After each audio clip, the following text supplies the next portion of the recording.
to the, what the hell day is it? Wednesday. I have no idea what I'm doing. The Wednesday edition of the Bill Michaels Show. I got stuck there for a minute. It is day 3 of our adventure on the road. Is Monday night we left. Yesterday we were out at Flipside, where Grant Bills is actually going to be later on today. And today, though, we are, for this particular program, we are in the studio here at the mighty WKTY, here in our fine affiliate in La Crosse, Wisconsin. Later on tonight, going to be over at Celebrations, where we're going to have the cigar dinner, which, by the way, is, yes, for everybody that was asking me last night, I had to check just to be sure, but it is completely sold out. The Wausau event is now sold out, and the other events that are going to be coming up in the month of August are now on sale, I believe, or going on sale, and which there's going to be a second trip to La Crosse, and 1 or 2 trips to Kenosha, I believe, and then one other trip, I can't remember where. But those are selling very fast as well. But nevertheless, I'll be over at Celebrations coming up tonight. And then we make our way to the mighty Eau Claire, where they have statues all over town of one Dan Casper. And we'll be in Eau Claire tomorrow at Wild Ridge Golf Course for the Junior Achievement Golf Outing. And the Bill and Grant Excellent Adventure continues, which last night we had fun. A rainy, cold night. I didn't bring any pants. I mean, I brought shorts. I shouldn't say I'm walking around town naked with, You do have clothing options for your bottom. Dangling. Yes. But yeah, I didn't bring any pants. So we were at the game last night. It went from 71 to 57 in a matter of about a half an hour. And then the wind kicked up, and I was like, you know what? A couple of innings into this, I really wanted to stay because I wanted to be a part of it. But I'm like, I'm a bit nippy over here. We got to move on. So we did make our way down to Buzzard Billy's, though. Yeah, we did. And which was fantastic. You did basically bathe in the beer cheese soup. Oh, my God. Like you said, was you would. So good. Yep. So good. I got some chips and cheese. So we were both dipping things in cheese. You were dipping a spoon. I was dipping chips. It was fantastic. That was really good. It was cold and windy last night, but that didn't really stop people from coming out to Copeland Park. I couldn't believe as soon as the gates opened, people were rushing in. On a Tuesday night in the rain or after the rain and 60 degrees. That's how much people enjoy their Northwoods League baseball. So that was fun to see. And wish I could have stayed for a couple more innings, but I'm like you. I was just starting to turn into a popsicle. And the Loggers won. They did. So, which was great. So they had a good pitching performance last night. Kid in the first inning hit that home run. That was his first ever Loggers at bat. I learned today. Oh, really? Yeah, I hope they got him the ball back. Hit it off of the Howie sign. Yeah, in center field. Yeah, which I'll go more on Howie's in the second hour when they're listening. Howie's not a sponsor of this program. Right. Yeah. All of your sponsors were all over the ballpark last night. We were. We saw our friends at the Big Boar sign, Big Boar Barbecue, and the Buzzard Billies, and all of that. So we were fired up last night. And you ended up going out and listening to an awful singer at a karaoke bar. I did go and find an open mic night. There was, let's say, a wide array of different levels of talent. Let's put it that way, to be as polite to as many. You and I were possible. talking about this, and this is the way it goes. That when you get either to a band or a singer at a karaoke, it's either so bad you have to leave, it's ear piercing and screeching, or it's so bad it's good. And you ran into it was so bad it's good. Yeah, it was a really fun time. I like open mic nights because I just think that towns like La Crosse or Eau Claire, even Madison, Milwaukee, like there just should be places where people feel comfortable that they can go and try it out and play music or do whatever. This girl, so she was doing karaoke. I was telling you, the thing is, she was a fine singer, I suppose. The problem was she was that was doing not what like you said off mic. She sucked. She wasn't great. Yeah, she wasn't that great. way. But she was doing like Ave Maria, which you cannot do if you're an average singer. Etta James, like really hard songs. I'm like, this woman is just sending it song after song after song. So yeah, we had a little fun at an open mic karaoke night last night until around 11:30. I'm like, well, I do need to make it to the show tomorrow, so I called it a night. Yeah, okay. Because I ended up that was it. Once I had the beer, because we got done throwing out the first pitch, and then we had the hot dog and a piece of pizza, and I was cold. I'm like, I just got to get to Buzzard Billy's. Meal number one. Yeah, and then we went down there because I don't eat like that anymore. And so we got in there, and I got a quesadilla in like, I don't know, a day and a half. And it was, and that's a whole other story. That poor guy. Well, they made it with the peppers. Yeah, you don't like the peppers. I'm not a big fan of red peppers. And they made the first red one with bell the peppers. So they made it with that, and they just didn't tell me. And you didn't, it's not like you sent it back. You didn't throw a whole fish. No, it's just the bartender said, hey, sorry about the wait. The first one came out with peppers. Yeah, so, because we were kind of like wondering, like, it's a quesadilla. You know, they're not roasting a prime rib. right? There, Like, what are they chasing down a chicken? Yep. You know, because it had some chicken in it. And finally, they came over and they said we noticed it had peppers on it. We had to send it back, so we didn't want you to feel disrespected. So I'm luckily, like, okay, I appreciate that. Luckily, we had plenty of time because we were watching Freddie Peralta pitch, and God knows that guy's never in a rush to get through an inning. So we had nowhere to be. Freddie Peralta is at times like Derek Turnbow, and people are out there palm to forehead going, "What the hell are you talking about?"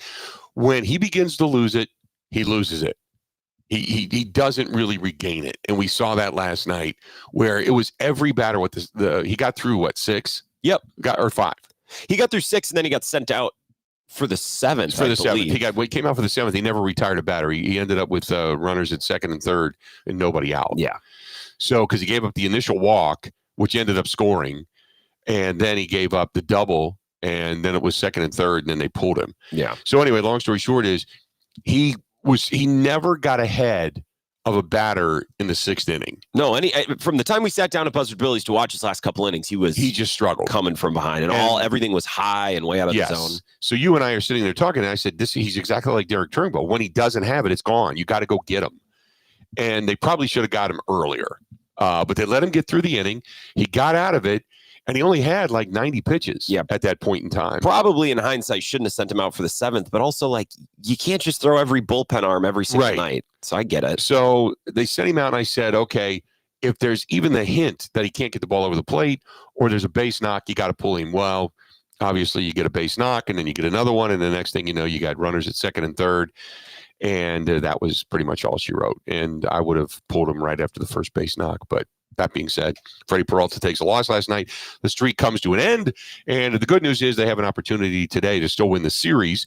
The problem is the Cubs won again, and the Brewers, after all of that, 8-1 in the last 9 games, they haven't gained any ground. That's something, man. That's sad. That's why I keep telling people when they say, "Well, they just need to go on a streak and they'll pick up 4 or 5." No, they won't. The Cubs are a good team. And it's going to take a monumental effort to be able to for them to come back and get on top of this division.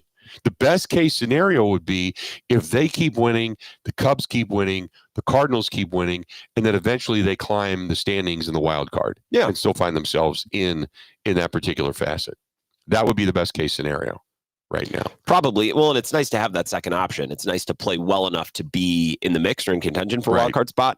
I said this last night, and I think we maybe talked about this yesterday too. Like, the Brewers have just been so mediocre for long stretches this year where I'm just fine paying attention to what's going on in their 4 walls. Like, if they start to play well and win some games, that's great. I'm going to focus on that. I'm not all of a sudden going to start looking elsewhere. But, you know, we've seen it, Bill. Like, all of a sudden the Cubs lose 6 of 7 and the Brewers win 4 of 5, and you're right there all of a sudden. Yeah. So typically over the course of a season, you always say, it's a game a week you can make up typically. Right. Game and a half is what the average is. It's not impossible for one team to get hot and the other team to get cold. Like, if the Brewers can just play better baseball like we've seen and hang around, I still like their prospects for this season. The Brewers right now behind Philadelphia and San Diego for the wild card are a game back.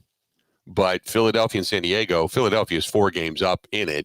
And then you got San Diego, who's 2.5 games up in it. You got the Cardinals, who are right there. And then they're a game behind the Cardinals. So it's not out of the realm of possibility they could find themselves, if they continue to win, in a wild card situation. Philly and San Diego are, I would say, significantly more talented teams. Yes. Those teams are correct. Those are really, really good baseball teams. Right now, Philadelphia is 37-23. San Diego, 35-24 on the season. I mean, those teams are playing at a really, really good clip, and they're still not even winning their division. The Philadelphia Phillies, by the way, a half game behind the Mets. The Mets 38-23. And the Dodgers are only a game ahead of the Padres, believe it or not, 37-24. The best record right now in the National League belongs to Chicago Cubs, which, you know, you wouldn't think it, but it's the very slowly and steadily they have climbed not only to the top of the division and the top of the National League.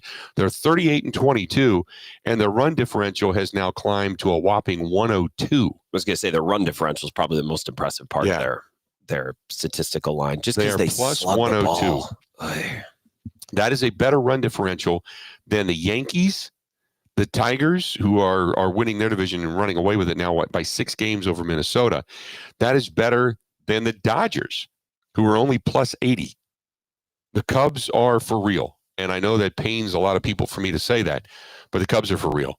And I hope it's not. And if the Cubs lose the division this year, the way they're playing now, they may run Craig Counsell out of town. I was going to say it tongue in cheek, but I was going to say, well, you have to think about making a change of manager. I mean, they may run him out of town. With that offense, I mean, and night to night, the way they put the bat on the ball and just continue to pile on the opponent, they just don't play a lot of stressful games like the Brewers do. You know what I mean? Like the Brewers, even in this winning streak, it's like, all right, you're going to have to win 2-1, or you're going to have to win 3-2. And the Cubs win occasionally like that. But to beat the Cubs consistently in a 3 or 4 game series, you got to score 4, 5, 6 runs. Right. Like they just demand so much of the opponent in a way that the Brewers don't. Yeah. And Skinny from Madison said Counsell was laughing at everyone in Wisconsin. Well, wasn't everybody in Wisconsin laughing at him last year? So correct. It all kind of equals out. And by the way, the season's not over. It's a long season. So what Counsell's laughing at is the fact that his team went out and started spending some money, and the Brewers continue to cut their payroll. That's what Craig's laughing at. So, I mean, other than that, we know what it is. Chuck says, wow, you two are going to have to stare at each other for the next 4. Yeah, we are. We are in the old WKTY Sports Talk Radio studios, which have been converted into now kind of a storage closet. Yeah, because there's no live. They don't have any live because it's Ebo in the morning, and then me, and then they play something. Rome, I think. I think it's Rome, and then you. Yep. So, and then they do other broadcasting. So yeah. But there's some high school games and stuff in the fall. They have local programming like that in the fall, but that's that's not for another couple months. So, but yeah, that's where we're at. So if you happen to be watching on the live stream, there you go. So for those of you that are out there, yeah, we're going to stare at each other the whole show. So Brewers lose last night. We got Mike Clemens coming up bottom of the hour. We got a whole lot of stuff from up north, a whole lot of stuff from the Packers camp, and it is exactly what I thought it was. And we talked about it, and I said, I can't wait to hear. It's exactly what we thought it was about a particular Packer player. And we're going to talk about that when we come back as well. We are broadcasting live. We are in La Crosse, Wisconsin, and we are at the WKTY studios as Bill and Grant's Excellent Adventure continues on. Tonight, going to be over at Celebrations. Tomorrow, going to be over at the Junior Achievement Golf Outing up in Eau Claire, Wisconsin. So stay tuned. We got a lot happening, a lot to discuss. We'll be talking a little Packers football when we come back. This is the Bill Michaels Show. Stay tuned. We'll be right back right after this. Covering Wisconsin sports like a blanket. This is the Bill Michaels Show on the Wisconsin Sports Zone Radio Network. And now for the Pella play-by-play, here's Jeff Levering. Thanks, Gina Della from Pella. What a beautiful day to have new windows and doors installed. Every day is beautiful because Pella installs year-round during all seasons. And as Pella goes into another windup, it's so hard to guess that next pitch. The customizations seem endless. And it doesn't have to be super expensive. Pella has a product line for every budget. And if it is time for a major upgrade, rest easy by scoring no interest and no payments for up to 2 years. Pella also provides a free in-home consultation, which includes a no-obligation quote. That's always a great play because working with one of Pella's design experts is such a wonderful, no-pressure get-together. I know this from experience. With a range of affordable options and products assembled in the USA, you can get the look you want at a price you can afford. And there's no reason to wait with this incredible deal going on. Get no interest and no payment for up to 2 years. Visit PellaWI.com today. Certain restrictions apply. 6/30/2025.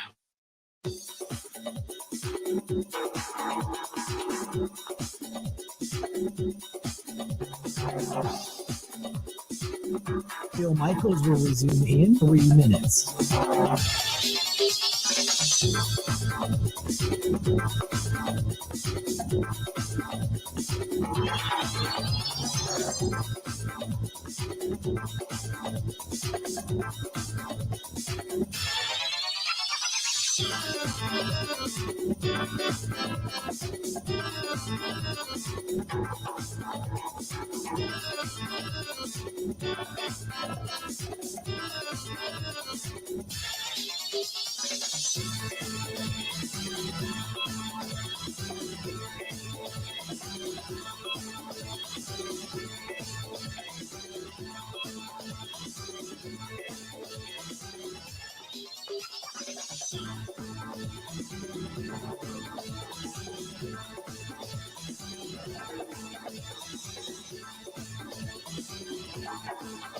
Bill Michaels will resume in 2 minutes.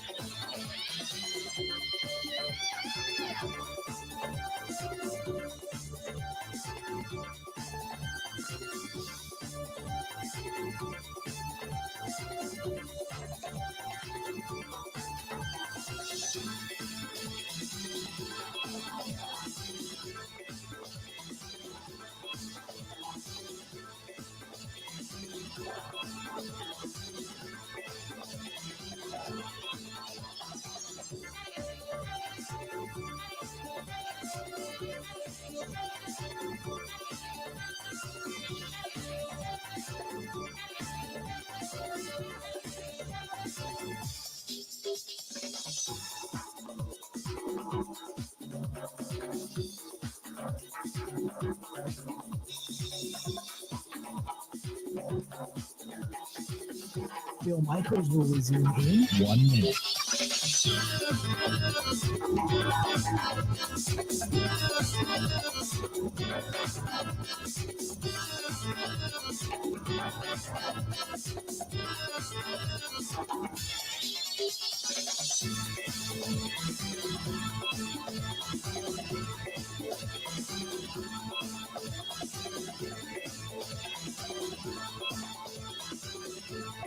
Bill Michaels will resume in 30 seconds.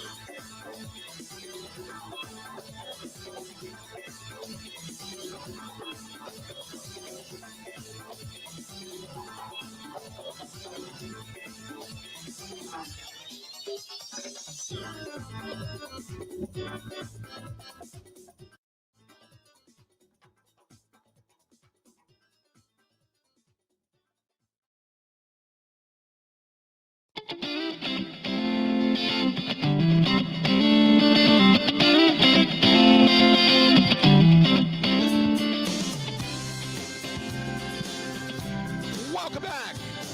Bill Michaels Show. On the air and here live at WKTY Studios. We're in LaCrosse, Wisconsin, the mighty LaCrosse, Wisconsin. And we appreciate you hanging out with us. This portion of the program brought to you by our friends over there at the Social House, H-A-U-S, on West Lisbon Road, Menominee Falls. And that is a terrific place if you're looking for breakfast on the weekends. By the way, don't forget, if you buy any kind of a beverage, an adult beverage, you get yourself some free pancakes, which is fantastic. But I highly recommend, if you're going to go in there, getting yourself a beverage, and the Tiger Burger is absolutely awesome. And Dan Dell and his staff are just great people. So don't forget about the Social House, West Lisbon Road, Menominee Falls. They are right there to kind of help you out, take care of you. Don't forget, always sports on the tube, and they do music, live music on the weekends.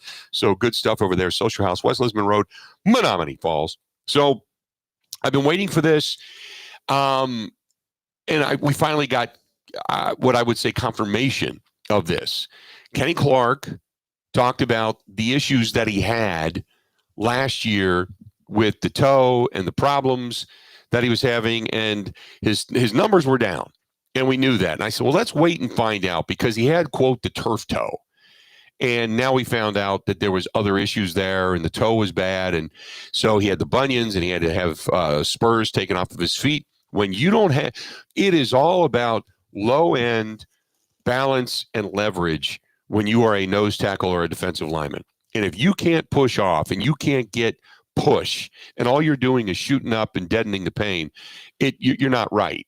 And then we finally found out that's what Kenny Clark was going through last year. So I now feel better about Kenny Clark and where he's at. Don't you, when you heard all that? I feel better about Kenny Clark.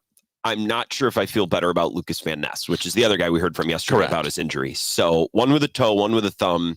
Kenny Clark had surgery. You said bunions and bone spurs. He had bone spurs and bunion issues, and then the toe. It probably got worse as the season went along. You would that believe, never gets right? better. Yeah. So that, if we're looking for reasons that the Packers can get better in 2025, especially on a pass rush, they didn't spend any first, second, third round picks. They didn't spend any free agency money there. Kenny Clark playing better has to be part of it. Right. So I feel better about that. So that was good. Lucas Van Ness, he didn't really say anything different than what he told me when we were down at the tailgate tour. Mm-hmm. other than the fact that the thumb, obviously was busted and he had problems with it. And he did tell me, so they didn't use me the way I like to be, because he likes to be a free floater where he can go inside, outside. And, unless he's got some kind of specific containment that he has to work with, he just wants to be able to kind of shoot a gap and go and use some of his quickness and speed. And with the thumb, he couldn't use the hand. So they had to line him up in a specific way. And other teams found that out and knew that and said, this is what we're going to prepare for, because he had only one technique of getting to the quarterback. He couldn't move around or be outside, inside, or play matchups left, right, which is a good excuse. And it's an excuse I accept if you think he would have been more effective had he been able to move around. Right.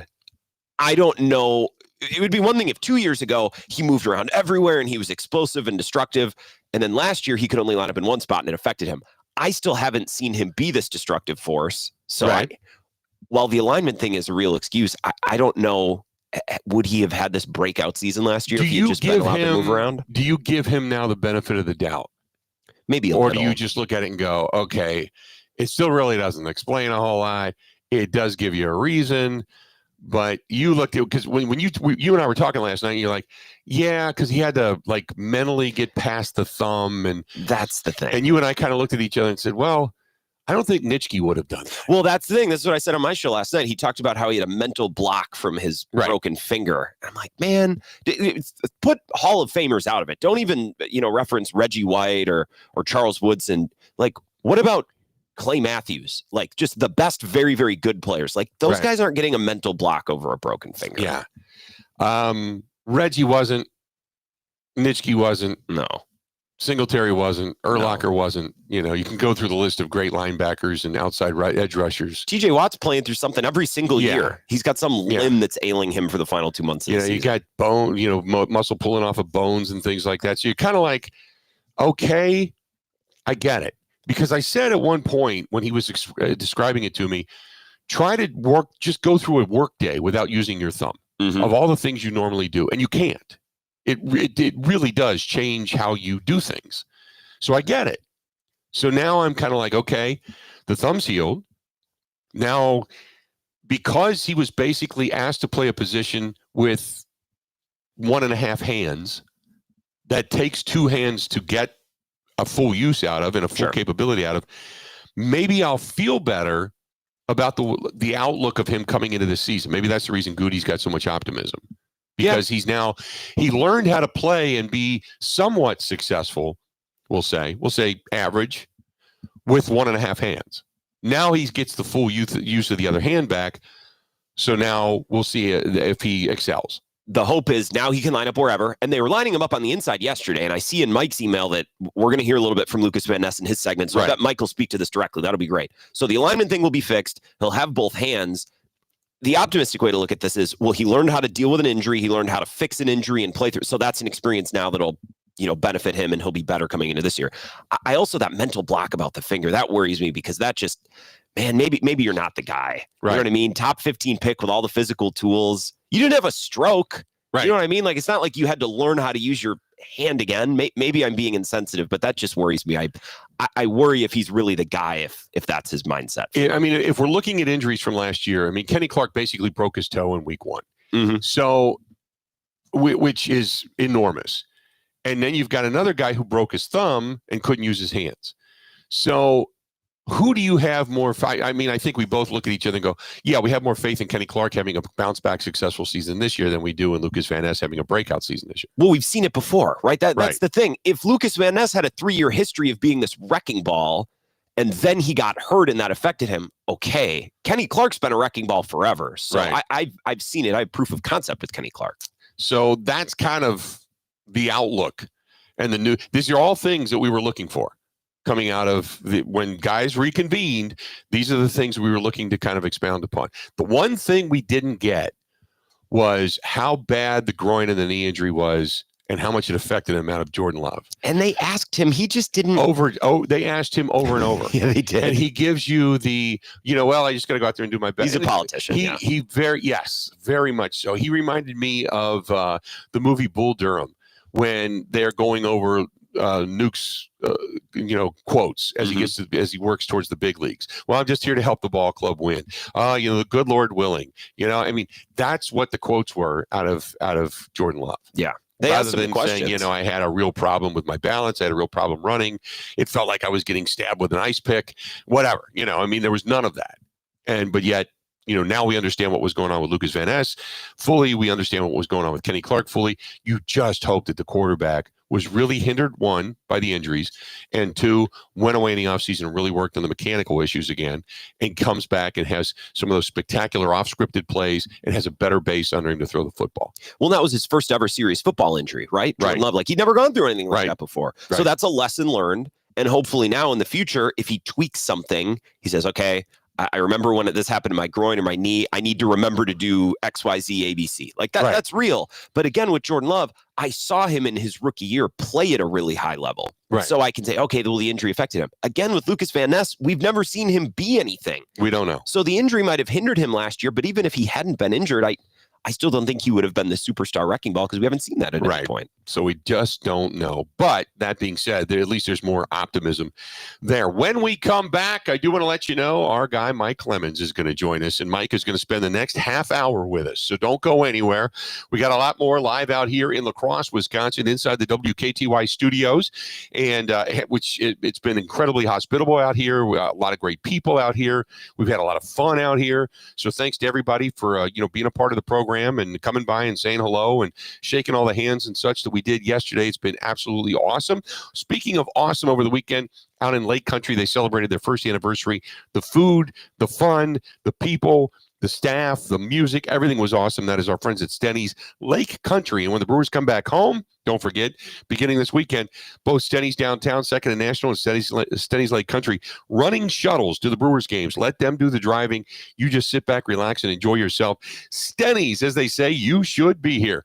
Mike Clemens joins us next on The Bill Michaels Show. Ready?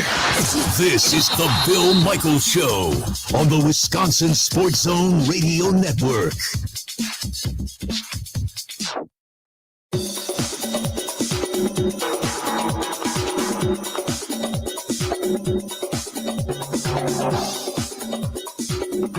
Bill Michaels will resume in 5 minutes.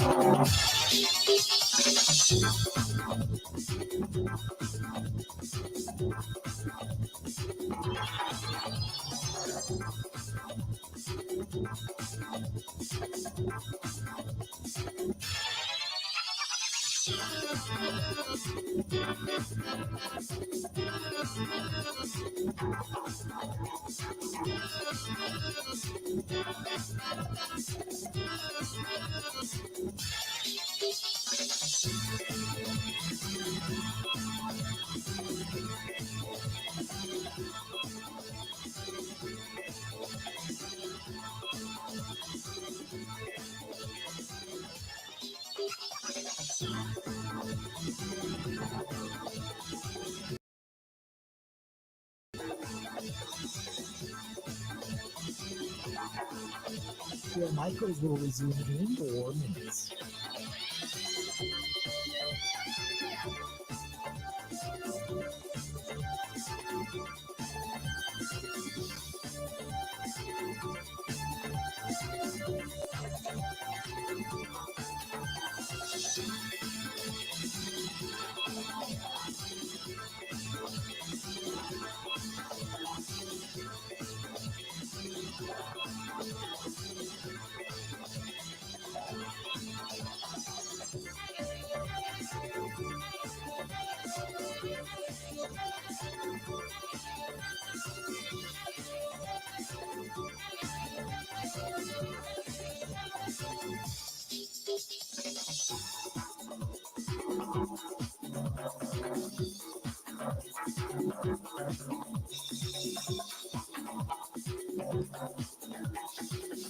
Bill Michaels will resume in 3 minutes.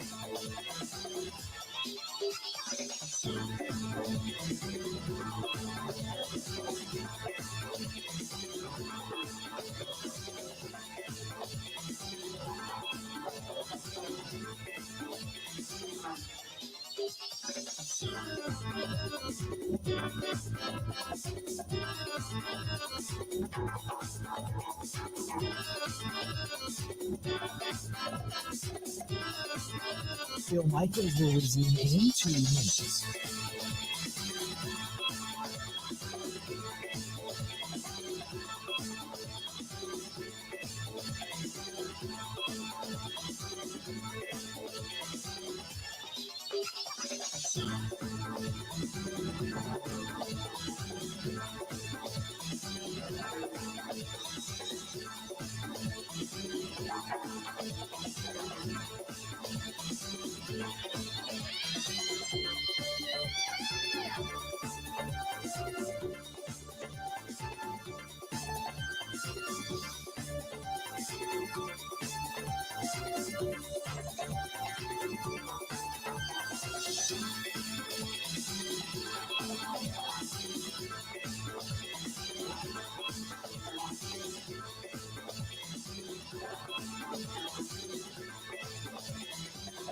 Bill Michaels will resume in 1 minute.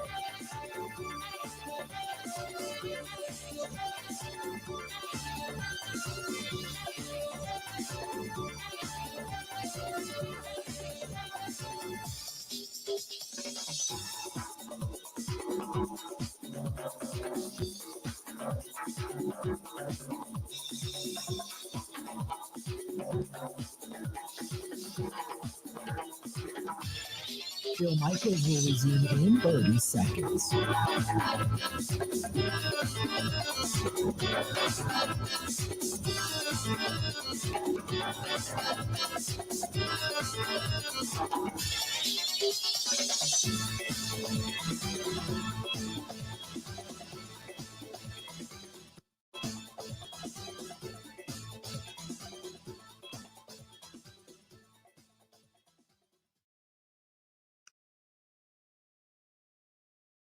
I think in known passing situations, there's some thought around that. A lot of it's going to be just dependent upon everybody else as well. So Lucas has shown a lot of growth, and I'm excited to see him once we get pads on and really all those guys, how they compete. Those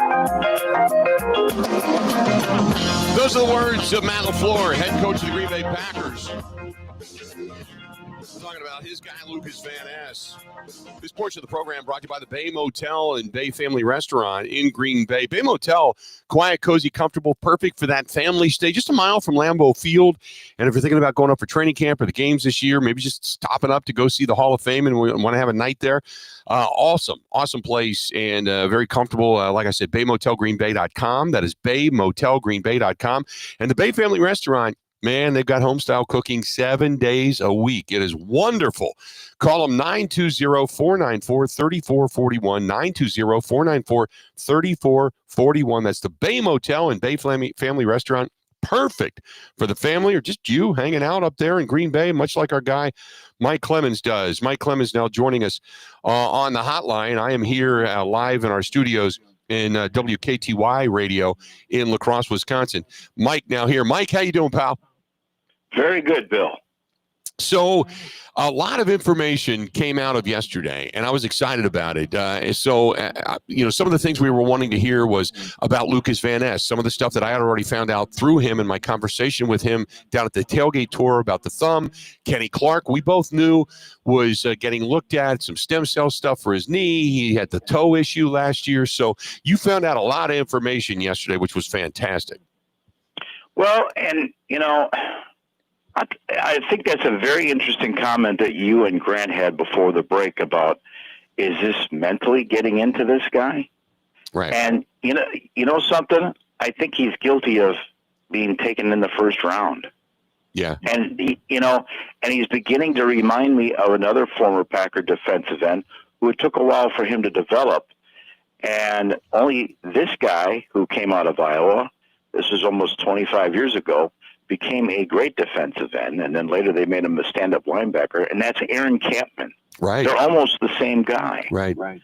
So, Lucas Van Ness is guilty of being taken in the first round when maybe he should have been, because Aaron Campman was a fifth-round pick. Hello? Mm-hmm. Right. I mean, that's the difference. That's probably the difference of what's going on right now. And so last year you're getting into this, And it's like, okay, where's Lucas Van Ness, man? We're going into year 2. Hello.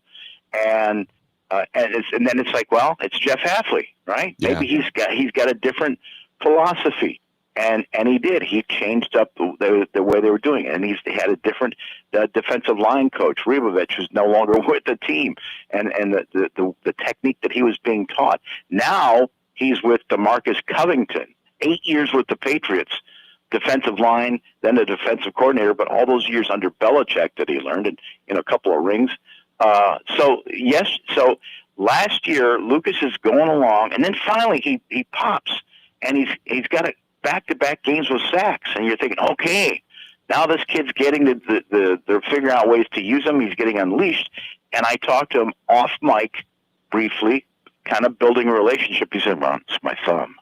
He'd been on the injury report, but he was telling me how bad it was. Yeah. Then you get a chance to get one-on-one with him in this off season, and he's telling you stuff that he's starting to tell the story, deal the cards one at a time. And yesterday we found out he played with a broken thumb most of last season after breaking it during the OTAs last spring. Yeah, I wore a full cast all the way until about week 10 or 11. I'm not exactly sure, and then kind of had some lingering issues. So I wore it most of the season, which is kind of always limited to playing on just that right side of the defensive line. Playing defensive line, it's all with your hands, So when you're kind of limited to using the thumb, and a lot of our moves are originated from that. And I don't know if any of you guys have ever broken a thumb or a hand or anything. You kind of get a little bit of a mental block, and it's kind of taken me a little bit of time to gain some confidence again and utilizing my hand to its full extent. Yeah, I said last year he was basically playing with a position that requires your hands with 1.5 hands. And it's difficult to do. Now, Mike, the question then becomes, after they lose that game against Philadelphia, and we know that Goody put a lot of faith in him. We know that Matt LaFleur, we heard him, put a lot of faith in him. So he played the position and was able to play it with 1.5 hands. This year, it's got to be unbelievably freeing to be able to play it fully with 2 hands, the good strong thumb, after working out the entire offseason, because he said he couldn't lift a particular way and couldn't bench a particular way and everything without the thumb. So there's only so many things you can do. So that's why he was so excited about this year and getting past the mental block of not being able to use that thumb.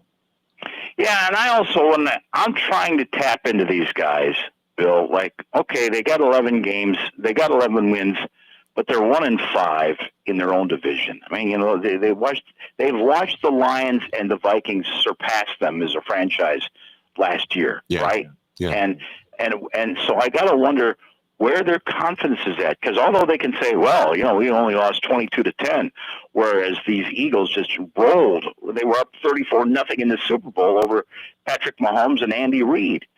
So I'm trying to figure out where these guys' heads are really at, and I asked Lucas Van Ness about that. So after you lose to the Eagles in the playoffs, how do you think your team and your teammates have responded so far this offseason?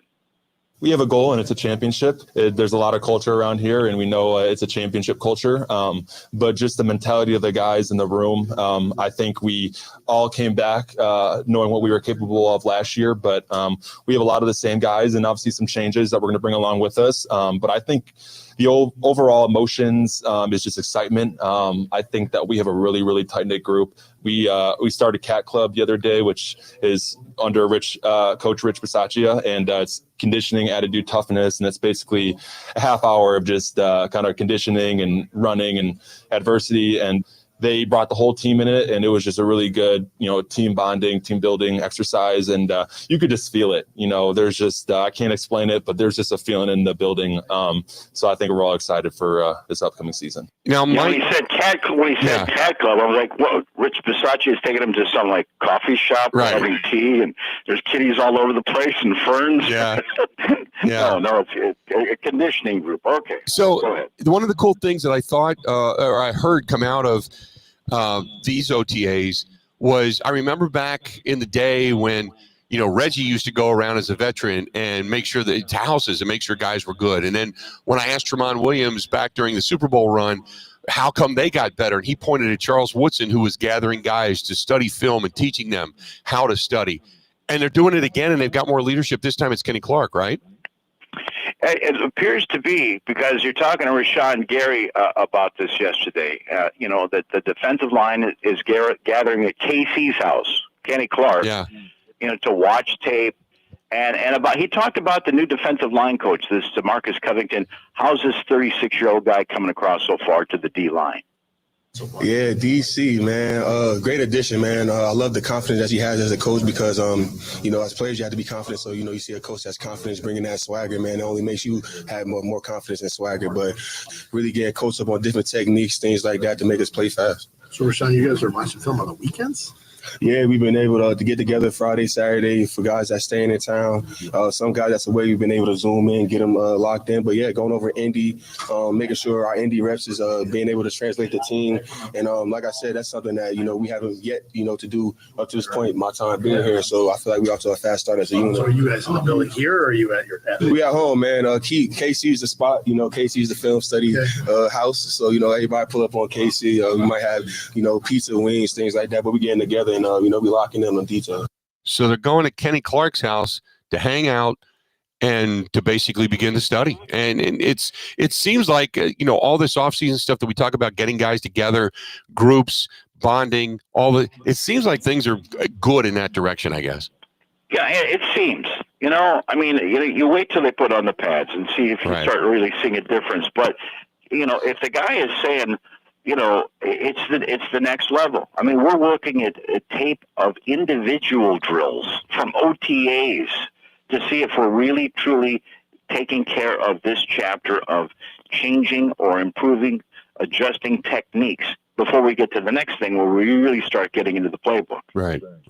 And Kenny Clark, who then reveals, we talked about this in the beginning of the program today, reveals to you that it wasn't just turf toe. It was bone spurs, bunion, broken toe. This guy without leverage, as a down defensive lineman, without leverage, you're almost like, you're almost dead in the water. And he played the entire season like that. When you got a bunion, that's where the bone sticks out. Right. Because you've had a split in the bone. And you remember, I had that story, Jay Glazer, who's famous for going around the country in the off season, as the NFL insider for the NFL on Fox. He used to be hang out at the weight rooms in Arizona and meet all these players. Now he's down in Panama, and he puts up this little video and says, "Hey, look who I'm with." And it's Kenny Clark. Well, I find out that Kenny's been going to this stem cell clinic for the last 2 years for treatments in the off season because it's the only place where you can get it. And so he talked about playing on that broken toe last season that he injured on that slippery turf in Brazil when they lost to the Eagles week 1. It was tough. It was a tough year for me. I had surgery on my foot in January. It was a tough year, but I'm excited. I'm back out practicing. Back doing Indy. So today was my second day doing Indy with the team, and just got to keep building for it. How much did the foot affect you last year? A lot. I heard it in the Brazil game. And then what was the surgery? Did you have a screw put in? Nah, I had like a bunion, bone spurs. Yeah. That's painful, and that's rough. Hey, by the way, one of the other guys we've been waiting to find out what was going on because he was in some of the injured group, the rehab group. Marshawn Lloyd is back now, which is good news. Well, yeah, I don't know if he got into the 11-on-11s, but offensively, a beautiful bomb from Jordan Love to Jaden Reed, a really nice pass in the red zone from Jordan Love to Romeo Doubs. Love threw some beautiful passes yesterday. They're making a few moves on the offensive line. Again, they'll move Sean Ryan over to center since Jenkins is not here. And I also saw the second-year man, the first-year pick, Jordan Morgan, taking some snaps at left tackle. So, they're trying things out on the offensive line, working on the backups. But then, Marshawn Lloyd, your third-round pick is supposed to be the speedy running back. I got no data on him. He hardly played last year, mostly on IR, then an appendicitis attack. Then he's not on the field last week during OTAs. So yesterday he had his helmet and his shorts on. And so we asked Matt LaFleur, does he think that the third-round pick, Marshawn Lloyd, what does he think he's got at that guy at running back? Yeah, I think we have a feel for what he is certainly capable. We've seen enough. He's an explosive player. he's getting into a better spot, but he's got to prove it over the course of time, and unfortunately he's had a lot of just things that have popped up where he hasn't been available, and it's hard to make it when you're unavailable. And I think, but I'm really excited about the player. Again, I think he's in a lot better spot. He trained his butt off before, like from the day the season ended to coming back here, and he worked really hard to get back. And then he had another thing pop up. So, but he's in a lot better spot right now, and we'll give him more as tolerated. Mike, real quick before we go to break, I wanted to ask you, was there anything that either stood out or was overreacted to? Because they're not in pads, they're not hitting each other. We don't really fully see what the team is capable of as of right now. But is there anything that you noticed that you went, oh, that's eye-opening? No, not yet. I'm waiting to see some of those plays from Matthew Golden, who, by the way, they had back there returning kicks yesterday, so they're doing that. I think the other thing is we did get a chance to talk to Romeo Dobbs, who made a spectacular catch, who everybody jumped around to celebrate. So you see that emotion. But then you talk to this guy in person, and he's just that same, still very quiet, very guarded.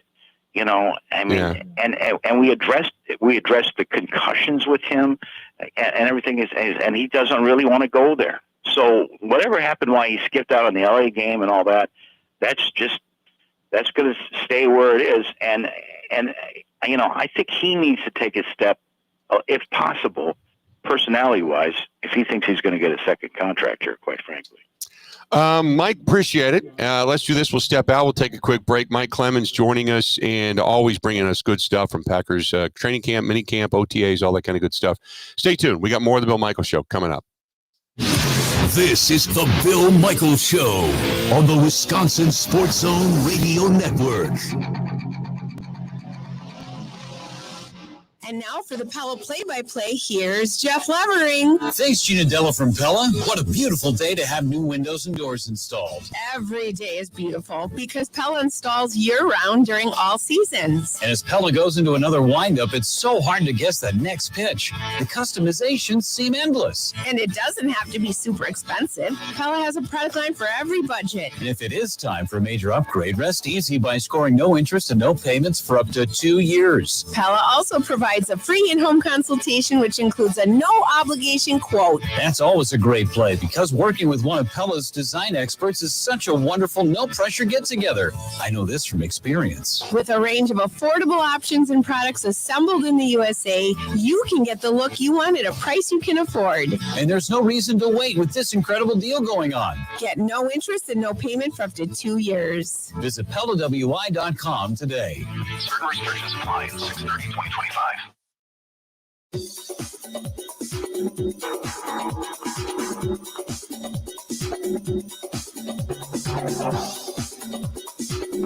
Bill Michaels will resume in 3 minutes.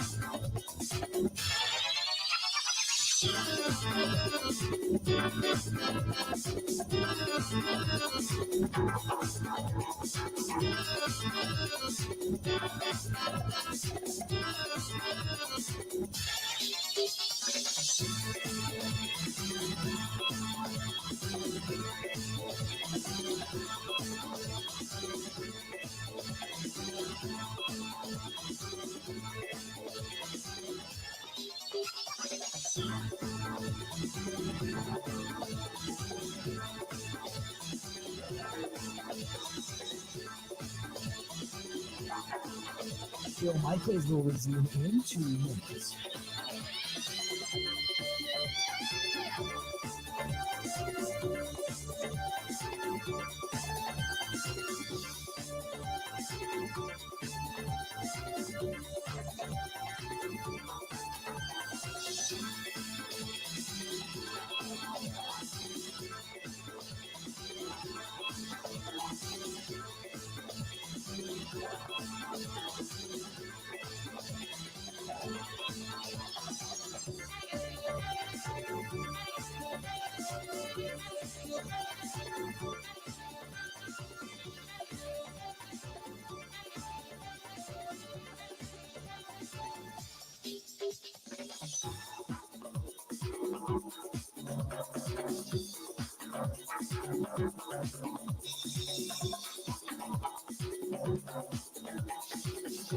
Bill Michaels will resume in 1 minute.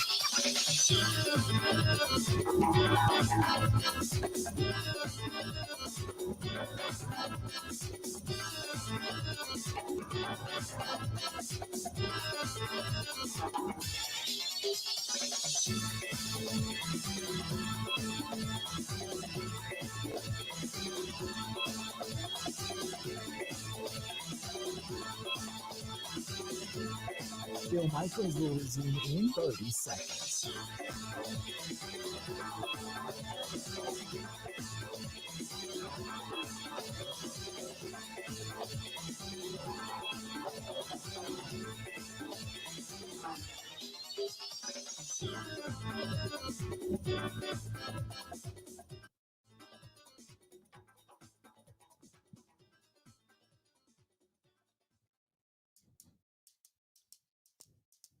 I still got vinegar in my mouth, so I hate losing. I'm a competitor, ultimate competitor at that. So man, I'm pissed off with greatness. That's just what it is, and we're gonna come to play this year. I just hope everybody else in the league ready, because we ready.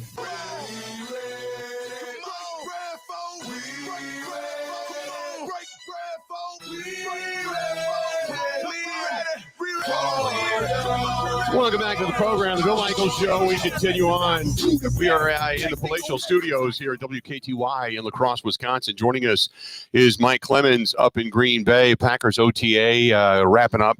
And Mike, Keyshawn Nixon, they're ready. They're looking forward to the season. They've got depth in that secondary right now. We still don't know to what is going to go on with Jaire, but the one reality is in the division, like you had mentioned, the division has kind of slipped away from them. They were 1-5 last year, and that number has to change.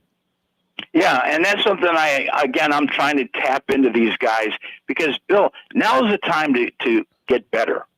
Now is the time to get better, whether it's in the weight room, your conditioning, and maybe changing your technique, adding some tools to your toolbox. You know, it's kind of like a firefighter who does the drills and studies and packs the truck, because once the season starts, you're on your way to the fire. It's too late now. You know, right. You just got to go battle the fire. And so Keyshawn Nixon is a guy who even joked yesterday that he said, when I was at the Raiders, I just sort of got paid. Like they didn't use me. Since I've come to Green Bay, that's when my career actually started. I went from kick returner and I excelled at that. And then I went from nickel and I excelled at that. And now I consider myself a starting corner in the NFL.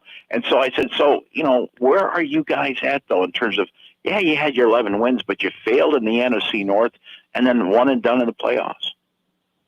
I think sometimes we play to the competition as a defense. When you want to win a Super Bowl, it don't matter who you play, you got to come out and play.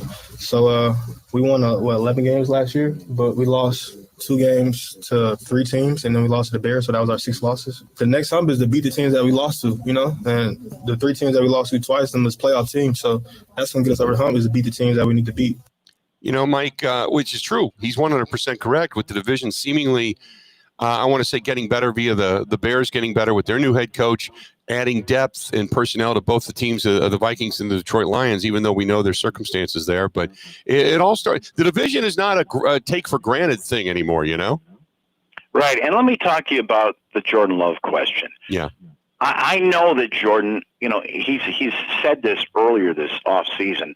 I was playing with an injury most of last year. It affected my mobility. There's probably plays that I could have extended. He's going to be more guarded because he doesn't want to be that. That's not the image he wants out there.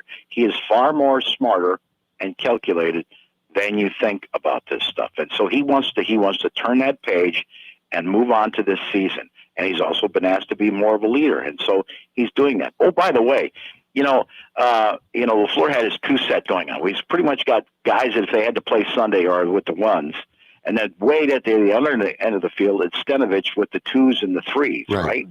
Like McCole Hardman, by the way, number 6, the veteran from the Chiefs and the Jets. He's down there with the 2s and 3s because he's still learning the offense. Right. He wasn't even up with the 1s yet. So, but Matthew Golden, your first-round pick, he was getting some rotation there with the 1s. So that's what's going on there. Love is throwing a great ball. And then down there, I was looking at the 2s and 3s. There's Malik Willis, your second-round quarterback. He also got to do some 2-minute drill with the 1s. He looked great. Yeah. And I leaned over to Zach, who was at practice yesterday. I said, do the Pittsburgh Steelers currently have anybody on their roster at quarterback that's as good as Malik Willis? Right. Yeah. They don't. Right. I mean, what are the Mason Rudolph and Will Howard? Right. What are the Steelers thinking? Yeah. And did you see that Andrew Brandt tweet about how much money the Jets still owe Aaron Rodgers? Oh, yeah. I mean, the Green Bay with Jordan Love and Malik Willis, they're pretty set at QB, man. I want to ask you, Mike, about the Jordan Love thing. I want to go back to that real quick because when we talked to Greg Cosell at Super Bowl, he had said he wants him to go away this offseason and work on just the fundamentals, just to get his base back underneath him again. Was there any discussion of him working on things in the offseason other than just recuperating from the injuries? No, it's just, he's got a new quarterback coach in Sean Mannion. Okay. Who's taken over for Tom Clemens. And Tom, it seems legitimately like that's it. It's time for me to retire. Right. And they had Sean Mannion in all last year to learn what Tom was doing to pick up. So they have focused on that position, no question about it. Mike, great stuff from up in Green Bay. Appreciate it as always, pal. Thank you, Bill. There you go, Mike Clemens. Going to go and take a quick break. We're going to come back 1 hour down. We got 3 more yet to go. Don't go anywhere. We're live out here in La Crosse, Wisconsin. Mike Clemens is great as always, but we've got more coming up right after this.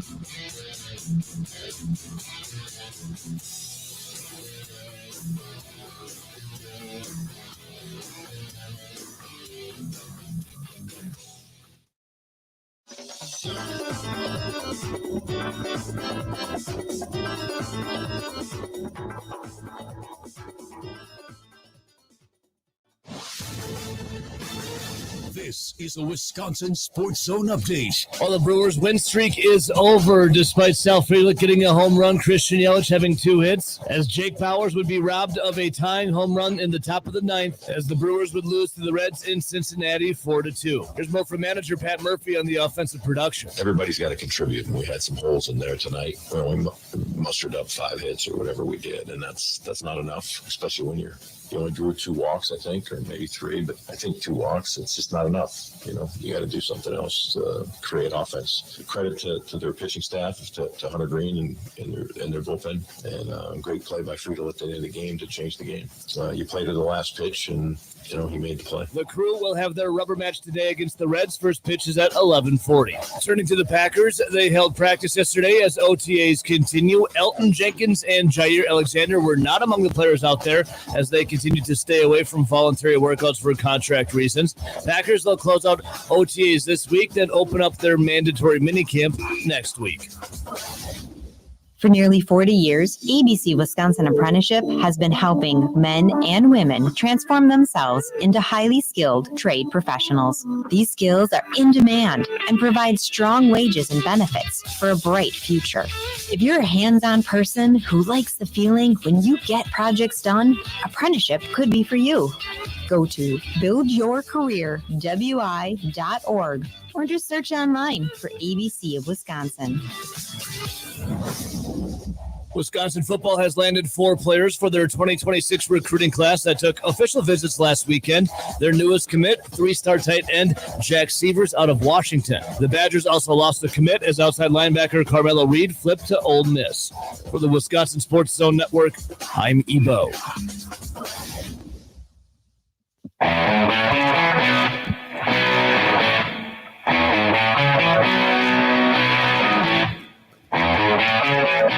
Welcome in. Hour number 2 of the Bill Michaels Show. We are live. We are in the mighty La Crosse, Wisconsin, WKTY studios, which they have so graciously cleaned out for us. And here we are. We reside here today. Be over at Celebrations coming up later on tonight. Grant Bills for those that are in the La Crosse area. That want to swing by 2 to 6 tonight. You're going to be over at Flipside Pub and Grill. Yes, sir. And then after we get done with the cigar dinner tonight, which, by the way, yes, for 2 people, 3 people that were calling, it is sold out. I don't know what else to tell you. But you don't do standing room only? No, Stand in the back? I was able to finagle one pair of tickets that they called me and they said, hey, if you need a friend or somebody, go ahead. Sure. So I did get one extra dinner tonight, but so that was it. But I can't even get them. So, I mean, it's like, they're like, oh, you're the dude. And, I said, hey, can I get a couple extra pairs of tickets? No. Okay. So you get dinner tonight, by the way, if you come over there. But I'm sure Flipside will feed you too. Well, and I might hang out at Flipside because the thing is, they have this awesome patio and they have a killer volleyball league. And my hope was if some listeners come out, we can hang around and sit outside for a little bit after 6. Because yesterday I wasn't able to do that. It was raining all day. So I'll let you know. I'm sure I'll make my way over there at some point. But I don't want to take food off someone else's. And if not, I mean, 8 o'clock ish, I could always swing back and pick you up on the way out of town. But you got to bring the truck back here, so I got to get the truck back. You might be picking me up off a bar stool somewhere because there's only 4 or 5 par for the course, 40 bars within walking distance. Right, exactly. Of here, it's the last thing I need. So for those that are in the area, last night we did quite a bit. You're staying at the Charmont. We were over in that direction. We hit Buzzard Billy's last night. We threw out the first pitch last night over at the Loggers game. You did your show from inside the pro shop. Mm-hmm. And God, what else do we do? Obviously, we were at Flipside for a while in the afternoon. We hung out over there, did a little walking around. Then afterwards, you went where? Did you go back to the bodega last night? I did. I went to Bodega. We went to Popcorn, which is right around the corner on 4th Street from where we were the other night. So a couple different places last night, but nothing too crazy. I ended up going back and doing work. I settled down and did work. That's my plan tonight. After we watched the Brewers get knocked off and Freddie Peralta struggle to throw strikes. And again, Freddie's a good pitcher. I just don't – I've never thought he was like this ace. No. I've always thought he was a really strong number 3. When he's on, he's as good as anybody. But that's the thing. If you're an ace, you need to be on almost all the time. And look, it's not like the Brewers are paying him mountains of money. It's not like they traded the world for him. Like they could be doing a lot worse. He is a lot closer to the rest of the guys in the rotation. You know what I mean? Like he's not some standalone stud at the top. He's basically more of what they have. The frustrating part is when he's not right, you just got to watch him waste all these pitches. They're way out of the zone. Yeah, last night the 6th inning was basically falling behind to every batter, struggled to get through the inning with bases loaded, gets the out, and really minimized, no damage. Yeah. But then came right back because you and I were looking at it going, 91 pitches through 6, probably send him out there during the 7th. And I said at the time, you give a walk or base hit, get him out of there right away because he goes right back to struggling. And sure enough, and then he left him in for one extra hitter. Next thing you know, 2nd and 3rd, nobody out. And then they bring that run in, and then from there they plated another run, and that was pretty much all she wrote. So the streak comes to an end. Their 8-game win streak snapped. They're now 8-1 in their last 9, 8-2 in their last 10. Still, terrific. But all in all, I stand corrected because they were 6.5 back when the streak started. They're now 6 back. So in all of that, they gained a half game. The Cubs continue to win. Cubs are good. That offense is legit. The team's legit. So there you go. So last night we did we went over to Buzzard Billy's and went face down, and which was absolutely fantastic. Beer cheese soup. The beer cheese soup is as good as I remember it, and that's the best way. Because sometimes you think to yourself, "God, that was good," and then you keep building it up in your head, and then you go back and you're like, that wasn't as good as the last time. You had turned it into something mentally that it actually wasn't. Correct. Well, last night it was just as good or better. It's thick. It's got potatoes. It's beer cheese, and it was a little spice, and it was like delicious piece of bread that came in that thing. Which I don't know where they get that bread, but the bread is so thick and huge. Which it was like a giant sponge with garlic on it, which was fantastic. But that came after the big piece of Topper's pizza that we had out there at the lumberyard. We ate our way and through the a hot dog. And we didn't imbibe heavily last night, though. No, well, that's the thing. You got the RV, and I have a work view. I mean, I imbibed once we got back downtown. Yeah. But not before. Yeah. And it was cold. We were at the Loggers game. It was like 60 degrees. It's like, I'm not going to start pounding ice cold beers. It was more than that because it was 71 when we got there. Mm-hmm. And in that half hour that we set up between the end of my show, the beginning of your show, and you going on the air, it had dropped 12 degrees. Not that it stopped people from coming, or you noticed people out on the river, just on floating tiki bars out there. You're from Wisconsin. Yeah. When it's raining, it's windy, it's cold, you dress for the warm because that's what it was at the beginning of the day. You dress for the warm, and then you're on the air, And I'm looking out the back of the pro shop across the river there into that. What is the name of that particular area? Well, I suppose that would be it's some offshoot of the Mississippi River, but you're looking back towards French Island. So you're correct. So, and I'm looking and I'm like, what the hell is that? And it's a pontoon that has been converted into a round tiki bar. And all these people are on it drinking and partying on a Tuesday. Well, that's the wildest thing. If it was Saturday and a little chilly, I could see people pushing through and they're out drinking it. It's I'm a like, school night. You know you're from freaking Wisconsin, man. When you're out there in a pontoon, you're like, I'm taking every chance I get. It was warmer today. To hell with it. Yeah. And out they went.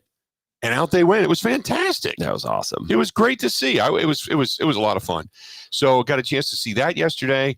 And then obviously you did your show and then threw out the first pitch last night, which, by the way, you threw a strike. And I noted it that I threw the strike. I didn't go all the way to the top of the hill because they were working on the mound and everything because of the rain, and I didn't want to go. And you didn't want to show off, obviously. Well, they had kids up there before me, and that was the other thing. So they had like 5 or 6 dare kids that were going to throw out the first pitch, and then myself, and the dare kids, and I'm like, oh. Okay, because at first I was going to go first. Yeah. And I'm like, okay, I'm going to be shown up by the kids. And then they said, no, you're going to go last. And I'm like, well, now crap. If one of them, sure enough, the girl throws the first pitch. She nailed it. And she nailed it. She threw it and right I down looked the at you pipe. like, oh, F. Are you kidding me? Right down Wisconsin Avenue. So I'm like, oh, God. So then there was a couple of them that bounced them and one that threw it way over. And then I went to throw it, and I even pointed it out in the video. So if you look at the video, it says slipped in the mud. Because in the front of it, because it's been raining all day, in the front of the mound, they didn't cover that area, and it was really like just goo mud. It was really sloppy. It was almost like pudding. And when I went to plant, my foot slipped, and in my head, I am thinking to myself, 1, don't fall. 2, don't blow out the ass end of your pants. 3, don't go down to where you like dislocate a hip and they got to get the geriatric wheelchairs to get you off of the field. And 4, don't whale it like to the backstop. Just ease up a little and get it there. And I still ended up throwing a strike, but I did. I still have mud all over my shoes. You were battling a lot of different elements up there. And oh, by the way, don't get shown up by the kids. Well, and that's the other thing. And it was funny because I was talking to some folks over by the railing after I took the video. And once you threw your pitch, you were the last one. They picked the beer batter for the night. Right. So they have all these cards. And if the beer batter, I believe which I, by the way, had the number upside down. You had the number upside down. Yes. But not that they picked the beer batter and it went great. So at Loggers games, there's a batter on the opponent team who's the beer batter. And if they strike out, beers are like $2.50 for the rest of the inning or whatever. And it's funny, they had you pick the name and we were joking, like probably better that the adult who's over 21 picks the beer batter because you were surrounded by kids. Yeah. And then remembered, oh yeah, and they're dare kids too. Yes. So maybe least of all, tonight we want those kids selecting the beer batter for the rest of the Loggers game. They had one for me, and then they did let one of the kids pick one. So I hold it up, and she says, hold it up and show it to the press box. So I do, and they go, batter number 9. And she goes, you have it upside down. Was it a 6? Then batter number 6. And I'm like, well, how the hell can you tell? There's no line on it. Why not both? Right? So I flipped it over, and then the guy laughs. And then they pick another one, and I don't know if they're picking another one because I'm an idiot, or they're picking another one because they have to pick one for both sides. Maybe. And then they grabbed a 5, which was easy. But she's like, yeah, it's upside down. I'm like, how do you know? You gotta put a line on it. It's a 6. I just think it's a 9. They should credit both. If the 6 or the 9 spot strikes out, I think everybody should have drank. That was my thought. It was a cold, rainy night. Everyone's going to drink regardless. It's just whether or not they're going to save a buck or two on the beer until the end of the inning. Yeah, no, it was fantastic. It was a lot of fun, and I bought some swag. I had old school swag on from the last time that I was there. You did, which was awesome. And Dan and Ben and everybody just treated us like, we were gold, like we were their kids, which was fantastic. So thanks to all the staff of the Loggers for having us over there. Thanks to for everybody that game day stuff for putting up with us. Our buddy Cedric, who took us out to the Northwestern Mutual deck and hung out there with us for a little bit and got us the Topper's Pizza and the hot dogs. And then obviously after the fact for this great service and stuff that we had down at Buzzer Billy's last night too. So the Cooley Chordsman who sang the national anthem. I was talking about that with some friends in the building here this morning. Yes. With one of them, I think he was at one of the cigar dinners, and there was 2 sheriffs there last night who both came up and go, I can't go to the cigar dinner tomorrow night. I got to work. So in the sheriff's department that was there last night that came over to say hello, which was fantastic. It was a really well attended game. I don't know. They might have announced attendance at some point. Well, Well, here's the thing, and we were talking about this. So we're there to promote the loggers, and I had Ben Kapanke on, and it was great. So I don't want to act surprised on the air that people are coming. Right. Because that makes it sound like no one ever comes to these games. But considering it had rained all day and everything was wet and it was cold, I was kind of surprised that, when they opened the gates, people rushed in. Right. Like it was a beautiful night. They didn't care. It was awesome. And the outfield was full, full of people that were out there that had paid for that party deck. But earlier in the day, it was 70 plus degrees. And then by game time, it was down to like 57, rain and wind. Yeah. And it was a raw night. It was. And you and I are sitting out there going, this is great. And I'm like, no, I'm you freezing. Were cold. I'm cold as hell, man. I'm sorry. I've lost my ability to tolerate the cold. And so after a couple of innings, you and I called it a night. We got over to Buzzer Billy's. We wanted to catch the Brewers game too. So thank God we watched Freddie Peralta. Go full count Freddie on right. full display. Well, you should have got the baked beans. That was your mistake. You should have got a big hunk and scoop of baked beans on your plate. I was sleeping alone last night, so there was no problem. There wasn't no problem there. Could have been a cover blower, but I didn't do that. And then I did get into the RV and turned on the fireplace. Yeah. You ended up. You're like, my buddies are in town, so you ended up heading back out to hear some really bad karaoke. Yeah, we went to karaoke. Was she so bad she was good? Yeah. Or was she so bad that you had to go, I hope she never comes back to this bar? No, it was probably so bad she's good. And like I said, in hour number 1, she only sang songs that were like, if you're not a good singer, you can't sing Ave Maria. No, First of all, who does Ave Maria at karaoke? Come exactly. On. Who's ever doing that in karaoke? Do Sweet Caroline if you're going to do another girl's name. Yeah, exactly.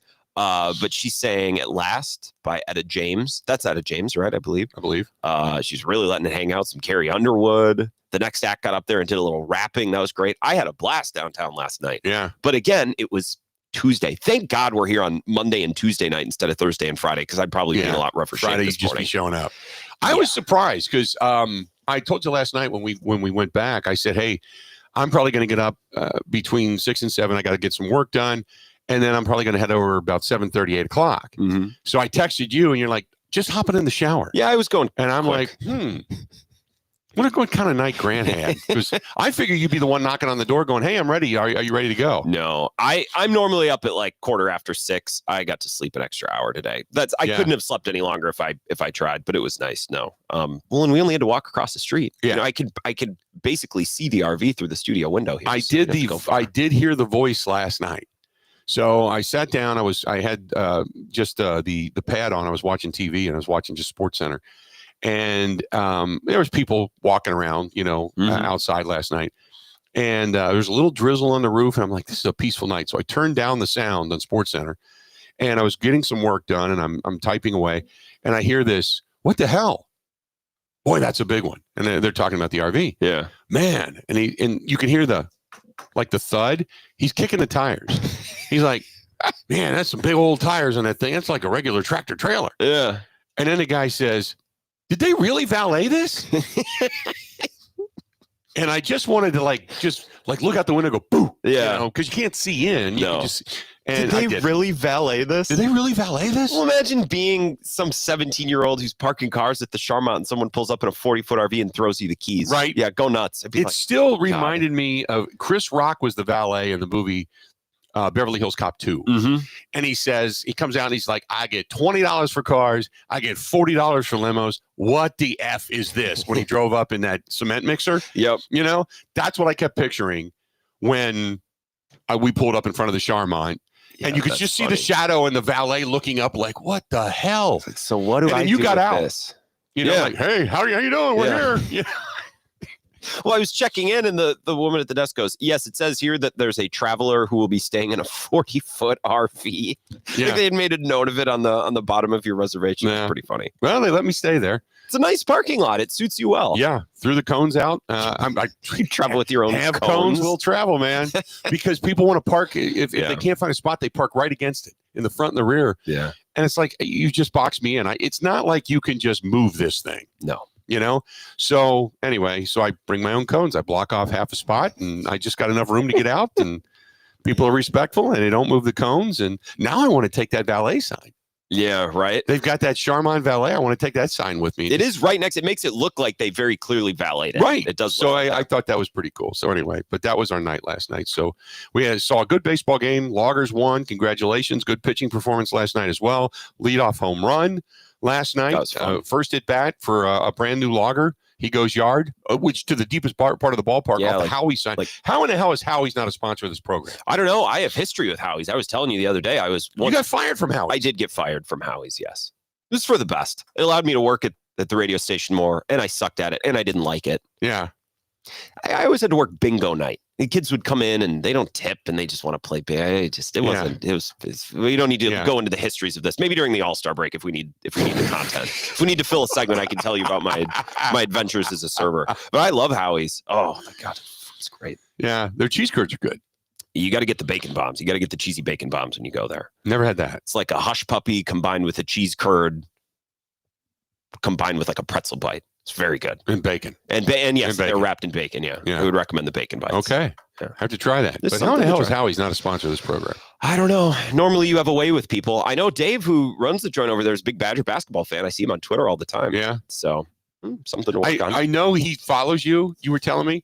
And you don't even know he realizes that he fired you. Yeah, I don't remember. Like every once in a while, he'll just tweet something angry about Greg Gard. And I'll be like, you know who you're tweeting? Like, I used to work for you, man. Right. But I think he's just blowing off steam on the internet, which is great. That's fantastic. But yeah, I mean, it's not like I embezzled money from the place or anything. I was just a crummy server. And isn't that, Bill, what growing up is all about? Isn't that what college is about? Failing so you can learn from your failures? Yes. I've been fired before from jobs. Like what? Radio. Oh, sure. I got fired from radio gigs. I didn't get fired from a roofing gig. I just looked at it and went, I can't do this. Yeah. I was in high school and I was with a bunch of older dudes. Like they were men's men. They were lifers. And they were lifers. Yeah. And I was not going to be a lifer. I knew that. When you're a big guy, typically bigger guys don't go up on. Well, this was commercial roofing. Okay. And these guys were, we'll say, hardcore in a lot of different areas. Yeah, right. They drank hard. They smoked hard. They burned the candle at both ends. They found other means of recreational things to keep them going. Keep them awake. Yes. And they were, so I got the grunt work. So I was the guy bringing up rolls of whatever and the hot buckets of sealer. And then I'm the one that worked the spud bar that pried off the old roof, which is just basically manual power. That's it. And we were doing the butternut bread company. I'll never forget because for a long time, the smell of bread made me sick. Interesting. But I worked on the roof of the butternut bread company, putting on a new roof. I just couldn't remember what toppings people wanted on their burgers. It was really nothing that dramatic. It had nothing to do with manual labor. I just had a crummy memory. I was great with people. I was just bad at everything else. But that was really the only job that I never really survived. That I can remember. You have lots of different experiences, working with cars, working with this, working as a DJ. I just did whatever. I sold cars. I worked on cars. I DJ'd my own. But most of the stuff I did, I tried to do via my own boss. Yeah. And I always had a microphone in front of me. Which is probably how you operate best. It's kind of how you operate now. You're always working on everything. You were working in your RV last night when I was out slamming beers. Yeah, you were up there listening to a cat caught in a lawnmower. And I was enjoying the town that's hosting us so I can better represent and talk about them on the air. It was working. It was awesome. It was a great time card. But all right, let's do this. We'll step away. We'll take a quick break. We'll come back. We'll kind of reset. There was a setback last night, unfortunately. We'll get into that. The Packers, we got a lot of stuff from the Green Bay Packers, a lot of guys to hear. Don't go anywhere. More of the Bill Michaels Show coming up right after this. Covering Wisconsin sports like a blanket. This is the Bill Michaels Show on the Wisconsin Sports Zone Radio Network. The roar of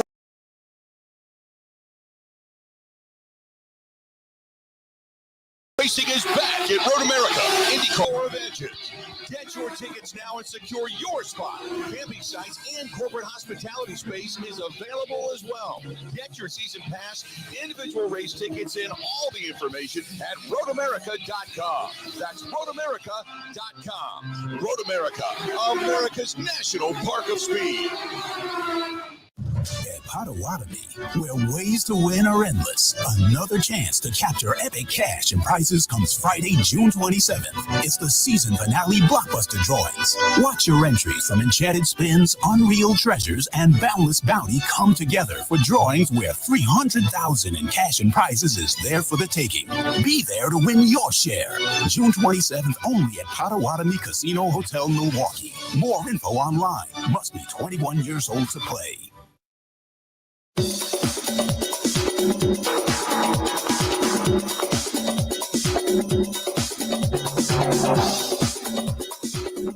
Bill Michaels will resume in 3 minutes.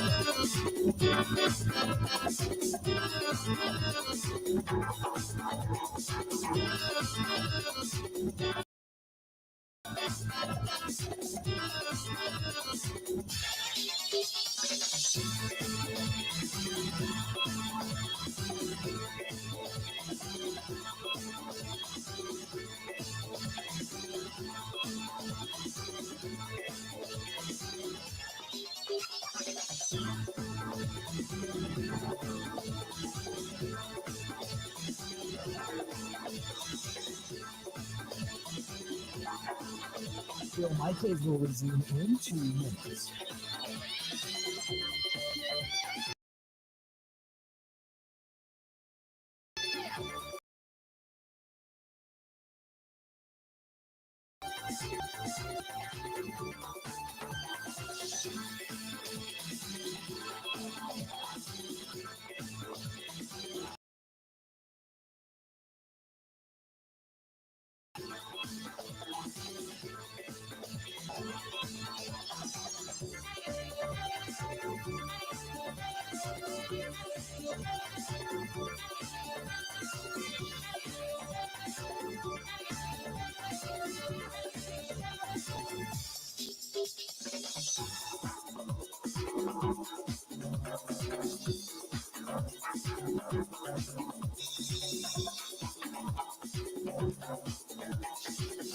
Bill Michaels will resume in 1 minute.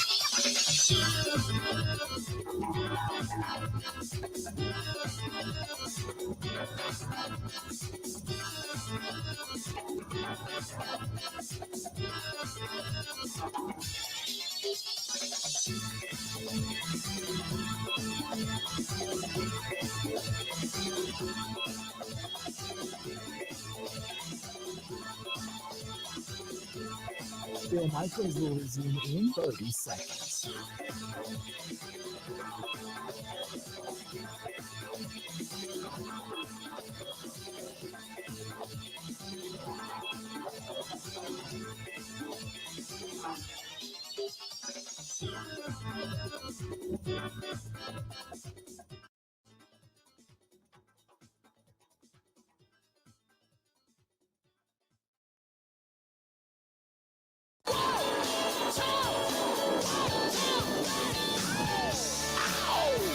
Welcome back. Bill Michaels Show. Welcome into the we're all closing in on noon, not necessarily afternoon, but we're closing in on that. And I'm Bill Michaels, Grant Bill's alongside, and we are inside the WKTY studios here in La Crosse, Wisconsin. This portion of the program brought to you by good friends over there at Burn Pit Barbecue. Go to burnpitbbq.com. That is burnpitbbq.com. Don't forget, Dad, his day is right around the corner. And that means that instead of, like I said before, don't get him a grill and a bunch of utensils and say, grill us up something, Dad. What you do is you grill it up for Dad and you use some Burn Pit Barbecue on it, whether it's the sauces, the rubs, or the hot sauces, and make Dad the dinner. The rest of the year, the other 364 days a year, Dad can grill his ass off. But you can do it for Dad on his day. Go to burnpitbbq.com. That is burnpitbbq.com. And they can get you that pretty much turned around. But they can get it turned around to you probably within a couple of days. So not a bad way to go. Speaking of a bad way to go. Oh, no. Speaking of a bad way to go. So You actually have video and audio of the young lady last night? Well, I took a little just to send to my sister, because we just talk about music a lot, and I'm like, get a load of this. So I'm not trying to be mean to this girl. This is an open mic. She wanted to do karaoke. And anyone who gets up on stage and sings or performs, like, you're a better man or woman than me. Like, right? You have my respect. The thing that was so amazing about her is that she was only singing like the hardest songs imaginable. Okay. Right. So the little clip that I took is this Carrie Underwood. I believe it's Before He Cheats or When He Cheats or whatever. Right. Vocally, this is a challenging song. I can try to play this over my microphone. Play it into the microphone, because you got to hear this. So I'm in not the back room, but there's the main room and then the bar. So it's a little distant, but let's see if this will come through.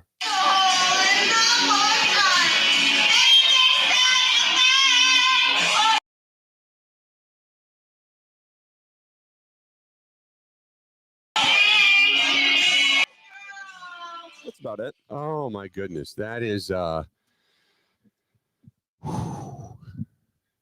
had a great time. It was a great environment with lots of different performers with different skill sets, all getting on stage and pushing themselves. That's brutal. It wasn't very good, though. That's brutal. We're not going to name her by any stretch. She did Ave Maria, and I'll say that she nailed the first little line and the last little line, that's all that anyone remembers. Right. You know what I mean? No. That I'll never forget. You remember? Yeah, that I'll never forget. You remember the rest of it? That screeching. Yeah, that was rough. Ave Maria. That was, yeah. Is some of that in Italian? I didn't even. I don't know. I'd rather run out into the middle of the street and get run over by one of the city buses than have to. Yeah. Go lay down in the bike lane. All you'd see. Yeah, right. That's the bike lane. Oh, jeez. Don't get people started. Yeah. So far, I've been living next to the bike lane. I've never seen a bike. Well, not one bike has gone by. Well, it was cold yesterday. Yeah. Give them a chance. Not one bike has gone by. Nothing. That's just another waste of money. I love bringing good up the bike God. lane. Got the bike lane. And why did they make it a lane? Like a full road lane. Yeah, I don't know.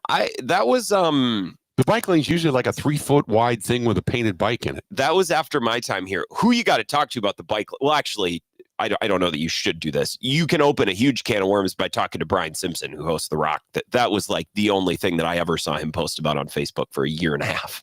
Was the freaking bike lane. Yeah. Because a lot of the people who work down here, they park on 2nd Street. Right. So that's a whole half of the block or half of the road where you don't have any parking spaces. But yeah, you want to open a can, just go around town and ask people about the 2nd Street bike lane. I just I don't understand. I would put it next to the parking spaces, a 3-foot space that is a bike lane. It's painted there. You see the There's bike. room for both. There's room for both. Instead, they took a whole lane, because there must be such a mass amount of traffic at some point or another in the year when there's just nothing but bikes down here. Mm-hmm. That's the only thing I can imagine. Because if there's not, naked bicyclers, they do the naked bike ride. Well, you don't want to see that. Nobody. 99.9% of the people that drive by on a bike that's doing a naked bike ride, you never want to see naked. Yeah, they're never the models. That's a good point. It's never. It's not like a bunch of penthouse playmates just decided to jump on a bike naked. No, just that like never happens. The nude beach is never what you want it to be. No, I had to go do, when I was working in television, I had to go do a TV. Okay. And it was a woman where they do the blurry thing, you know? And yeah. Did you have to be nude? Were you clothed? No, I was asking about the nude and the whole thing. And tell me about the nude. And it's a bunch of people that are over the age of 55 that feel like it's freeing. And I've always done the joke of the woman was having a heart attack on the air and she was grabbing her chest and you could see pain. And I'm like, are you okay? And she's like, yeah, just move your foot. And I said, why? And she said, you're standing on my nipple. It's just that it's that hideously bad. Oh no. It's that hideously bad. It's terrible. You never want to go to a nude beach. You're not going there to gawk. Maybe in what about Greece or Italy? If you're bulimic, that's a good place to go. Sure. Gotcha. Then you go to the nude beach. Other than maybe if you're on the Riviera, something like that. Maybe you go to the nude beach. Maybe. South Beach, maybe. Okay. But you don't go on a lake in Ohio or on the North Beach outside of Milwaukee, and you don't do that. There used to be one in Mazamani just to the west of Madison. I feel like that's one I'd probably look to avoid. Yeah, no, it's like nothing but just worn out flotation devices, and you get You get the mental image of like clementines at the end of stretched out tube socks. Yeah, nobody needs that. I'm telling such a good picture. Matt LaFleur, you're going to hear him coming up next on the Bill Michaels Show. Covering Wisconsin sports like a blanket. This is the Bill Michaels Show on the Wisconsin Sports Zone Radio Network. Bill Michaels here. Your two wheels revved up because here it comes. The Big River Rally where the river meets the road. It rolls into La Crosse on June 27th and 28th. Join us for a weekend packed with action. Stunt shows, a killer bike show, food trucks, all kinds of awesome vendors. Friday, Rod's River Run with Texas Hippie Coalition lighting up the stage that night. Then Saturday is the Big River Rally Ride. Miles and miles of pure freedom. Then Saturday night, Drowning Pool rocks the house. Grab your tickets right now. BigRiverRally.com. That's BigRiverRally.com, and I'll see you there.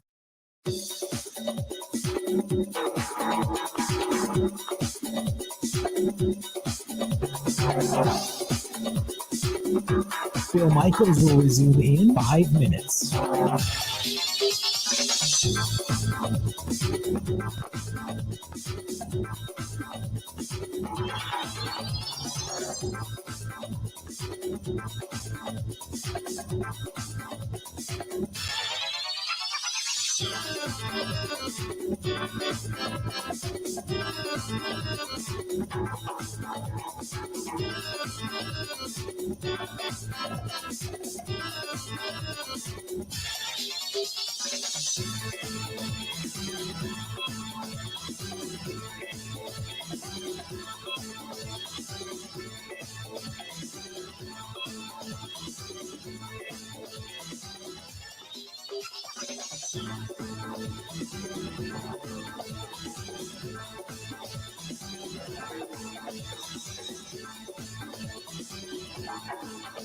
Bill Michaels will resume in 4 minutes.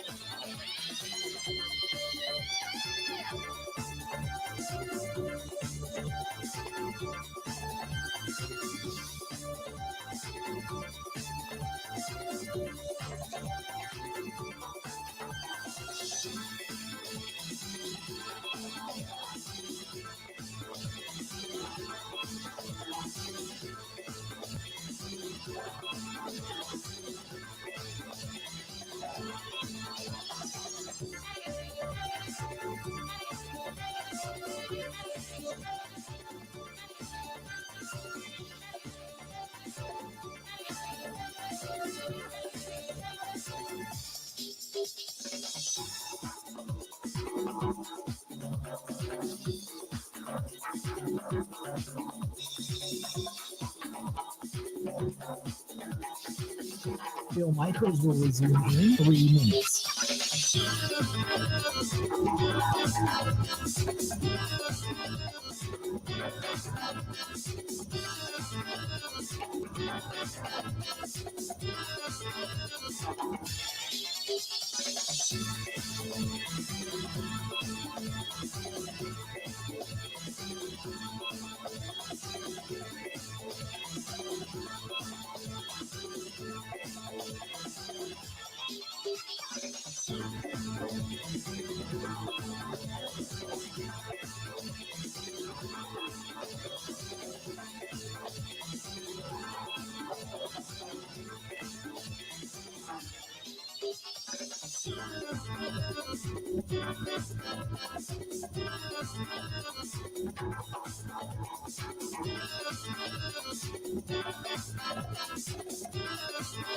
Bill Michaels will resume in 2 minutes.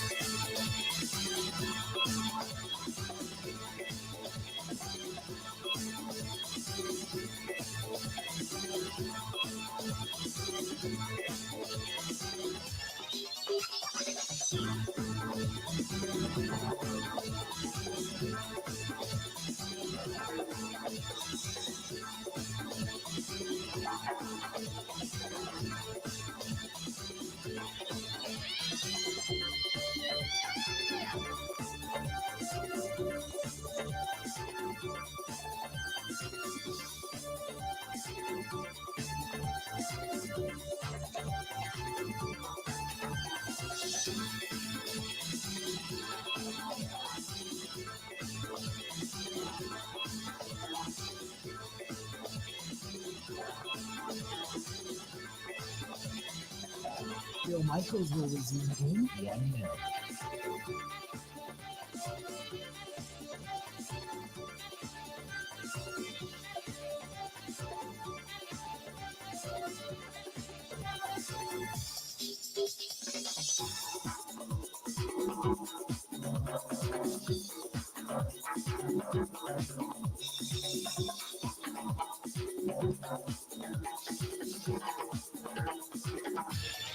Bill Michaels will resume in 30 seconds.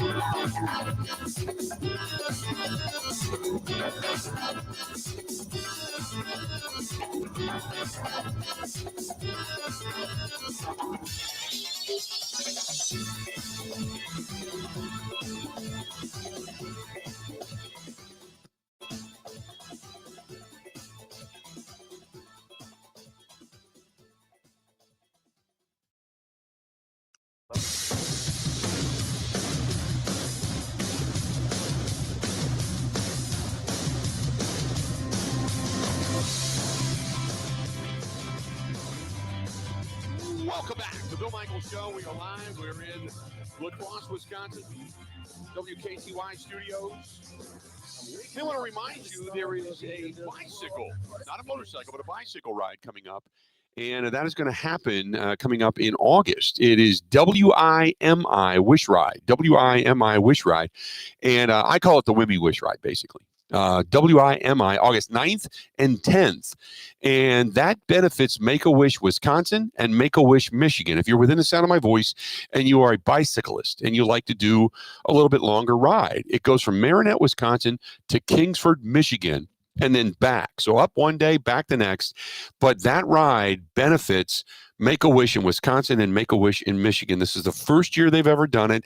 They've got some scenic routes planned, a lot of water on the routes, beautiful scenery, safe, obviously, but more so than anything for really, really, really a great cause.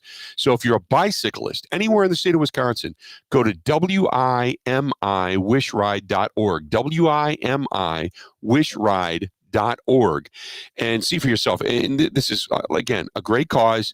It's a great ride. It's at a great time of year, August 9th through the 10th, and which is usually still warm, got humidity, beautiful. The water's warmed up, so you're not, dressed for, 90 degrees, and then you get near the water and it's 60 degrees. Nothing like that. It's just a good time of year. August 9th and 10th through the upper portions of Wisconsin and into the UP, from Marinette, Wisconsin to Kingsford, Michigan and back, WIMIWishRide.org. That's WIMIWishRide.org. There you go. Matt LaFleur, talk. So what are you looking for? Kind of in those the second and third team guys. I had a corner like you had Greg Jr.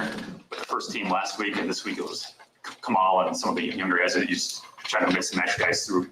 Yeah, some of it's just, for some guys being on one field, they're going to get less reps than if they're on the other field. So as far as who's in with who, I wouldn't read into it at all. I mean, we don't even have any pads on. And I mean, most of it is just the majority of our practice, as you guys have seen, is mostly jog through. I mean, that's just kind of like where we're limited now. And so what we're looking for is these guys being able to line up, communicate, know what to do.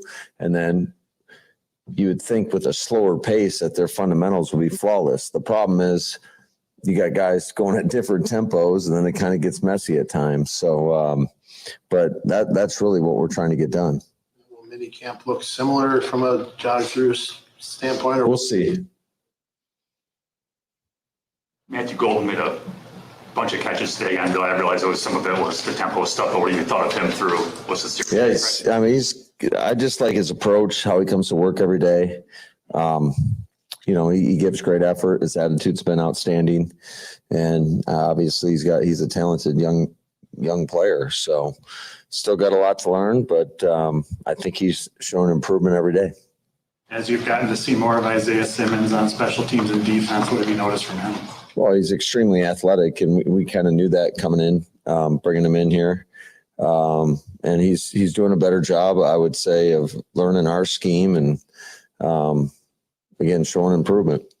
So Lucas Van Ness take some reps inside today. I'm guessing if that's our first time seeing it, it's not the first time that's happened. Do you feel like that's a way to maybe unlock more of his game, to have him split his time inside and on the edge? Yeah, I think situationally you can do that. I think in known passing situations, there's some thought around that. A lot of it's going to be just dependent upon everybody else as well. So Lucas has shown a lot of growth, and I'm excited to see him once we get pads on and really all those guys, how they compete. What's the biggest area of growth that you've seen from last season, this offseason so far?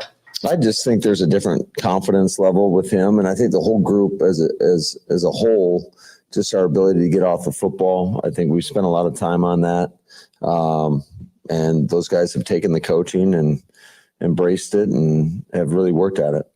What have you seen from Keyshawn this offseason preparing for this year, and what's the next step for him to become a more complete player with you? I just think with every player, it's the consistency at which you perform. Obviously, he's gone out there and he's played.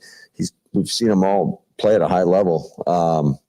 And so it's just doing that every down, not that he does take plays off. So I don't want to make it sound like that, but just being so dialed in on every play. And that's the challenge, I think, for every player.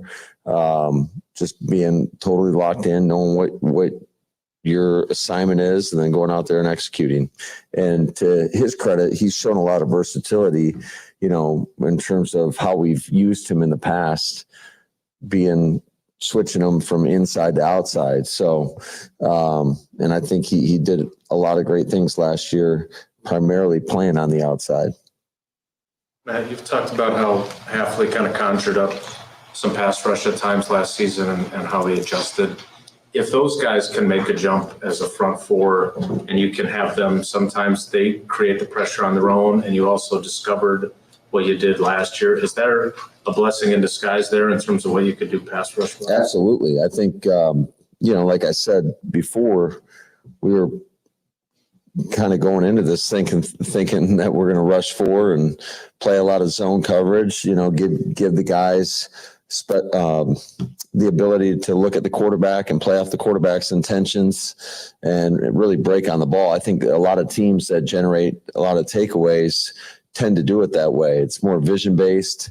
And then we morphed from that. I mean, a lot of the coverage principles were similar, but just how we generated pressure was different. And I think in today's world of football, I mean, the more versatility you show, it doesn't matter what phase we're talking about, but the more versatility, I think it's harder to prepare for. I think the challenge is, it's just like there's a fine line in terms of what is too much. So yeah, you want to be versatile, but you want to get good at a lot of, at what you do as well. So the more you do, the less time you have to have meaningful reps at it. So it's finding that balance there in terms of what is enough flexibility and versatility versus what we can get really good at. Matt, last year, Luke finished, I think, with 7 catches. Obviously, a large part of that due to injuries. He's had a couple nice plays already. I know it doesn't mean much at this time of year, but what do you need to do to kind of unlock that talent that you used, obviously used the second-round pick on him a couple of years ago? Musgrave, yeah. I think he's another guy that I'm excited about. The whole key is we have to keep him on the field and keep him healthy. And unfortunately, he's had a couple, I would say, freak plays, and that's limited his ability, because I thought he was, especially his first year, he was starting to kind of come on a little bit and open up the door for Tuck, and Tuck's done an outstanding job with that. I just think both of those guys are unique in their own ways, and they both bring a little something different, but I'm really excited about both those players in our system. What makes Zach Tom such a steady option on the right side for you guys over the last couple of years? Well, I think he can play any position. So it just happened to be that he kind of found his home at right tackle. But I think his versatility is one of the things that makes him special. I think he can play all 5, and there's not a lot of guys that can do that. But I would say that he's got the athleticism. I think he's a very intelligent football player, and he's played pretty consistent over the course of the last few years. What does it mean that he's here at the voluntary stuff and kind of setting the tone for that group when, he's going into a contract year? He'd probably be justified to maybe not show up while he waits for a deal. What does it mean that he is here for this? Yeah, I think that tells you how much it means to him. And, you always want everybody here this time of the year, and understanding that it is voluntary. And, but yeah, that means a lot. I know for me, it means a lot to me. This time last year, he was part of the pack epidemic that you guys had going on. I don't know what you're talking about. Yeah, I'm sure you don't. You're a physical specimen like me. When you look at what he's, I look a hell of a lot better than you. Let's set the record straight. I'm just kidding. When you look at what he's been able, I know you're only in shorts and helmets, but does he look a lot different? And do you want to you keep talking about his versatility, but do you want to keep him at right tackle all the time? Yeah, I think that's a plan. Absolutely. That's where he's kind of found his home. But I think what's great about him is if you do have something that happens, it just gives you some flexibility up front. And we're always looking for guys like that. And I think our guys do a really good job, not only from a scouting department, finding players that have that versatility, but also I think our coaches do a pretty good job of cross-training those guys so that they can go in there and play. And I think as a whole, I think Zach's in a lot better space physically than he was a year ago. I mean, it's tough when you're rehabbing to get stronger and faster and in better shape. It's another thing to be out there and you're practicing and doing all the drill work, and you can really focus in the weight room at making those gains. So I think as a whole, though, I think our football team is in a much better spot than we were a year ago as well. You guys have a lot of playmaking options in the passing game. The quarterback that can get it to him. You got Josh Jacobs. You bulked up on the offensive line. What do you want your offense to be? That's a hell of a question. We're trying to figure that out right now. So I think that gives you a lot of flexibility, in regards to where do you want to go with it. But I think that's part of the beauty of this time of the year is you're trying to work through different things. Obviously, you're going to throw in some new wrinkles that you get by watching other teams, or maybe watching yourself and thinking about, okay, well, what if we did this off of that play? So that's kind of like just this time of year is great for that. And I think that it organically develops over time and into training camp as well and into the preseason. And then I think we'll have a much like defensively, the idea of playing with your eyes and the versatility into that's the best way to kind of play defense. On the offensive side, is there a best way right now to play offense in this league? However you can score points, create explosive plays. Obviously, that plays a big part into it. And at the same time, you got to take care of the football and protect the quarterback. And a lot of those big explosion plays might take a little bit longer. So you got to hold up longer.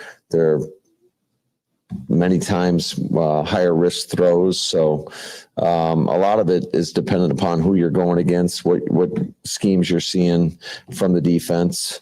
That's why it can change from week to week. Today I'm watching anywhere from rookies to veteran free agents down to the 2s and 3s learning to the first group. And I'm thinking about you put off that week, with virtual because of the draft on it. How do you, with mini camp coming up next week, how do you think your guys are progressing? And how much does it help that you've got an awful lot of core guys in your 3rd or 4th year here? Yeah, I think that although, we're still relatively young, our guys are experienced. And I think that, they've been in a lot of these situations. So, it's just how fast can we get the new guys and some of the younger players that we're going to obviously rely on. How fast can we get them up to speed and acclimated to what we're trying to get done? Matt, with Romeo, going through whatever that was last year, early in the year, do you think where he is now in terms of headspace and just where he fits in? Do you think he's in a better place? Yes. I can only speak to what I know, and what I know every day is how he comes in the building and watching him work. And he looks great out there. I don't know if you guys can tell a difference in his physique. he does look like a specimen out there. But he does a great job. He's come in and he's just worked. And obviously he's played a lot of snaps for us and has had a lot of production. So I'm excited about where he's at. Yeah, obviously it looked like Marshawn Mahrez was back a little bit today. What's the plan for him going forward? And do you have any great feel for what he could give you after what happened last year? Yeah, I think we have a feel for what he is certainly capable. I mean, we've seen enough. He's an explosive player. I think he's getting into a better spot, but he's got to prove it over the course of time, and unfortunately he's had a lot of just things that have popped up where he hasn't been available, and it's hard to make it when you're unavailable. And I'm really excited about the player. Again, I think he's in a lot better spot. He trained his butt off before, from the day the season ended to coming back here, and he worked really hard to get back. And then he had another thing pop up. So, but he's in a lot better spot right now, and we'll give him more as tolerated. Thanks, guys. Have a good one. There you go. That's Matt LaFleur. There's one thing I want to touch on when we come back, because he kind of discussed a lot there.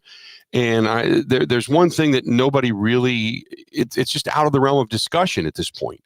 And I want to touch on it when we return. So don't go anywhere. We got a whole lot more of the Bill Michaels Show live out here in La Crosse, Wisconsin. WKTY Studios coming up right after this. Ready? This is the Bill Michaels Show on the Wisconsin Sports Zone Radio Network. And now for the Pella play-by-play, here's Jeff Levering. Thanks, Gina Della from Pella. What a beautiful day to have new windows and doors installed. Every day is beautiful because Pella installs year-round during all seasons. And as Pella goes into another windup, it's so hard to guess the next pitch. The customizations seem endless. And it doesn't have to be super expensive. Pella has a product line for every budget. And if it is time for a major upgrade, rest easy by scoring no interest and no payments for up to 2 years. Pella also provides a free in-home consultation, which includes a no-obligation quote. That's always a great play, because working with one of Pella's design experts is such a wonderful, no-pressure get-together. I know this from experience. With a range of affordable options and products assembled in the USA, you can get the look you want at a price you can afford. And there's no reason to wait with this incredible deal going on. Get no interest and no payment for up to 2 years. Visit PellaWI.com today. Certain restrictions apply in 6/30/2025.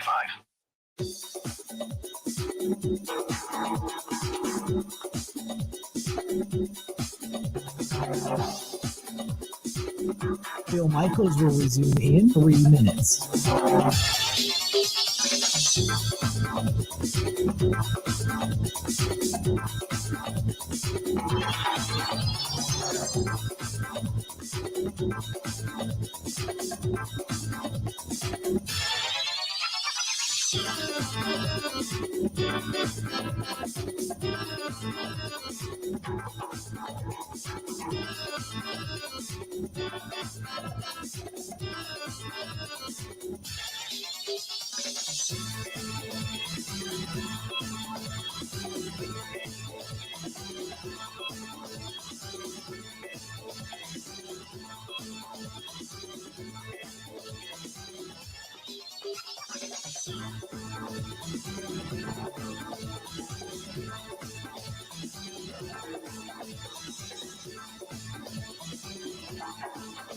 Bill Michaels will resume in 2 minutes.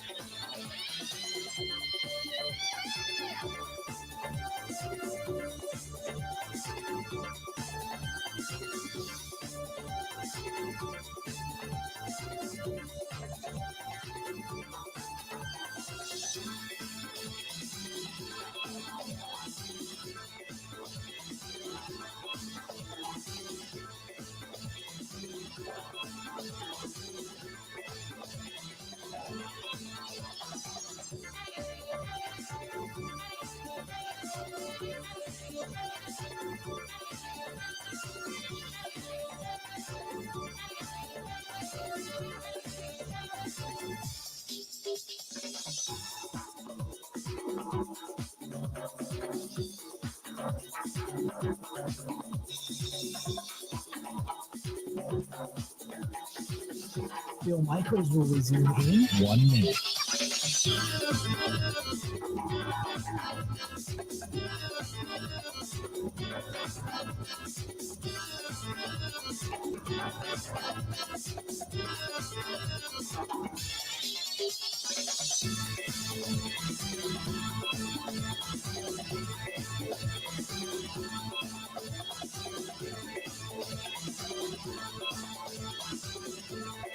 Bill Michaels will resume in 30 seconds.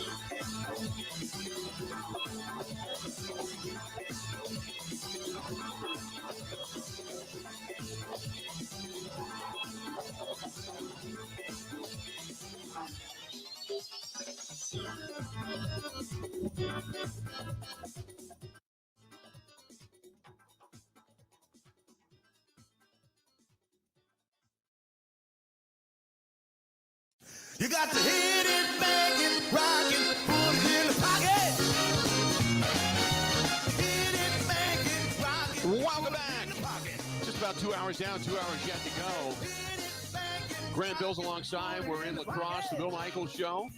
Tonight over at Celebrations. Grant's show is going to be 4 to 6 over at Flipside Pub and Grill, back over there to see everybody well, the weather will be better today over there this afternoon than it would have been yesterday. It's beautiful outside. It was kind of craptastic. But that being said, his show will be there 4 to 6. If you're in La Crosse or in the area, you want to stop by and say hi. I'm going to be over at Celebrations tonight for our first Quick Spirits cigar dinner, which we're looking forward to. Here's my question. And there's not really much new in the wake of any Jaire Alexander information. There's nothing there. It's just a flat spot on the pond at this point. Mm-hmm. But there seems to be more, now that we're through June 1st, we're sitting on here on June 4th, there seems to be more of a growing consensus that they're going to work out a deal with him and keep him. I still think the likelihood of him being traded is probably more prevalent. But the interesting note is the teams that at least apparently outwardly looking in are interested, if indeed the Green Bay Packers cut him. And I don't doubt that. And he's attached to some of the NFC teams, one of them right here in our own division. We'll talk about that when we come back. 2 hours down, 2 hours yet to go. Stay tuned. More of the Bill Michaels Show live here in La Crosse, Wisconsin, coming up right after this.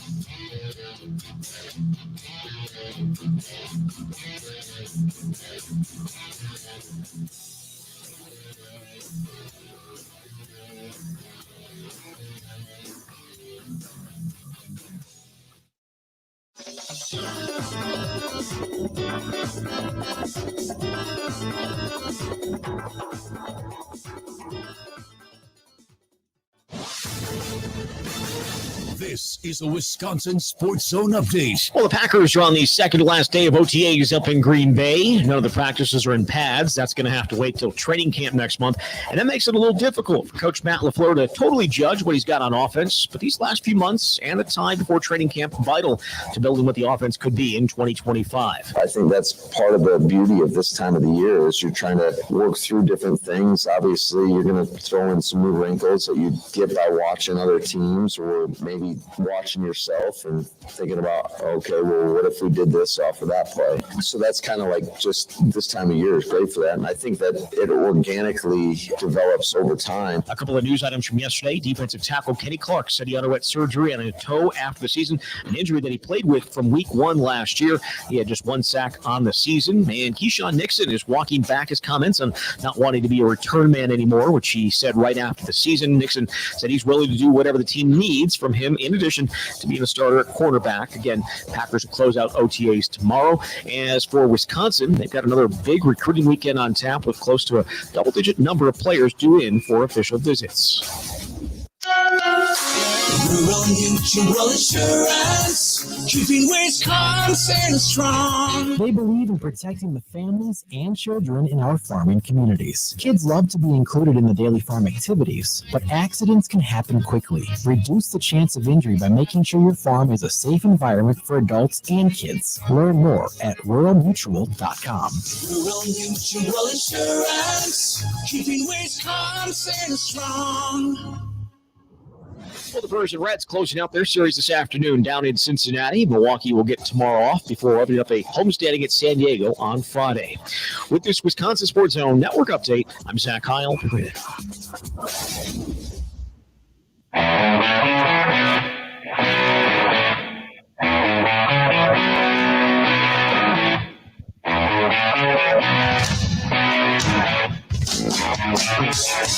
Hour number 3 of the Bill Michaels Show. Welcome in on this Wednesday edition. We're just sitting here going through our schedule, trying to figure out where the hell we're at. You get a little lost. I got to admit, you get a little lost. So it feels like just yesterday. Like we were just jumping into the RV and going. Not that it's been 2 weeks or anything like that, but it just feels like yesterday that the adventure began. So later on today, Grant is going to be over at Flipside Pub and Grill from 4 to 6. I'm going to be at Celebrations starting at about 5 o'clock until, I don't know, about 8 o'clock tonight for the cigar dinner. And after that, we jump back into the RV and then off to Eau Claire we go. Tomorrow, we're going to be at Wild Ridge Golf Course, and we're going to be there all day. This show and then your show until we then jump back into the RV, and then we start to head back home after a brief stint on the road. But you got a chance to see friends, which was good. I did. Coming back to this area of town. Got to tool around a little downtown last night, which is fun. Found a karaoke open mic night. Yeah. It was a mixed bag. Which we played that on the air a little while ago. We did. It was like a cat getting caught in a lawnmower. It wasn't great. Yeah. It wasn't excellent.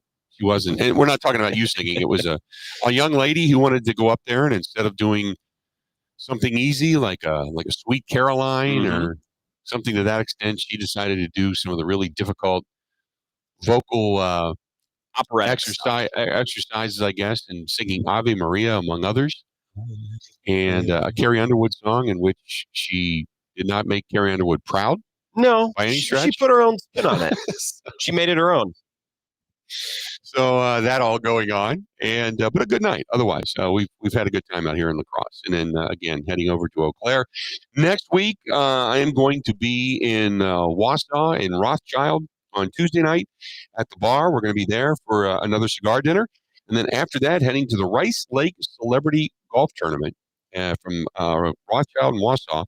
I then head to Rice Lake, and which is I'm excited about that because that's always fantastic. It's always so much fun, and the list of celebrities every year is just awesome.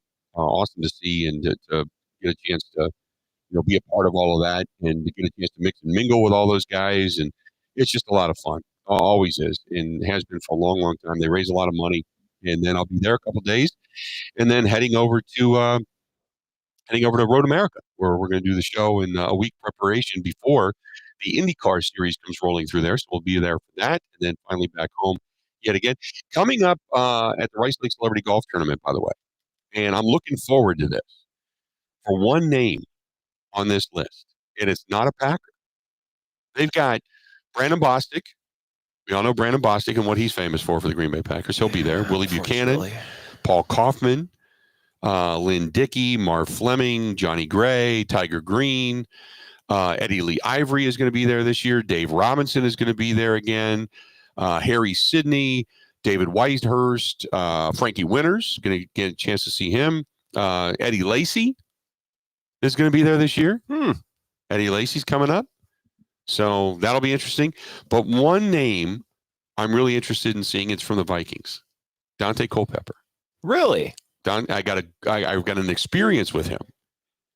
And one of the coolest things, because everybody thought Dante was kind of this jerk. Okay. I was on a cruise. I was doing one of my cruises, probably 2008 or 9. And we were on this cruise. And on cruises, a lot of times younger kids between the ages, will say, of 8 and 14. Okay. They're responsible enough to go on their own, but they're still kids, but they're not adults. You know what I mean? Yep, They just, yep. But the parents don't tend to worry because they're on the boat, right? They give the kids the key card to get into the room and they say, we'll see you at the end of the cruise, you know, and then they run amok, right? There was this young girl. She was probably 10 or 11, and she was rambunctious, we'll say. Sure. And she came running through these doors, and there was this older lady that had a tray. She'd come from like the buffet downstairs. She was bringing food up by the pool. Ran into this lady, knocked the food down, the whole thing, and kept on going. Oh, boy. And you hear, hey, I mean, this loud, booming voice, get over here. And he starts chastising this girl. Mm-hmm. It was Dante Culpepper. And it was his daughter. Oh, really? Yeah, that did Oh. it. Yeah, then it was it's his okay. daughter that did it. Because I'm no parent, but parents don't like when other people yell at their kids. But he grabbed this girl, made her clean it up, made her go over to the older woman and apologize to her. Well, yeah. And then said, that is not the way we do things. Right. I mean, just was this great parent, right? Mm-hmm. Later that night, we're in the casino. And there's a guy down there. It's not Dante Culpepper. But this guy is drunk. He's obnoxious, throwing money around like he's, like he's Bezos. Making a scene. Yes. It's Dante Culpepper's either cousin or brother. Grabbed him by the shirt collar and drug him out of the casino. Dante drug him out of there. Yes. And said, you don't represent me that way. So he's just... And threw him out. He's looking after everybody on He this was cruise. the most upstanding... Don't be an embarrassment. Don't be a jackass because you think you're somebody because of me. Sure. I'm not doing it. You're not going to do it. And that. I was my whole opinion of him changed on that cruise. Interesting. Did you ever talk to him at any point? Never did. did. You just I noticed he was there. The guy was alone with his family and just wanted to be left alone. People came over and asked for autographs. He's like, yeah, but I want to be left alone. So I didn't want to go over and say anything. I just observed. And he was the classiest, most down-to-earth, nicest guy to everybody around him. Cool. And he was, you're not going to do that because you think you're somebody, because in reality, you're nobody. I'm somebody, and I'm not doing that crap either. Yeah. So it was, I can't wait to talk to him about it. So why do you think is there a connection with Wisconsin, or maybe he's teamed up with one of the other people who were there from the No, they Packers, bring over John Randall's going to be there. Oh, okay. Todd Bauman, Carl Lee, Henry Thomas, Ted Brown, Ricky Young, Stu Voigt, Leo Lewis, Robert Tate. All these Vikings are going to be there. Well, it's closer to the Twin Cities, technically, than it is to Kenny Sanders from the Brewers, Jim Gantner, Jerry Augustine, who we were talking about last night. Billy Castro is going to be there. I can't wait to see Billy. I haven't seen him in forever. Al Newman. I mean, it goes on and on. So all these celebrities are going to be in Rice Lake coming up next week. I love Rice So Lake. it's going to be a lot of fun. Going to be a lot of fun. I'm a little jealous. There's a couple of guys that are going to be, they're not really going to be playing in it because they just don't get around real well anymore. There's going to be Paul Crosse, the NFL Hall of Famer, is going to be there. Tony Berger from Leinenkugel's CEO, he's going to be there. Because normally it was either Dick or Jake Leinenkugel. And this year those guys can't make it, so Tony Berger is going to be there. But yeah, it's always a lot of fun. So we're looking forward to going up there to Rice Lake and spending some time there. And then after that, Thursday I do the show, and then off to. There is no easy way to get across the middle of the state to get to Elkhart Lake, Wisconsin. No, there's not. It is a lot of small, windy roads in the RV, so it's going to be a while. That's how, well, especially in the RV, holy smokes, but that's how people in La Crosse or probably up towards Rice Lake feel about trying to get to Packer games, right? Right. If you're coming from Eau Claire, you can just take 29 the whole way. Right. Which is still a little bit of a drag, but at least it's easy. But getting to the Fox Valley from different places around the state, unless it's from Eau Claire or Milwaukee, you can come up the interstate. It's not an easy adventure. Right. Exactly. It'd be tricky. So, but all those guys are going to be there. So it's always great. And the Wednesday night, they do a sponsor and or quote celebrity dinner. And I don't know if Wayne Larravee's going to be there. I didn't see his name on the list, but Wayne's there usually. And I get a chance to chat with Wayne a little bit, and because Wayne and I came into the state together. You guys go way back. Basically, we go back to being interviewed almost together. And so I get to see Wayne and all this guys. So I don't know if Wayne's going to be there or not, because Wayne loves playing the golf anyway. Yeah. But yeah, I get a chance to hang out with all those guys because was it last year? Last year, I'm sitting at a table. It was Marv Fleming, Dave Robinson, Paul Kaufman, Lynn Dickey, David Whitehurst, Jan Stenerud, myself. I think there was somebody else, but I'm sitting at this table with all these guys. Not a bad group. And you just listen, Right. And the one thing I do is I bring cigars because Lynn Dickey, big cigar smoker. So Lynn will always go, hey, you got one? So yeah, here you go. Oh, this is a good cigar, Bill. This is a good cigar. So I'll give Lynn one, and Lynn's like, okay, over here. He always saves me a seat because he knows I have cigars. So I sit at the table, and you just shut up. Yep. You just listen. It's like stepping back into time. And then they start talking about Lombardi and what he did and what they did with Bart and when Bart was coaching, and, all the stories come out. And sometimes you've heard them, sometimes you haven't. You get a new story. Paul Kaufman's always got some kind of weirdly formulated tapestry of words that partly were true and partly not. And he spun them into something, and it's just, and you're listening, trying to interpret, like, I don't know if I completely buy that. And it's fantastic. Bringing cigars is a good thing. You got to provide something. You got to bring something to the table. So that's what I bring. I smoked a cigar when I was golfing with a buddy 2 weeks ago, and I sent you a picture because anytime I do anything cigars, they're like, oh, Bill will be proud. And my buddy saw me sending a picture, taking a picture. He goes like, hey man, this is like a $2 cigar. I don't know if this is one that you want to brag about. No, I'm just like, excellent. He's got a cigar. It was like the night that Kate sent me pictures when she graduated. She's sitting at a picnic table out back with her family, and she's smoking cigars. Of course she is. And now I know why. She's going to the gentleman's club. After that whole fiasco, she's got to represent. Her. Oh my God, this is a good stick. I need to get back into the studio on Friday so I can get the full rundown on what happened there. Yeah, we got to get cuts of that and just play them back. Yeah, I need continuously. All of it. I need all those drops. But yeah, that's going to be the next week on the road. It's pretty relaxed up in Rice Lake. I love it up there. It is. I always wanted, because they always say, well, bring your clubs. And I never get a chance really enough time to go golf. Like tomorrow, we won't get a chance really to go out and play. Yeah. But I'd much rather bring a fishing pole. Yeah. And go down by the river and hang out down there while everybody's on the golf course, and then come back for the dinner that night after going and fishing all day. Yeah. I'd rather do that. I think I'm the same way.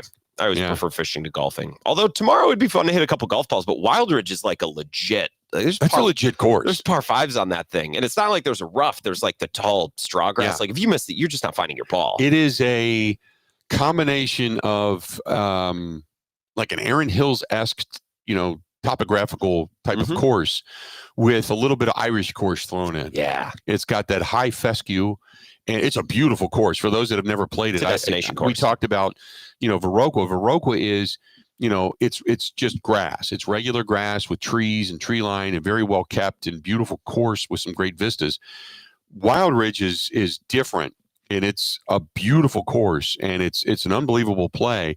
And then much like Turtleback's very similar. It's got, regular grass up front, fescue in the back, and, some water to play around, and you go through the woods, and that's a great course. I mean, we got a lot of great courses here in the state of Wisconsin. So anyway. That being said, let's do this. We're going to step away, take a quick break. We got some more Packers to hear from. But Jaire Alexander is, to me, I want to talk about this before we get to the bottom of the hour, is, to me, the situation is an enigma. Because at this point in time, if you are a betting person, where are you going to put your money? And I think that's that's a legit discussion. This portion of the program brought to you by our buddy Dwayne, D-U-A-N-E-S, Dwayne'sCoverItAll.com. Go to Dwayne'sCoverItAll.com up in Wausau where you got it. He did a magnificent job on my boat cover, on the floor, on the cockpit covers. I mean, just, fixing the upholstery. My boat is like brand new. I could turn around. The engine is new. The upholstery is new. The floor is new. The only thing in the boat that isn't new is the fiberglass itself, is the actual boat. Everything else new. And it's beautiful. It's stunning, the job that he did. I'm so anxious to get this thing on the water. Go to Dwayne's, D-U-A-N-E-S, Dwayne'sCoverItAll.com. Call him 715-870-2119. That's 715-870-2119. Again, 715-870-2119. That is Dwayne'sCoverItAll.com. This is the Bill Michaels Show on the Wisconsin Sports Zone Radio Network.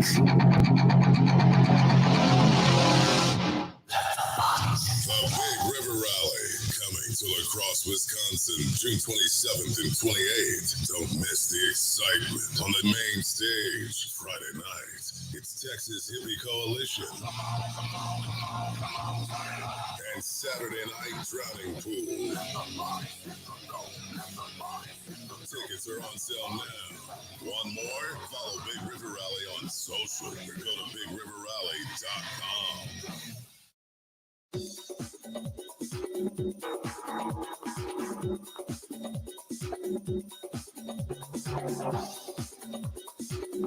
Bill Michaels will resume in 3 minutes.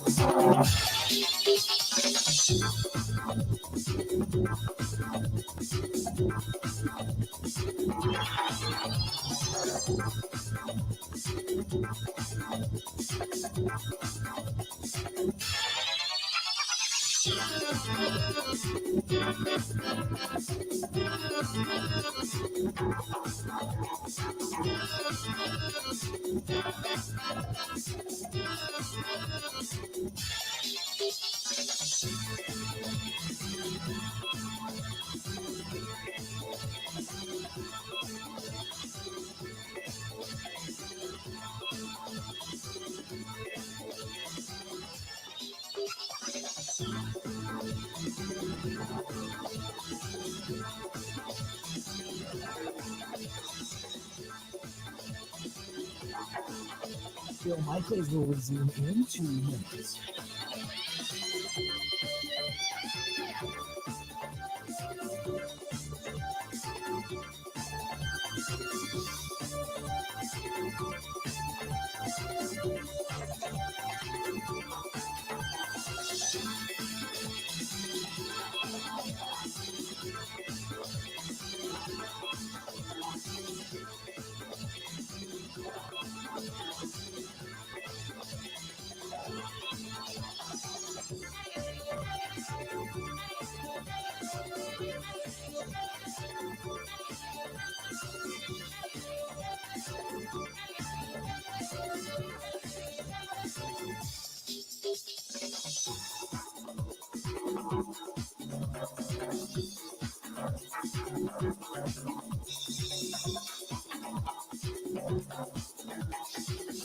Bill Michaels will resume in 1 minute.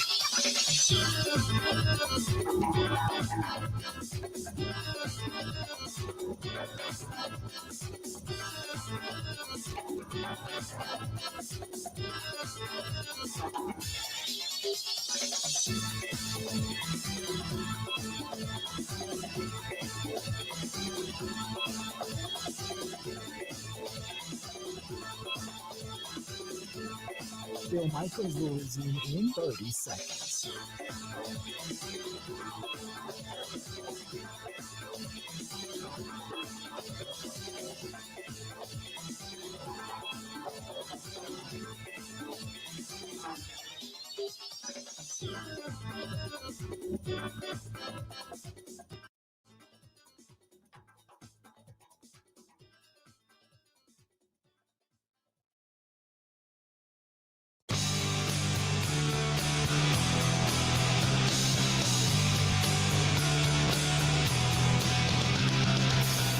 Gotta say thanks to our friends at Marquardt RV. It is just our first real venture out. We stayed in it. I stayed in it when we were in up for the NFL draft when we were in Green Bay a couple of nights, and it was great. But traveling in it and just being able to spend some time and having people want to come over and take a look and go through it, and it's been fabulous. Marquardt RV has been a pleasure to work with, and their service department is absolutely positively second to none. And if you're an RVer or considering one, you are going to know, or you know, that the service department is as big a purchase in making a decision where to buy your RV than it is just the RV price itself, because their service department's second to none, and they pride themselves on their service department and being second to none. They just care so much. Ben and Munch and the guys out there in Columbus, Wisconsin are fantastic, as are the rest of the service departments all throughout the state. They have 8 different locations to choose from in Wisconsin, and they've got a couple of them over in Minnesota as well. Go to Marquardt, MARKQUART, MarquardtRV.com, MarquardtRV.com, and whether you're going in there and looking for accessories, looking for a new or used unit, if you're going in there for a full-blown motor coach like we have, whatever it is, they've got something for everybody. I'm telling you, everybody, and their service, again, second to none. And they care about the community they work in and live in. That is Marquardt, MARKQUART, MarquardtRV.com. Bunch of locations throughout the state. I know there's one near you. Go to MarquardtRV.com. So the whole thing with Jaire, I find almost enigmatic, because it's like, what's going to happen? So I go over today, and the first thing, when I'm sitting here, Dr. Pepper, who listens to the program, says, what's going on in Green Bay? They must really think they can sign Jaire. Why are they not cutting him? So And Dr. Pepper, who texted us, your guess at this point is as good as ours. I think what they want to do is it's twofold. One, if you get something good for him in a trade, you go through the OTAs and the minicamp, the mandatories and stuff. You look for that and you say, does somebody go down? Because we've seen players now that have gone down. They tear an ACL, they twist a knee, whatever they happen to do, they pulled hamstring, whatever. We've seen some guys go down in these camps already that they're going to miss an entire season. So Goody's probably looking at it as there might be a corner that goes down somewhere, and the next thing you know, somebody says, hey, we're going to pony up for a premium cornerback that is on the trade block, and the Packers get whatever they're seeking out of that trade from them. Or they look at it because they don't have to move him. There's no clause in there about a roster bonus. So had he had like a $5 million roster bonus, he'd be gone already. But he doesn't. So now that the longer you hang on to him, which we kind of looked at June 1st and this week and maybe next is kind of like, here's the period of time in which you're going to figure this out. But it may be, when do the Packers have their mandatory minicamp? I think it's next week or the week after, right? Yeah, it's got to be coming up. It was just, I only know that because I was listening to Mike Clemens ask Matt his question. Yeah. And it was making it sound like next week or the week after. I can look it up, though. Because it's about a month they give them between the mandatory minicamp and then training camp. I can't imagine they're going to have him at the mandatory minicamp.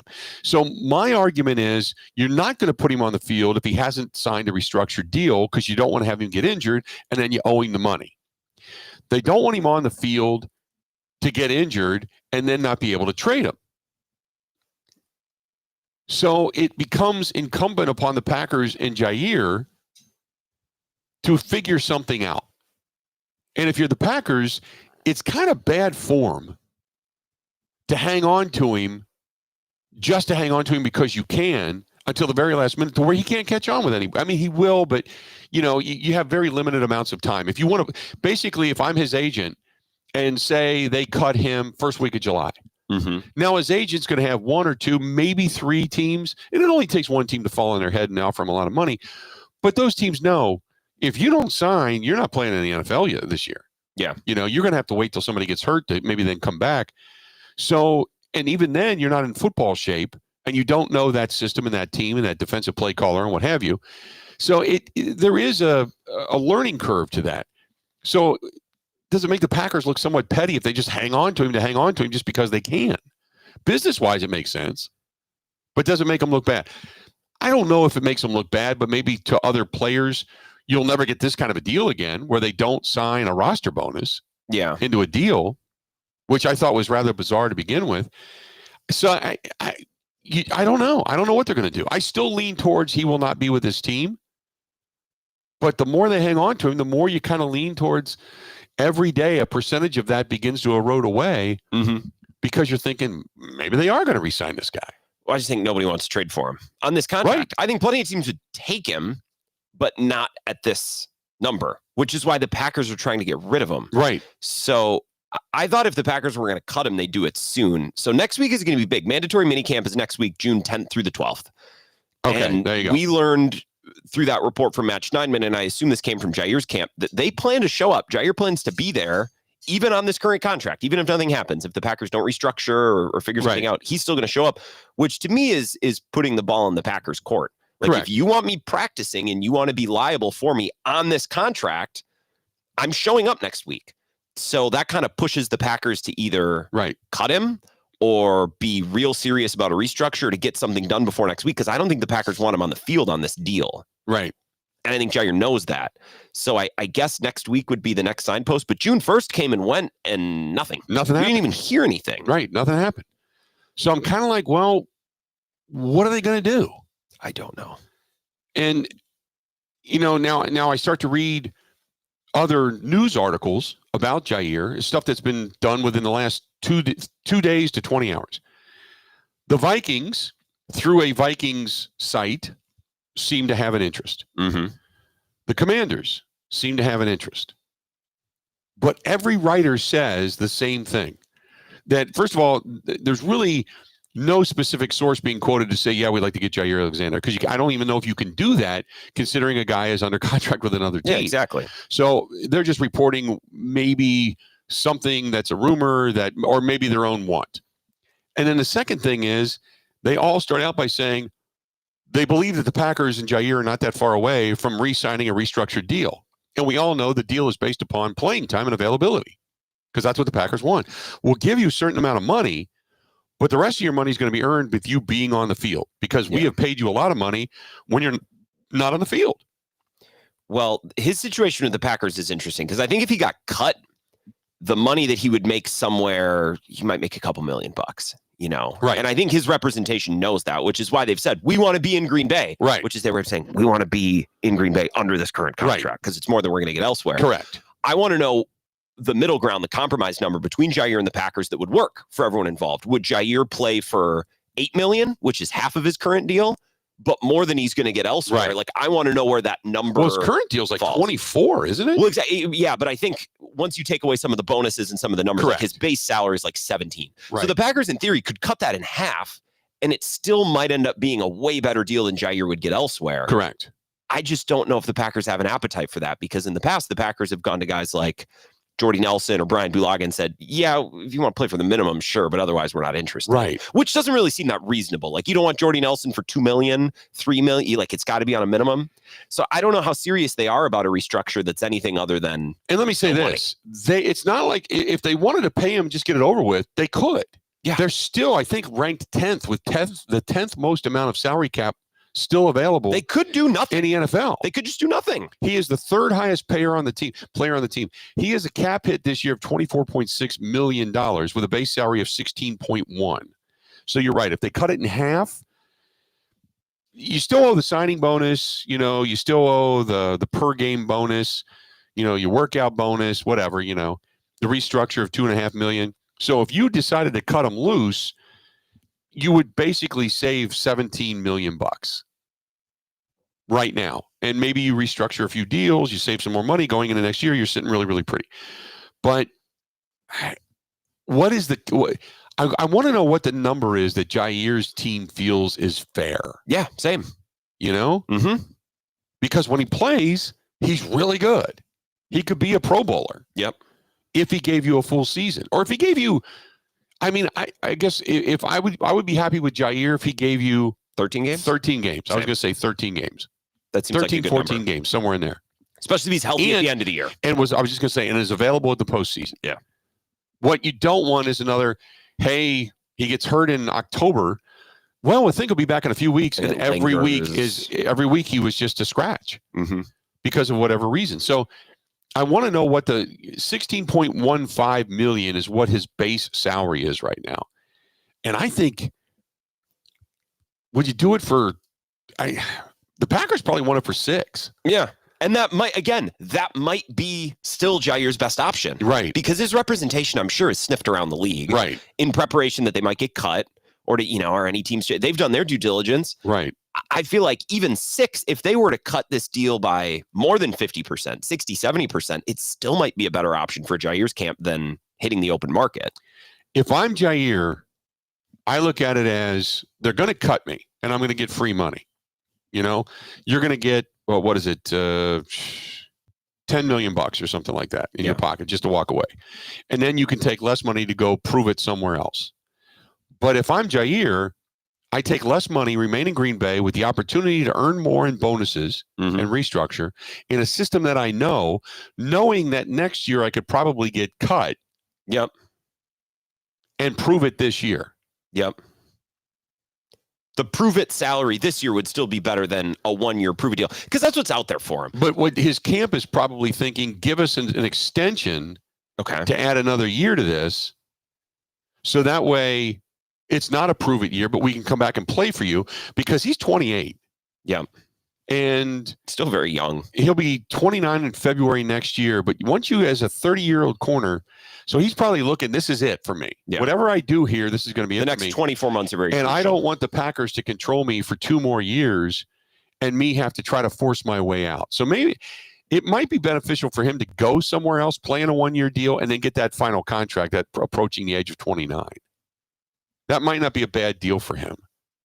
I just think just about any option in Green Bay is still probably going to be better than what he would get getting cut and then being on the open market, especially in June. You know, if the Packers cut him back in January and he was able to hit free agency full throat right when everything was going on and everyone's shopping around. Like, you're a little late in the process now. Right. And everybody knows his injury history. Sure. And he's getting cut. So everyone knows he's just gotten cut. Yeah. I don't think the Rams are all of a sudden going to come calling with a 3-year, $30 million deal. It's going to be a 1-year prove it deal with incentives. And he might be able to do that plus a little extra just to stay in Green Bay. Yeah. So I would love to be a fly on the wall. I'd love to know what those discussions are at this point, what the want is. They've been long discussions because we're here on June 4th. And they're still going. We still don't know anything. When we come back, let's do this. We're going to hear from Lucas Van Ness, another guy that we're waiting to see because Goody spoke so highly of, coming back this upcoming season to see what he's going to be able to add to this roster now that he's got fully healed thumb. This portion of the program brought to you by our friends at The Nice Ash. The Nice Ash with Friday Night Live is back, and you can go check that out downtown Waukesha. They closed down the streets. You can just walk up and down the streets, enjoy all the storefronts, and then maybe either start there or end there or stop in at one point. The Nice Ash Cigar Bar, whether you're catching a game, going down for some live music on Thursday, Friday, Saturday nights, great smokes, whiskey bourbon club. I mean, I can go on and on. There's so many cool things and a great vibe inside The Nice Ash Cigar Bar, 323 West Main Street, downtown Waukesha. And check it out. Go to theniceash.com. That is theniceash.com. Lucas Van Ness of the Packers next. Covering Wisconsin sports like a blanket. This is the Bill Michaels Show on the Wisconsin Sports Zone Radio Network.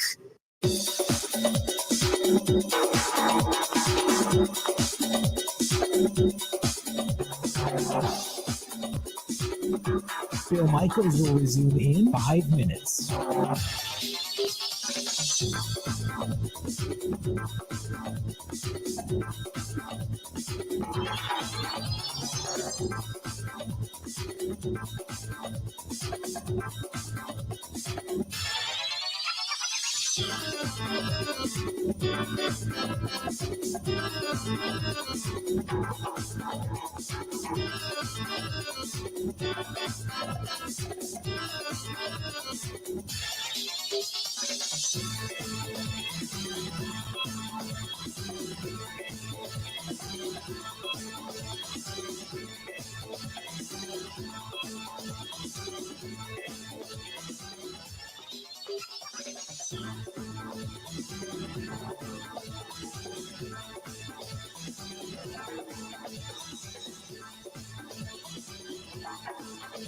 Bill Michaels will resume in 4 minutes.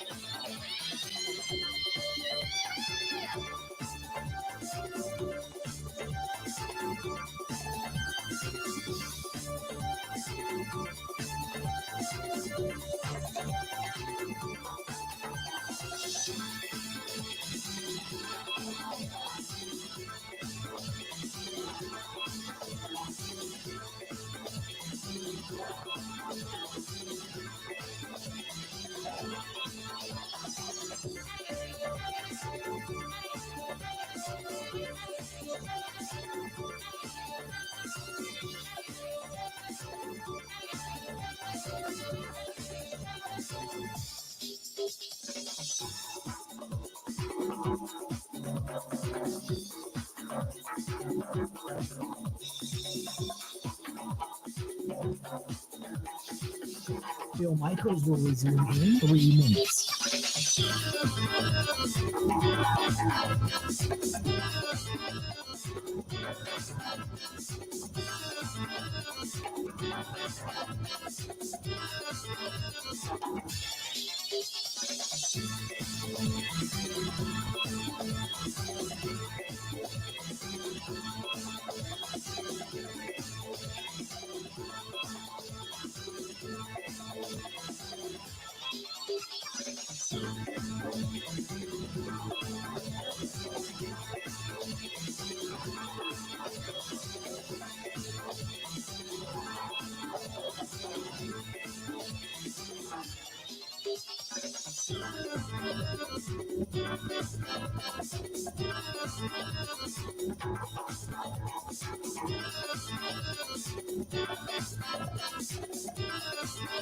Bill Michaels will resume in 2 minutes.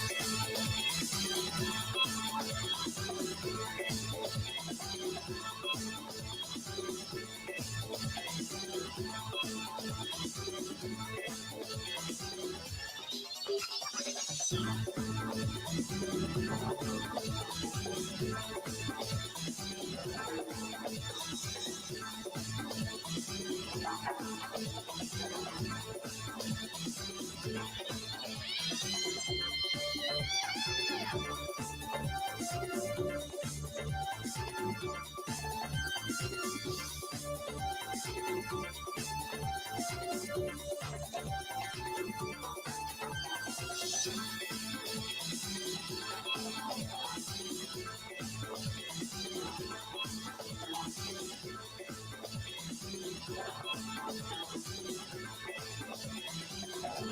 Michaels will resume in 1 minute.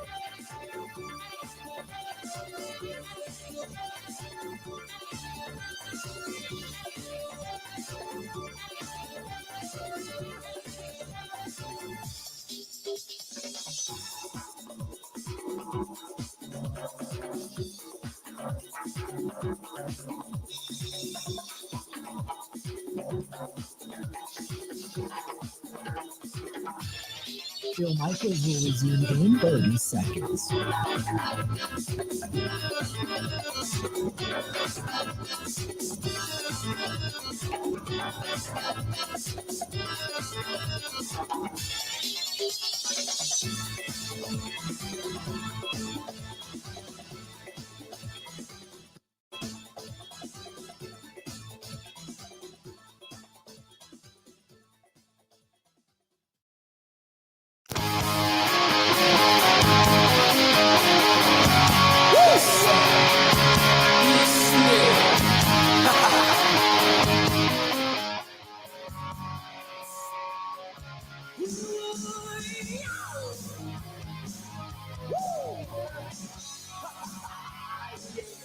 Welcome back. The Bill Michaels Show. We are glad you are with us today. We're live out here at WKTY radio studios. We're in La Crosse, Wisconsin. And later on tonight, going to be over at Celebrations for our Quick Spirits cigar dinner. And then off to Eau Claire tomorrow, where we're going to be there at Wild Ridge Golf Course. Looking forward to that as well. Lucas Van Ness, the outside edge rusher for the Green Bay Packers, spoke to the media. Take a listen. Well, it's good to be here. How you guys doing? Just what gives y'all the confidence that y'all's pass rush can be more consistent? Sorry? What gives y'all the confidence that your pass rush as a team can be more consistent this season? Well, first off, I just want to give a lot of praise to Coach Covington. Coming in here, he's really been a leader of men, and he's been able to take our defensive line room and really bring us together and fight for each other. And I feel like it's been a really productive spring so far, and he's just pushing us all to be the best versions of ourselves. How did you something specific? I mean, is it technique? Is it ideas he's got on, assignments you guys on the front line you've been impressed by so far? From Coach? Yes, but yeah, specifically. Yeah, more than anything is just mentality. Teaching us that we got to be aggressive. It all starts, up front. He always says it's, three things. It's the start, it's the fight zone, it's the finish. And if you can do all those at a very high level, and he does say that, effort can take away from those mistakes. So we're just priding ourselves on playing fast and making field plays in the backfield. So the motivation and maybe accountability? From Coach? Yeah. Yeah, I think, again, I alluded to the fact that he's just a leader of men. And, we've started doing handshakes in the beginning of every meeting, just, again, building that camaraderie. And I think when you want to play for the guy next to you out in the field, it's a brotherhood. And together, when we're one, that's when we're the best. I saw that basketball shot. You see that? Yeah, well, that's really my first time partaking in that. But yeah, they say, right before we start out, we kind of bring it in and take a step back, and we all do our little jumpers. So that was fun to be a part of. Lucas, what did you feel about your team's sack performance last year? Feast or famine, it felt like at times. You had some huge games, Tennessee, Seattle, then there were others where the numbers weren't quite there. Yeah, I mean, week to week, the expectations it's within the building. It's within the room. We all hold ourselves to a very high standard in that room. Every week we come in and we want to impact the game as much as possible. And, moving forward, we got to be better collectively. And, this is that foundation, the stepping stones to that. And, again, I think it's been a really good spring so far, and we're excited. As you went back to reflect on the season that you had last year, this offseason, what did you make of your year last year? Yeah, even starting right now in OTAs, last year I had a broken thumb all of OTAs. Really, since coming into the league, this is my first time to kind of get this slow tempo foundation period just to kind of work on the basics. And I've really learned a lot over the past couple of weeks, and I've really come to love this time of year. But again, just reflecting on back on 2024, going into year 3, again, the expectations are always going to be highest for myself. I push myself very hard, just got to be, stronger, faster, more sound my fundamentals, and ultimately just impact the game as much as possible. How much did that thumb affect things for you last year? Yeah, I wore a full cast all the way until about week 10 or 11. I'm not exactly sure, and then kind of had some lingering issues. So I wore it most of the season, which is kind of always limited to playing on just that right side of the defensive line. So I'm excited to get back and kind of have the ability to go and play on both sides again. What sort of things, other than where you had to line up, were you not able to do for those first 10 weeks when you had the cast on? Yeah, we playing defensive line, it's all with your hands, So when you're kind of limited to using the thumb, and a lot of our moves are originated from that. And I don't know if any of you guys have ever broken a thumb or a hand or anything. You kind of get a little bit of a mental block, and it's kind of taking me a little bit of time to gain some confidence again and utilizing my hand to its full extent. How much of an adjustment has it been for you this preseason to get used to playing both sides there? I feel in college I did a bunch. My rookie year I did a bunch, and I kind of just bumped right back into it. And it's kind of like walking. You might be on the couch for an hour, but you stand back up and you're good to go again. Lucas, when you go through a defensive switch like last year with the scheme and stuff like that, obviously you're picking up stuff, you're learning stuff, and you get stuff. But year 2, what intangibles or what things are immediately like second nature now? Yeah. You just know. Yeah, I think it's very evident this year, just from the call and the communication across the whole defense, that we're going into year 2. Everything seems a lot cleaner, a lot more crisp. Just having some consistency with the coaching, and then obviously bringing Coach Covington in and getting a little new flavor in there with him. But you can tell. I mean, I think that again, we still got a couple more weeks left to OTAs, but I've been really proud of the way we've come together and we've played, and it's making me excited for this fall. Lucas, you kind of mentioned that bonding. What have you seen from some of the newcomers, Colin, Barron, just what are they kind of bringing to that group right now just through workouts? Great kids.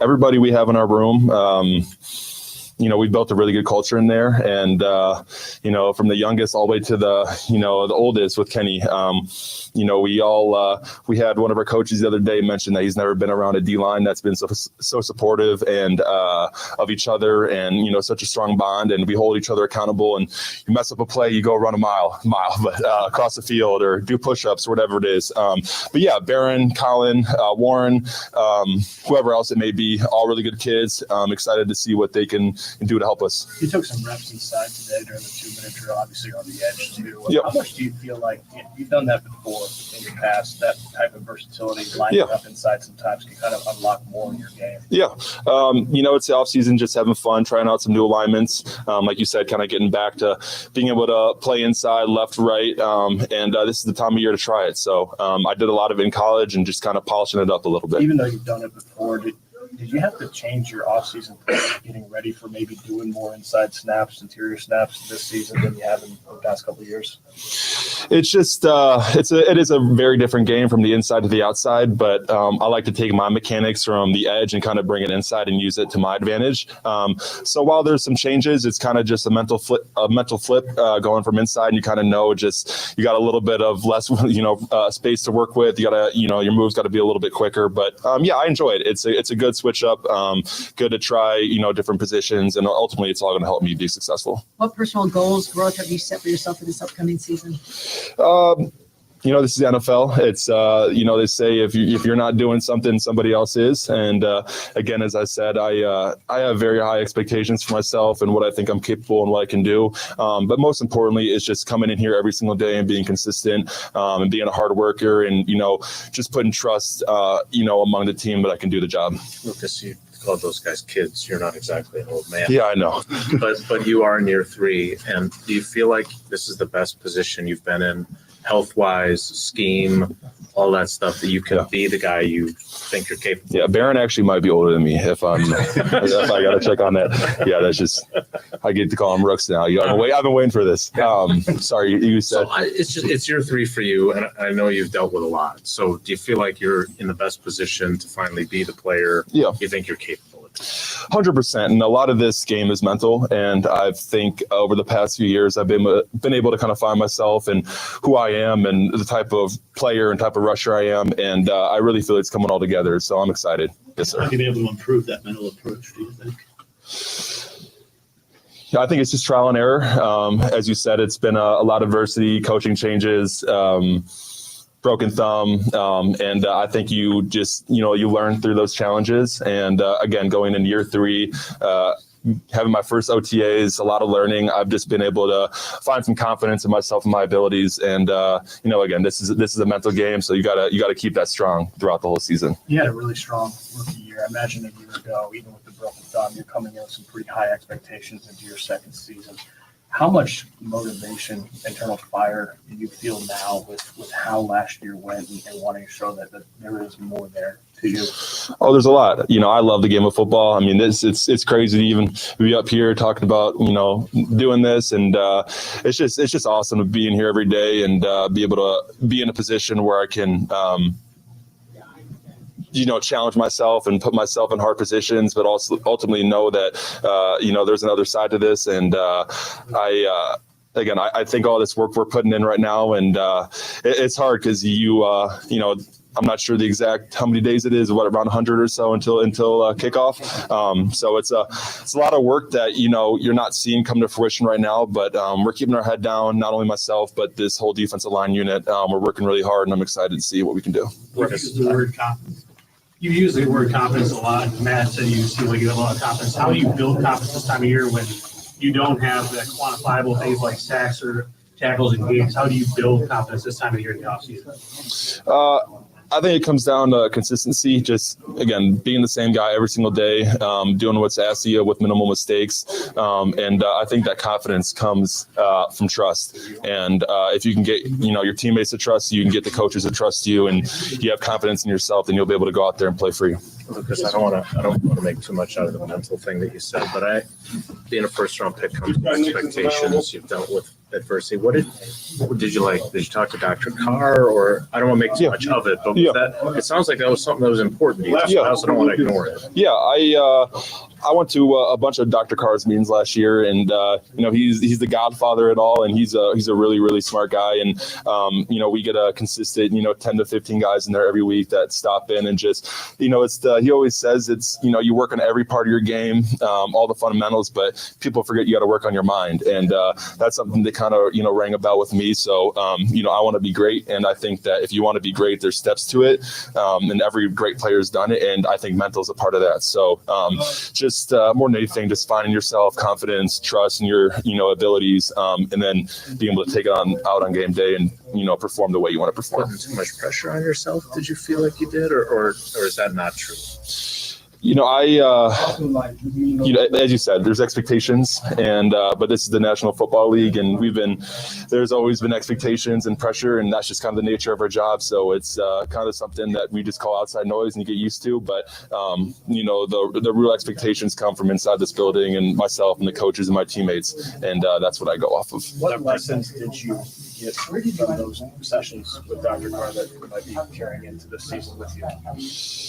Yeah, Dr. Carr talks a lot about just finding a mental cue, something to reset yourself, whether it's a good play or a bad play, just staying level-headed and, it's easy. There's a lot of emotion in this game, and you don't want to ride the highs too high or ride the lows too low. So just finding something to keep yourself centered on game day, and it's we're in Lambeau. This is a crazy atmosphere, but finding a way to hone all that energy, and when it comes to being on the field, being able to wreck shop. Is that something that, as a competitor, those waves of momentum, whether it's positive or negative, that would be naturally difficult for you not to let linger if you're going through a sack slump, or if you have a big play, not to kind of have that reset? Yeah, it's human nature. But again, that's why I think the mental is an edge that you can use to your benefit if you can, learn to master it. But it comes with practice. It comes with repetition. Like anything, you got to take 1,000 basketball shots or 1,000 get-offs, to become a professional. But it's the same with your mental. So I'm nowhere near close to, where I want to be. But it's a process and step by step, and I'm working to get there. Do you have any sense where your team is to go from losing the 49ers, they go to the Super Bowl, losing the Eagles, they win the damn Super Bowl? I mean, what's the mood around here coming back as a team? Yep. Where you've been the last 2 years and how close you are? Yeah. Well, we have a goal, and it's a championship, and there's a lot of culture around here, and we know it's a championship culture, but just the mentality of the guys in the room, I think we all came back knowing what we were capable of last year, but we have a lot of the same guys and obviously some changes that we're going to bring along with us, but I think the overall emotions is just excitement. I think that we have a really, really tight-knit group. We started Cat Club the other day, which is under Coach Rich Bisaccia, and it's conditioning, attitude, toughness, and it's basically a half hour of just kind of conditioning and running and adversity, and they brought the whole team in it, and it was just a really good, team bonding, team building exercise, and you could just feel it. There's just I can't explain it, but there's just a feeling in the building. So I think we're all excited for this upcoming season. Thank you guys. Thanks a lot. There you go. That's Lucas Van Ness meeting with the media, and a lot of interesting stuff, a lot of mental stuff for him to go over, to work with, and then obviously he talks about the Cat Club, the conditioning and toughness that they are, working on, so to speak, with Coach Bisaccia. But some interesting insight there for a guy that has a lot of expectations when you talk about Goody and what Goody had to say about his prowess to make the jump as an edge rusher for the Green Bay Packers, defensively speaking. One of the reasons they did not go out and find themselves a big-time edge rusher in free agency was because there's so much belief that Lucas Van Ness is indeed going to make that jump. So some interesting stuff there. Let's do this. We'll step away. We'll take a quick break. We'll come back. We got a lot more to get to. This portion of the program brought to you by our friends at Suburban Harley-Davidson right there on Main Street in Thiensville, Wisconsin. A family-owned, community-minded bike night last night was not going to happen. The rain, the storms in the area over there in the Cedarburg, Grafton area kind of wash that out. But every Wednesday or every Tuesday night, look for them at Wayne's Drive-In up there on Five Corners, because they get all the bikes together and all their motorcycling group together, so to speak, and they head up into that area. But otherwise, if you're looking for a bike, if you're looking for motor clothes, new or used, doesn't matter what it is, get yourself over to Suburban Harley-Davidson. Suburban Harley-Davidson, go to suburbanharley.com to see everything they have to offer. And then when you do decide to make a deal, go in and see Todd. Todd's the head guy over there. Ask for Todd. Tell him I sent you.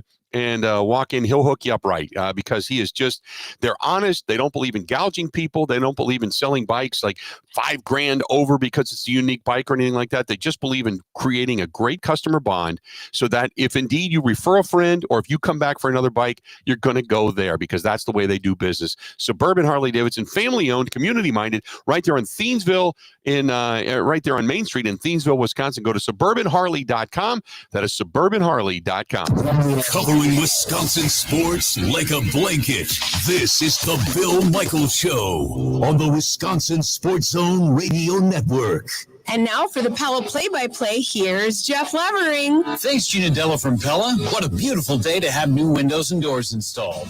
Every day is beautiful because Pella installs year-round during all seasons. And as Pella goes into another windup, it's so hard to guess the next pitch. The customizations seem endless. And it doesn't have to be super expensive. Pella has a product line for every budget. And if it is time for a major upgrade, rest easy by scoring no interest and no payments for up to 2 years. Pella also provides provides a free in-home consultation, which includes a no-obligation quote. That's always a great play because working with one of Pella's design experts is such a wonderful, no-pressure get-together. I know this from experience. With a range of affordable options and products assembled in the USA, you can get the look you want at a price you can afford. And there's no reason to wait with this incredible deal going on. Get no interest and no payment for up to 2 years. Visit PellaWI.com today. Certain restrictions apply. 6/30/2025.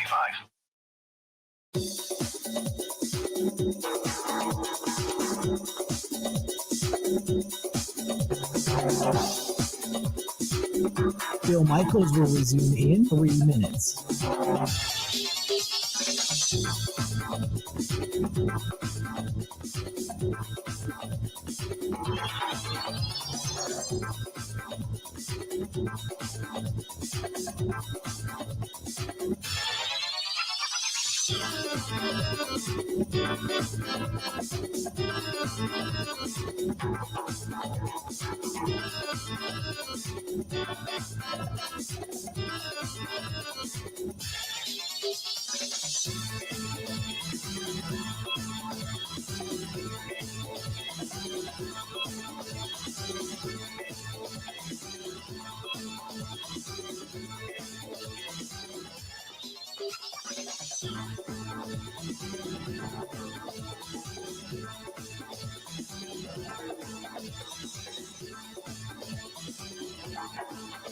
Bill Michaels will resume in 2 minutes.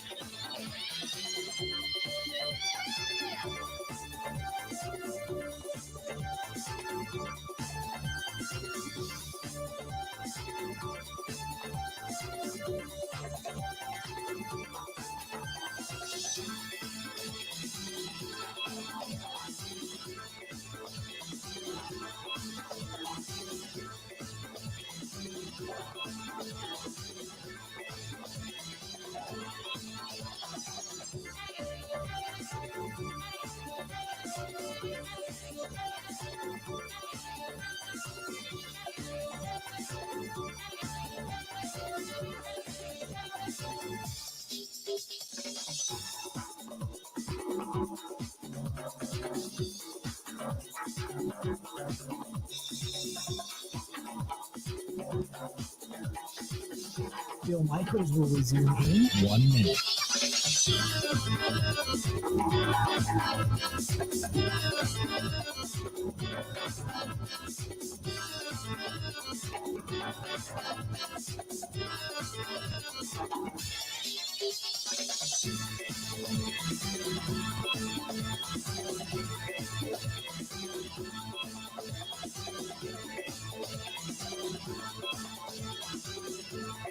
Bill Michaels will resume in 30 seconds.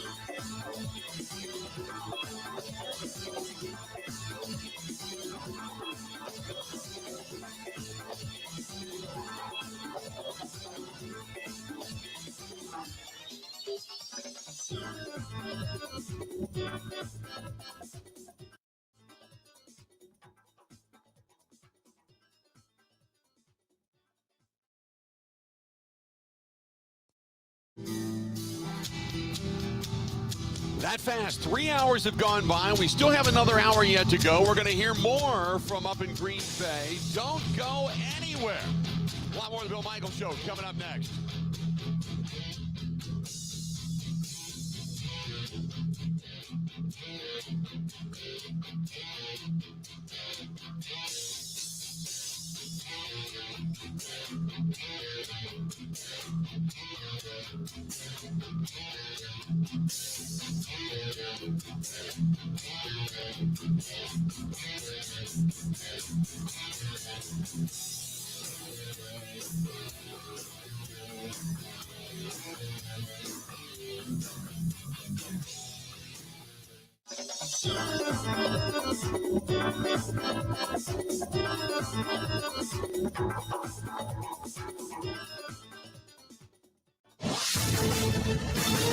This is a Wisconsin Sports Zone update. Well, the Packers are on the second to last day of OTAs up in Green Bay. None of the practices are in pads. That's going to have to wait till training camp next month.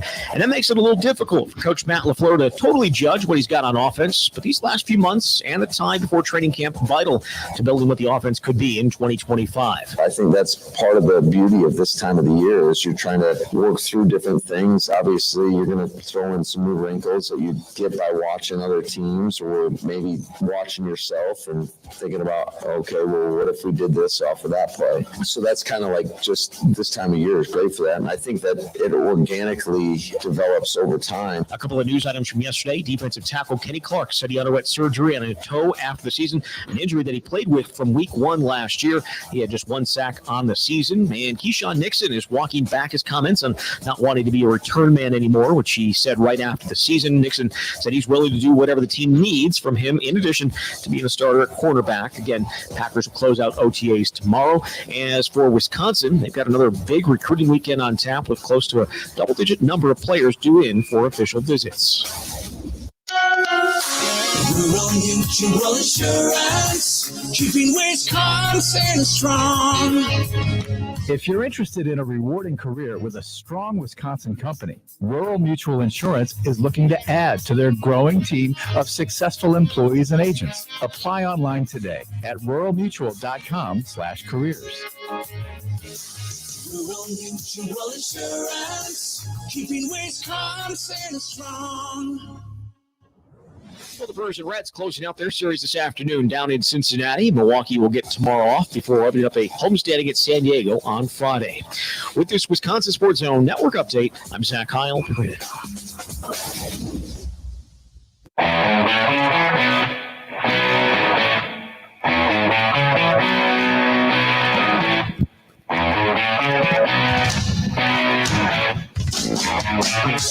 Welcome back in. The Bill Michaels Show. Final hour of the program. We are live. We are in Crosse, Wisconsin. WKTY studios here. Grand Bill's across. Later on tonight, going to be over at Celebrations, doing the cigar dinner this evening, then heading off to Eau Claire for tomorrow. Grant, for those that are listening here in La Crosse, going to be out at Flipside later on this afternoon from 4 to 6 doing the show out there. So we are all over. Kind of double coverage coming up today of the city of La Crosse in this area. Brewers, by the way, 3-1 right now. Jackson Churio with a 2-run bomb, and they take the lead. They are now, in the 6th inning, I think? 5th or 6th? Yes, I believe that sounds right. They're in a commercial break right now. Yeah, top of the 6th right now. So WK2I is airing the Brewers right now. They're a Brewers affiliate. Yeah. So what I learned over the years when I'm watching the game, the radio broadcast will be faster.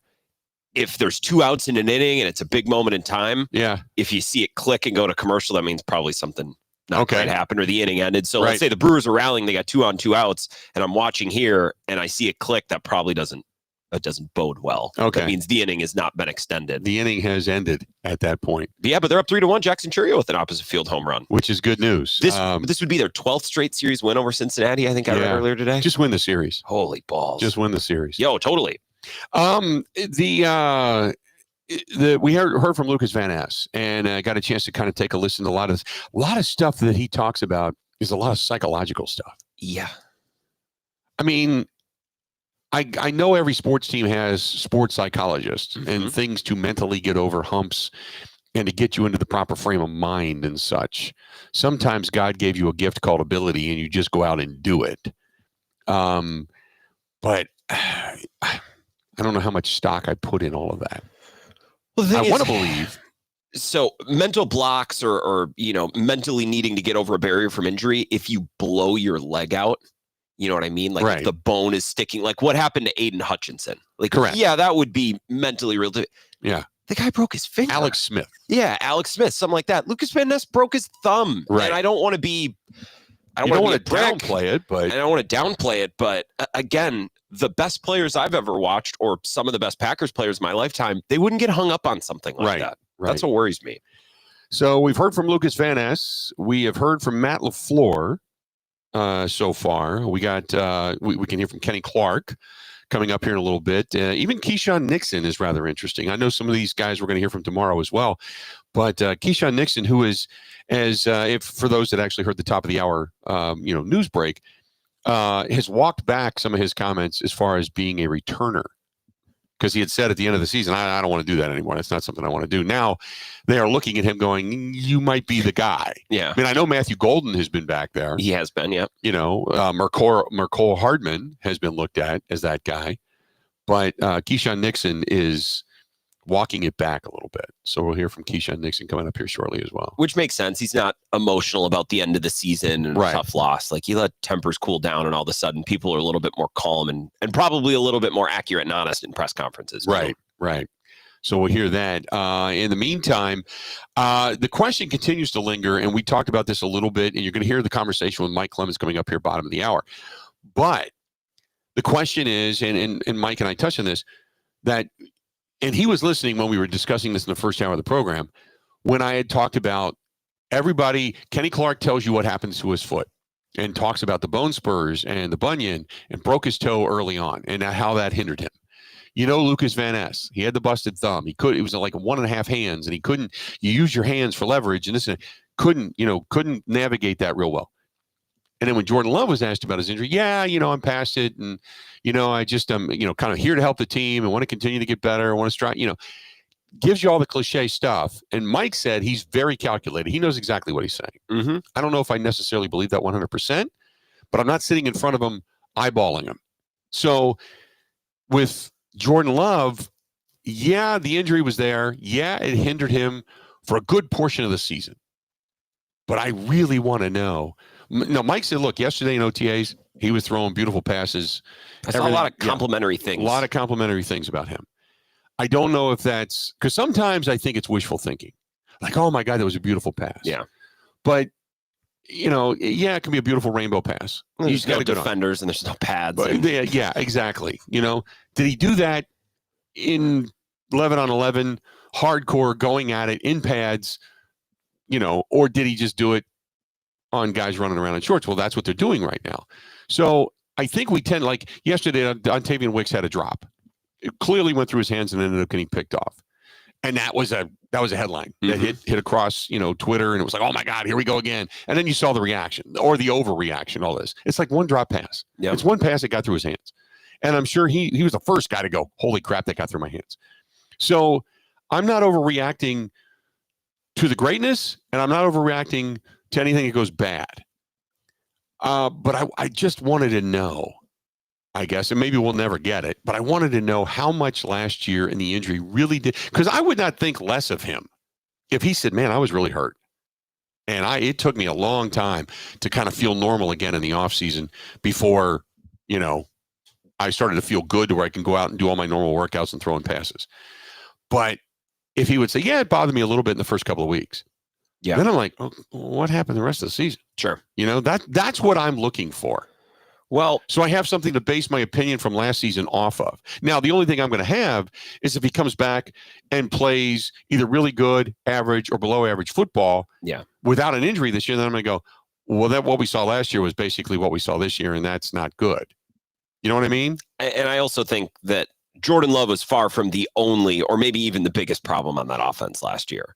Like, people talk about Jordan Love now, like last year was a catastrophe. Like, it was awful. No, it was just below average. It was below average, and maybe it's not even below average, depending on what stats you look at. Obviously, I think if you just watched the Packers offense last year, you knew that there was a little hitch in the giddy up. Like, there's just something that wasn't clicking. Like, they never reached a state, even for 3 or 4 games, where it's like, they're humming, everything's working, and they're feeling real confident. And Jordan Love was a part of that.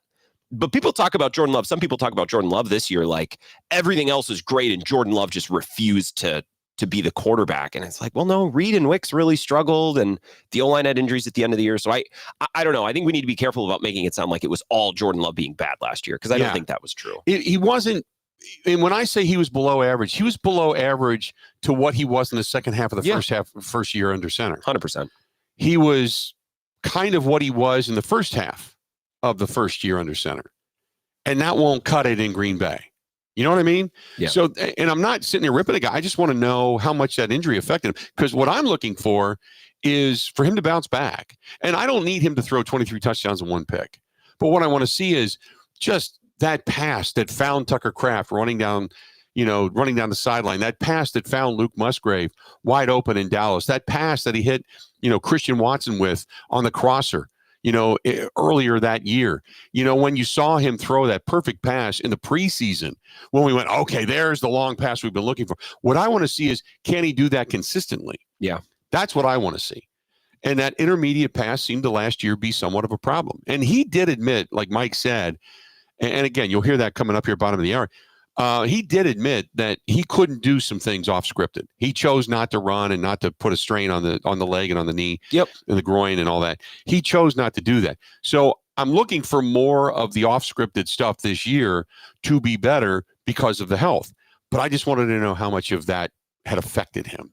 That's all. That's also not how you want to survive as an offense. I want replicable, repeatable, sustainable, consistent offense. Right. Simple routes that are being executed at a high level. And then when you need to get out and break contain and go off script a little bit, you can do that. Yeah. But I don't think that was, again, the Brewers' issue last year. I think the scripted, the called plays just weren't executed consistently enough. And Jordan Love was a part of that, but also Dobbs getting hurt, Watson getting hurt didn't help. And Reed and Wicks just didn't really take the step that we all thought they would. Right. No doubt. 877-867-1670, 877-867-1670. Brewers are trying to win the series in Cincinnati, up right now on the Reds through, 6 innings or middle of the 6th? Top of the 6th, they're up 5-1. Daz Cameron hit a home run. 5-1. By the way, here's a little statistic for you that I did not know. 21 of the Reds' 61 games, they've scored 2 runs or less. Jeez. 21 of their 61 games, they've scored 2 runs or less. Thank God for the Reds, man. The Brewers, this will be, if they hold on to win, this will be the 12th straight series against Cincinnati that they've won. And a lot of those games have been 1-run games. You think last year, the year before, like Devin Williams coming in and slamming the door and they win 2-1. Like just torturous types of losses for Cincinnati. Right. So the Brewers hoping to get back into the win column, and maybe we'll wait and see, but maybe the Cubs take a loss. The Brewers gain that game back that they lost last night. Maybe they'll go back to 5 games. So we'll have to wait and see. But the Cubs taking on, I believe they're playing the Nationals, if I'm not mistaken. That's in Washington, because that's a 5:45, 5:45 game coming up this evening. So the Brewers will be well on their way back to Milwaukee, if not back in Milwaukee by the time the Cubs and the Nationals get underway. Because the Brewers coming up, what is it? Do they have an off day tomorrow? They have an off day tomorrow, and then they've got the weekend series coming up with the Padres. Longest homestand of the summer. Homestand of the summer. Yeah, longest homestand of the summer. The Padres come to town. And then they are Monday. I think the Braves come in after that, if I'm not mistaken. So the Braves will be here. And then the Brewers don't get a day off. Then they get the Cardinals for the 4-game series for the weekend. Yeah, they got the Cardinals coming up midway through June, and then I don't think they see the Cubs again until maybe late July. So they got a while, but maybe I'm forgetting. Well, they go down there. They go down there. Yep. So they don't have them coming here, but they go down there. So that'll be a big series for them when they head down to Chicago. Let's do this. We're going to go ahead and take a quick break. We'll come back. And by the way, the Cubs are playing the Tigers, as Austin, being the Cubs fan that he is. Austin says they're playing the Tigers on the road this weekend, which the Tigers right now have the best record in baseball. Yeah, that'll be a legit series. That'll be one that'll be maybe an opportunity for the Brewers to gain a little bit of ground. But let's do this. We'll step away. We'll take a quick break. When we come back, Kenny Clark, we're gonna hear some of what he has to say.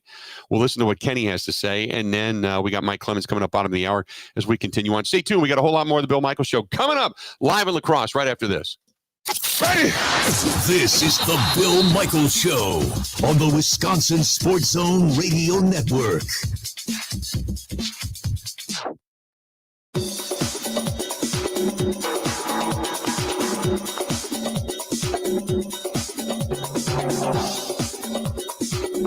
Bill Michaels will resume in 3 minutes.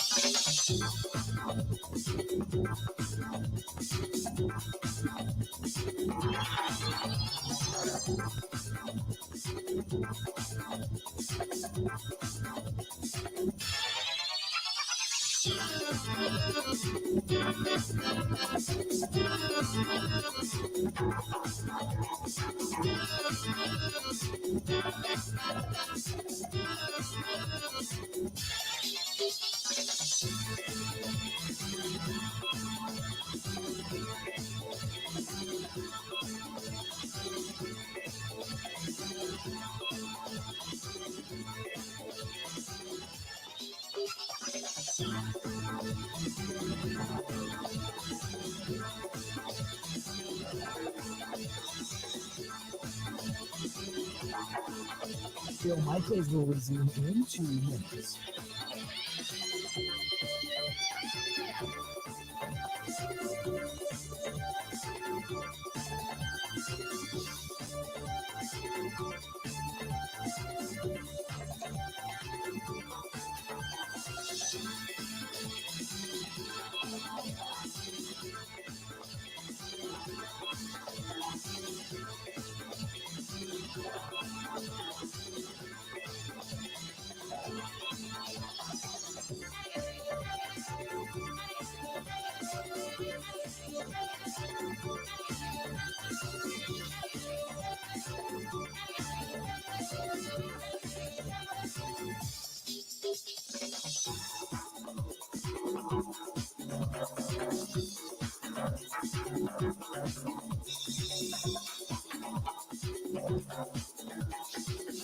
Bill Michaels will resume in 1 minute.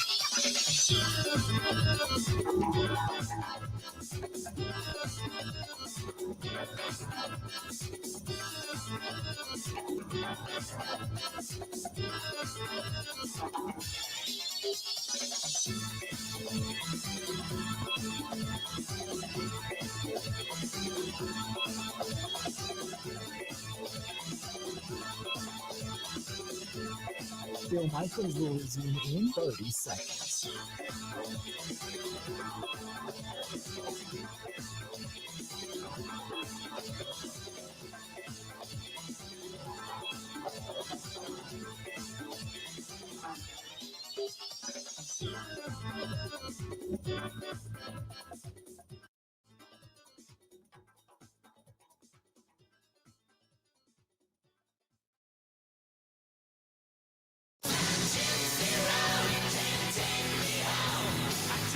Welcome back to the program, the Bill Michaels Show. Love it out here in LaCrosse. You know why? Because this is the home in the city of Quick Trip. Love Quick Trip. We're going to use them probably. They've actually fortified the RV, whether it's some of the hard-boiled eggs that we use in the mornings or some of the beverages that we picked up along the way, the sandwiches, and then obviously fueled up the RV. Quick Trip has done it all in one trip. And we love using them all over the great state of Wisconsin. Quick Trip, also the official fuel provider of the RV as well, of our the big unit cruiser for 2025. Great to be working with them. And like I said, whether you're going in for the bread, the milk, the eggs, the butter, or you're going in on the travel trips like we have, you just love it when you see the big KT sitting out alongside the highways and byways. And you know that you got the fresh restrooms that are clean and they're good. And you can also, obviously the clean gas to fuel your engines, and then the food to fuel you. It's always great over there with our good friends over there at Quick Trip. This Kenny Clark, coming back from the injury, the bone spurs, all that kind of stuff, looking for a bounce back season from him. Take a listen to what Kenny Clark had to say. Rashawn was talking about you hosting your teammates on the weekends, watching film. How long have you been doing that? Why did you? We've been doing it. We've been doing it pretty much this whole off season.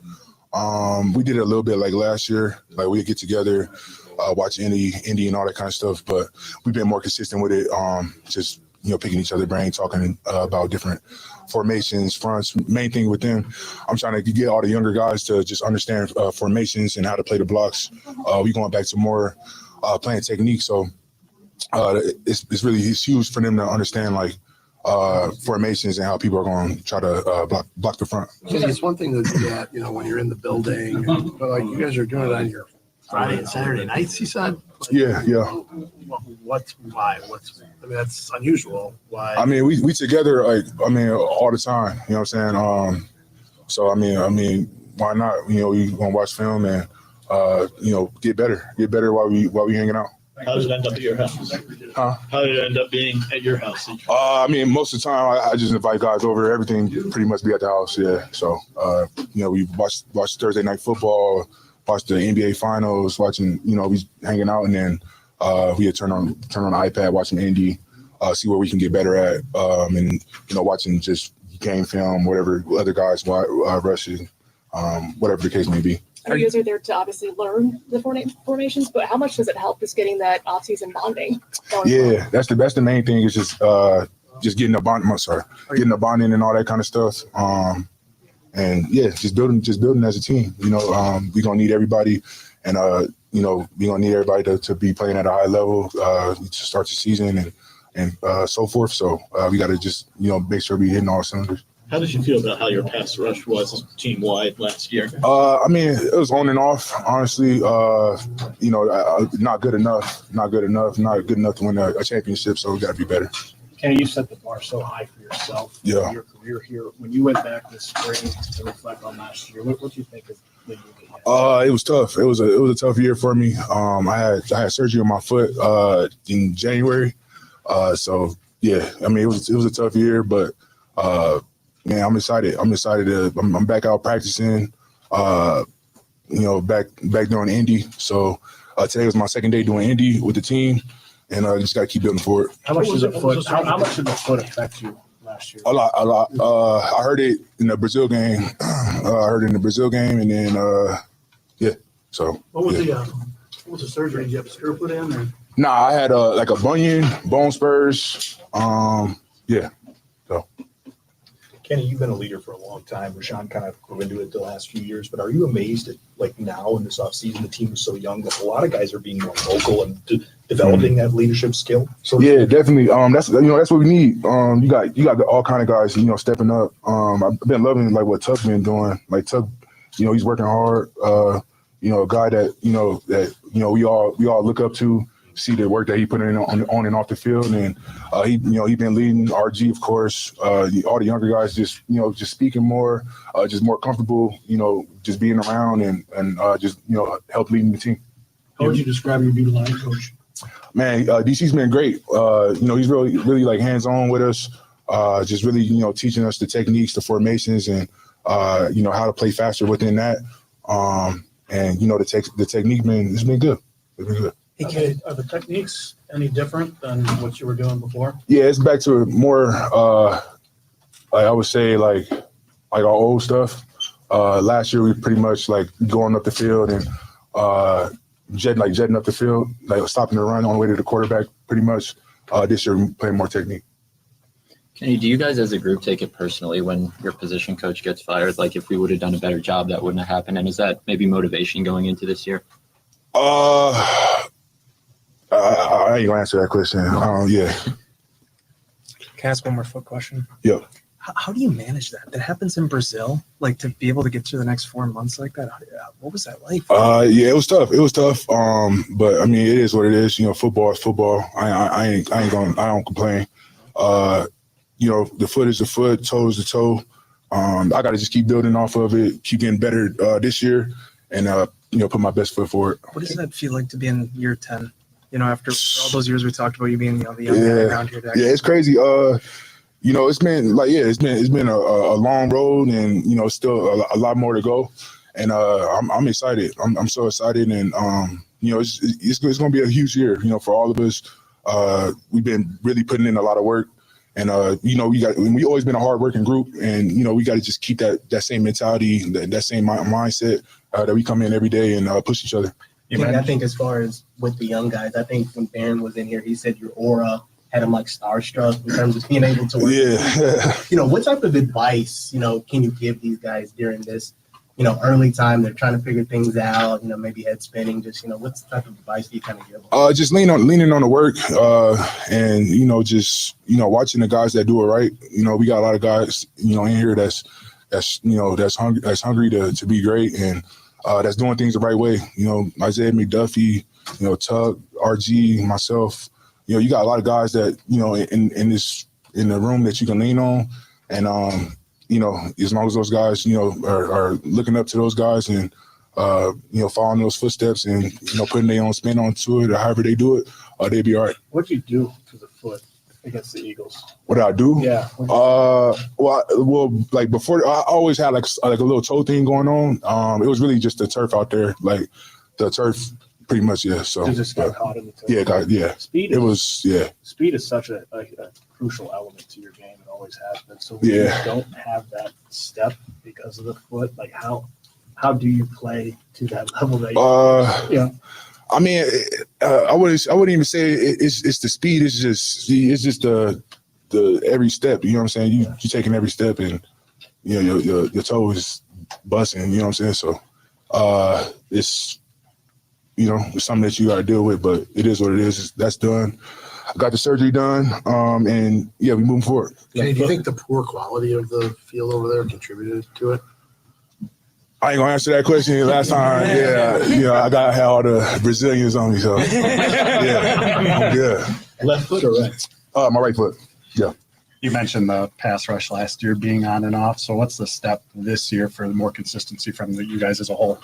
Just sticking together, and rushing as a unit, and just being relentless. I think Half does a great job of calling pressures and getting Coop and all those guys on the run. We do a lot of things like with that stuff. I think also just getting better at rushing the passer, play action wise. I'm saying? Play action is a spot that we definitely got to get better at, as a unit. Didn't do a good enough job with that last year. And just quick game. And I think also just getting up on guys. A lot of the time last year we was in close games majority of the time, and offenses get a chance to play action. Offenses get a chance to run the ball, wherever the case may be, and you don't get that many opportunities to rush. So we get a chance to close the door on teams and get up by 14 points, get up by 21 points. We have more opportunities to rush and get more one-on-ones and all that kind of stuff. Your guys' run defense was much improved, really good last year. How do you make sure it stays at that level instead of going back to maybe what it was the couple of years before that? Just keeping that same mentality. And like I said earlier, it's just a different technique. So I think just with the guys, just helping them understand the formations and how guys are going to block us, and go forward from there. But it's things. I'm happy we played in that system last year, because it's going to be plays and blocks that you gotta play like that this year. But excited about what we're doing. Kenny, we saw DY last year. He started off, had a few sacks in the first month, then he got hurt, and then he seemed to kind of get back maybe a little more to himself by the end of the year. Now he's got the 5th-year option picked up and all that. Just what do you think is ahead for him? Man, just staying healthy and just staying hungry and keep building on what he's been building on. I think if he didn't get hurt, I think just what he was going to do was going to be huge, and he was making a lot of plays and all that kind of stuff. So just keeping the same mentality, keep working, keep grinding, and keep on improving. He'll be all right. Stay healthy. You said there's a lot more you still want to accomplish. This is year 10, and you still haven't had your 30th birthday, which is insane around crazy. Here. How much longer do you think you can, if you stay healthy, how much longer do you think you can do this? And what is still out there for you? Honestly, I can't see myself putting like bad stuff on tape. You know what I'm saying? So until I feel like I can't, give that to the guys, or I feel like I'm a step away from that, then if I'm putting bad stuff on tape, then get me out of here. There you go. That's Kenny Clark talking to the media. Interesting answer, though, and it's a very honest answer. Once he starts putting some bad things on tape, he said he can call it a career after that. When we come back, Mike Clemens is going to be joining us live in Green Bay. And Mike, great conversation as he's up there covering the mini camps, as Mike is always in Green Bay. We're going to go ahead and take a quick break. We're going to come back, and then we'll get into the discussion with Mike about everything you just heard. Kenny Clark, Jordan Love, everything that's going on up there. Lucas Van Ness, obviously. Stay tuned. We got more of the Bill Michaels Show coming up right after this. This is the Bill Michaels Show on the Wisconsin Sports Zone Radio Network. And now for the Pella play-by-play, here's Jeff Levering. Thanks, Gina Della from Pella. What a beautiful day to have new windows and doors installed. Every day is beautiful, year-round during all seasons. And it's Pella another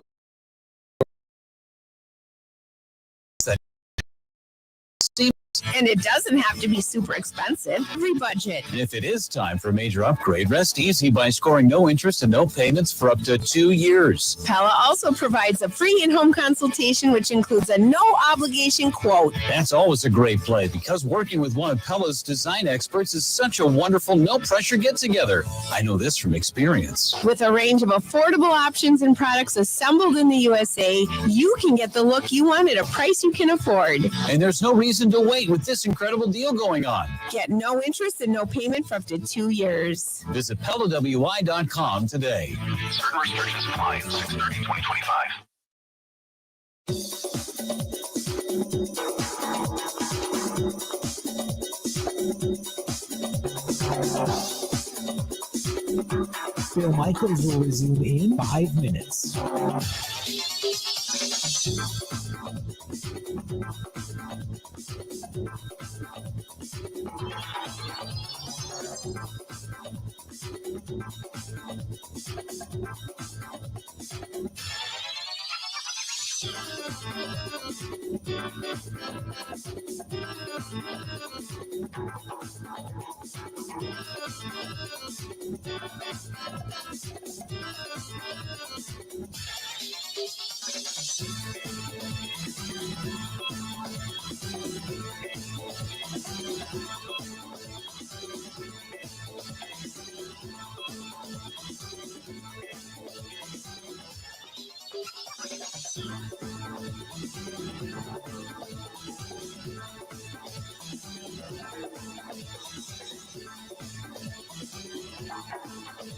Bill Michaels will resume in 4 minutes.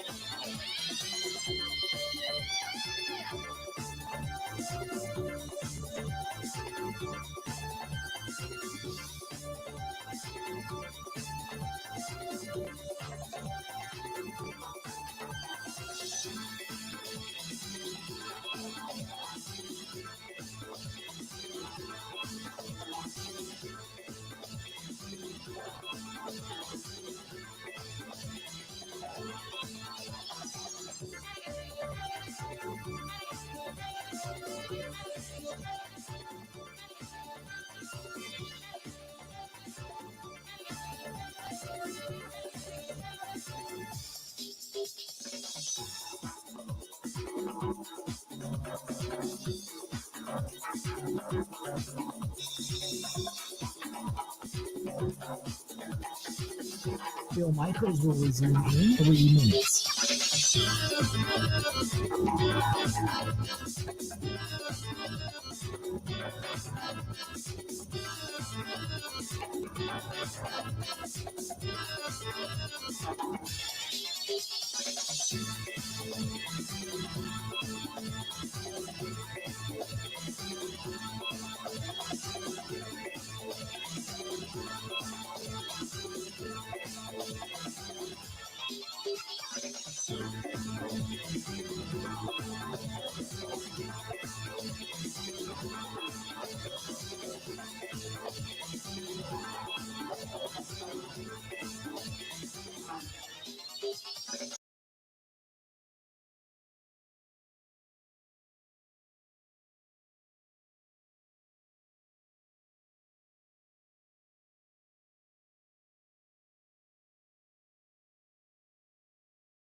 Bill Michaels will resume in 1 minute.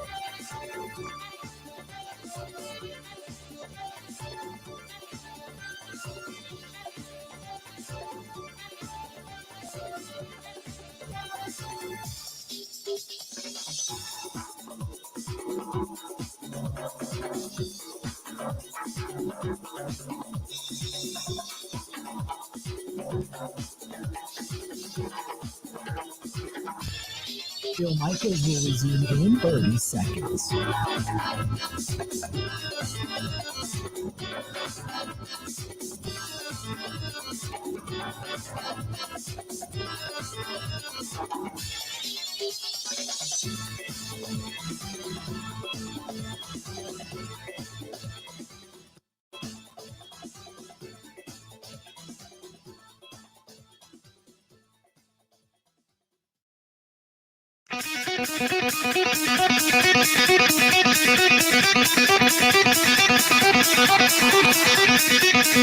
Bill Michaels Show.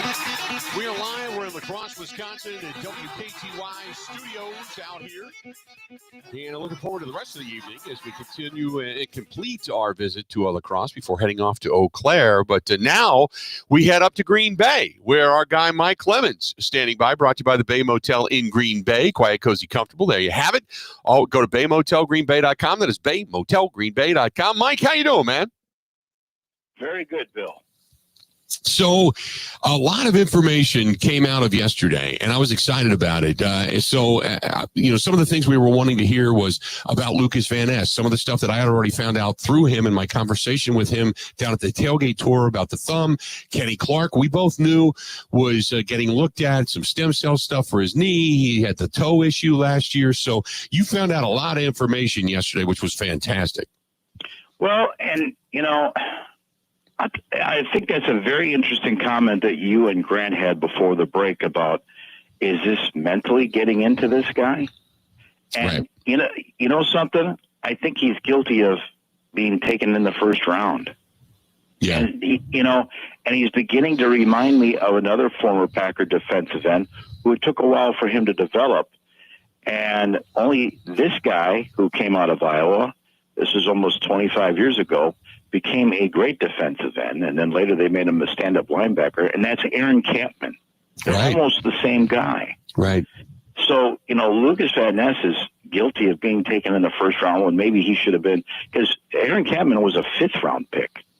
Hello? Mm-hmm. Right. I mean, that's the difference. That's probably the difference of what's going on right now. And so last year you're getting into this, and it's like, okay, where's Lucas Van Ness, man? We're going into year 2. Hello.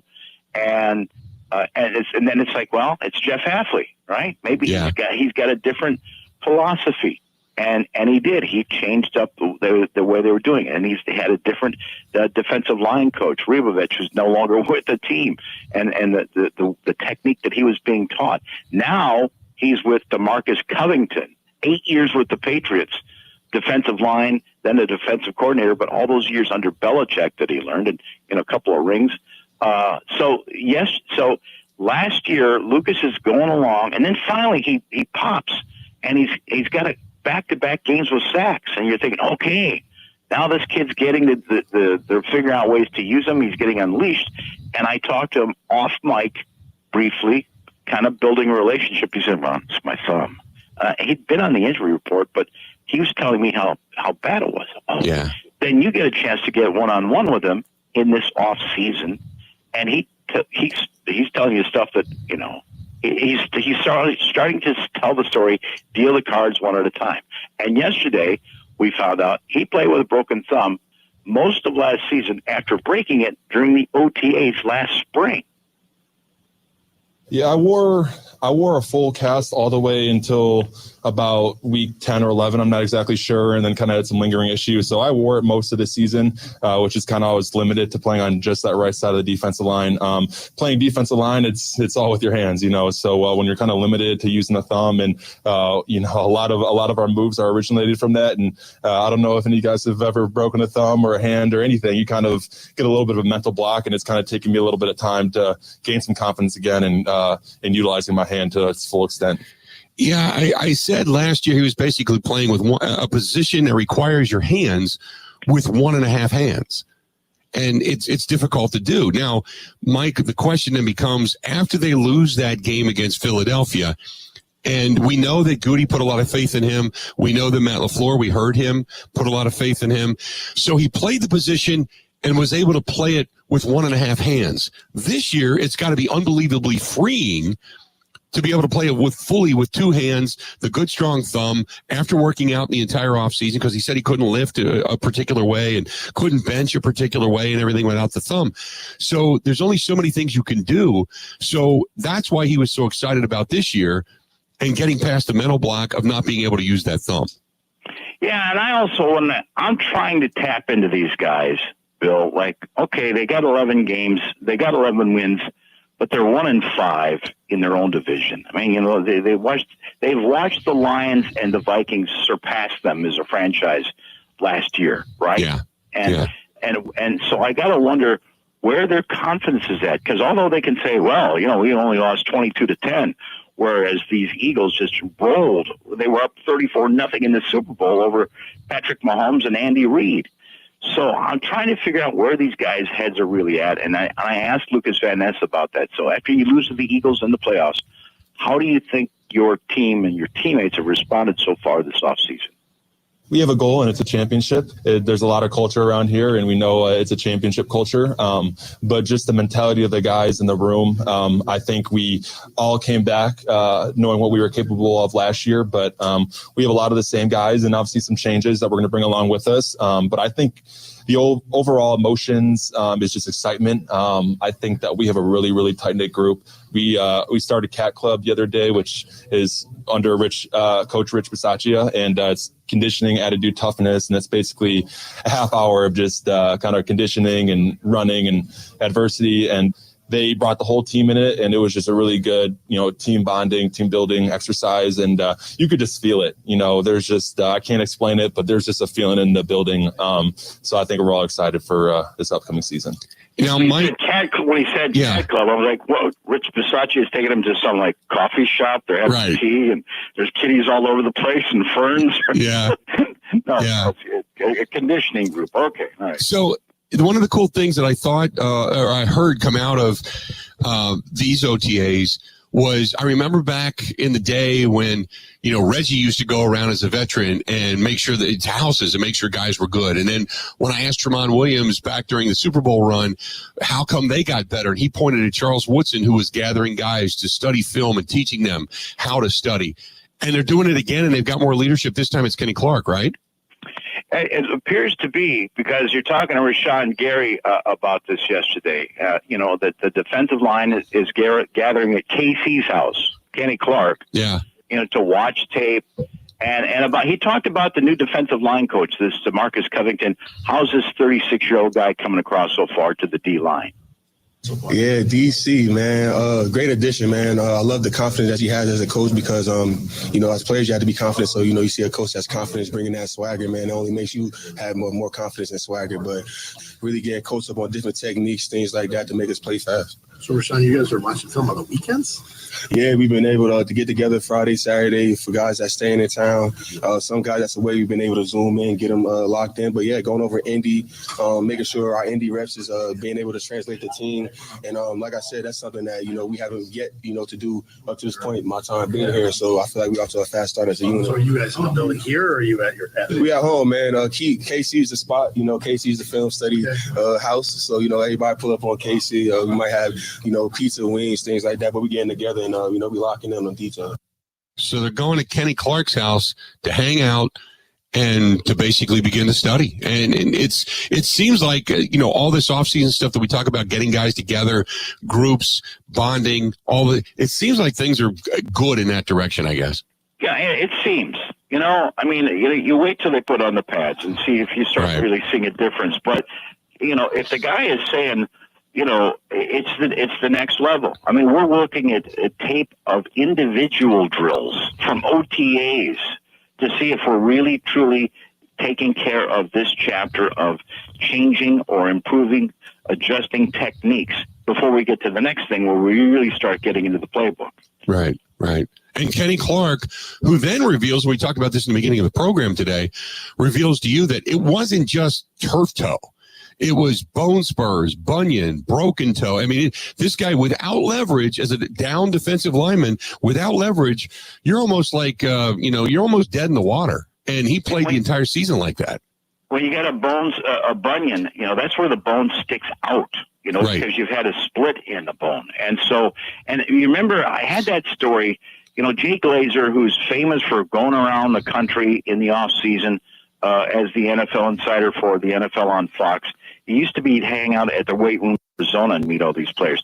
Now he's down in Panama, and he puts up this little video and says, "Hey, look who I'm with." And it's Kenny Clark. Well, I find out that Kenny's been going to this stem cell clinic for the last 2 years for treatments in the off season because it's the only place where you can get it. And so he talked about playing on that broken toe last season that he injured on that slippery turf in Brazil when they lost to the Eagles week 1. It was tough. It was a tough year for me. I had surgery on my foot in January. So yeah, I mean it was a tough year, but man, I'm excited. I'm back out practicing. Back doing Indy. So today was my second day doing Indy with the team, and I just got to keep building for it. How much did the foot affect you last year? A lot. I heard it in the Brazil game. And then What was the surgery? Did you have a screw put in? Or? Nah, I had like a bunion, bone spurs. Yeah. That's painful, and that's rough. Hey, by the way, one of the other guys we've been waiting to find out what was going on because he was in some of the injured group, the rehab group. Marshawn Lloyd is back now, which is good news. Well, yeah, I don't know if he got into the 11-on-11s, but offensively, a beautiful bomb from Jordan Love to Jaden Reed, a really nice pass in the red zone from Jordan Love to Romeo Doubs. Love threw some beautiful passes yesterday. They're making a few moves on the offensive line. Again, they'll move Sean Ryan over to center since Jenkins is not here. And I also saw the second-year man, the first-year pick, Jordan Morgan, taking some snaps at left tackle. So, they're trying things out on the offensive line, working on the backups. But then, Marshawn Lloyd, your third-round pick is supposed to be the speedy running back. I got no data on him. I mean, he hardly played last year, mostly on IR, then an appendicitis attack. Then he's not on the field last week during OTAs. So yesterday he had his helmet and his shorts on. And so we asked Matt LaFleur, does he think that the third-round pick, Marshawn Lloyd, what does he think he's got at that guy at running back? Yeah, I think we have a feel for what he is certainly capable. I mean, we've seen enough. He's an explosive player. He's getting into a better spot, but he's got to prove it over the course of time, and unfortunately he's had a lot of just things that have popped up where he hasn't been available, and it's hard to make it when you're unavailable. And I think, but I'm really excited about the player. Again, I think he's in a lot better spot. He trained his butt off before, like from the day the season ended to coming back here, and he worked really hard to get back. And then he had another thing pop up. So, but he's in a lot better spot right now, and we'll give him more as tolerated. Mike, real quick before we go to break, I wanted to ask you, was there anything that either stood out or was overreacted to? Because they're not in pads, they're not hitting each other. We don't really fully see what the team is capable of as of right now. But is there anything that you noticed that you went, oh, that's eye-opening? No, not yet. I'm waiting to see some of those plays from Matthew Golden, who, by the way, they had back there returning kicks yesterday. So they're doing that. I think the other thing is we did get a chance to talk to Romeo Doubs, who made a spectacular catch, who everybody jumped around to celebrate. So you see that emotion. But then you talk to this guy in person, and he's just that same, still very quiet, very guarded. And we addressed the concussions with him and everything and he doesn't really want to go there. So whatever happened, why he skipped out on the LA game and all that, that's going to stay where it is. And I think he needs to take a step, if possible, personality wise, if he thinks he's going to get a second contract. There you go. That is Mike Clemens. Let's do this. We're going to go ahead and take a quick break. We're going to come back, and we'll finish up with Mike when we return. Don't go anywhere. We got another segment yet to go. The Bill Michaels Show continues out here in La Crosse, Wisconsin, coming up right after this. Covering Wisconsin sports like a blanket, this is the Bill Michaels Show on the Wisconsin Sports Zone Radio Network. The engines are coming to life. It's race season again. Vintage, Superbikes, IndyCar, and more. For tickets and information, go to roadamerica.com. That's roadamerica.com. Bill Michaels here. Are your two wheels revved up? Because here it comes. The Big River Rally, where the river meets the road. It rolls into La Crosse on June 27th and 28th. Join us for a weekend packed with action. Stunt shows, a killer bike show, food trucks, all kinds of awesome vendors. Friday, Rod's River Run, with Texas Hippie Coalition lighting up the stage that night. Then Saturday is the Big River Rally Ride. Miles and miles of pure freedom. Then Saturday night, Drowning Pool rocks the house. Grab your tickets right now. BigRiverRally.com. That's BigRiverRally.com, and I'll see you there.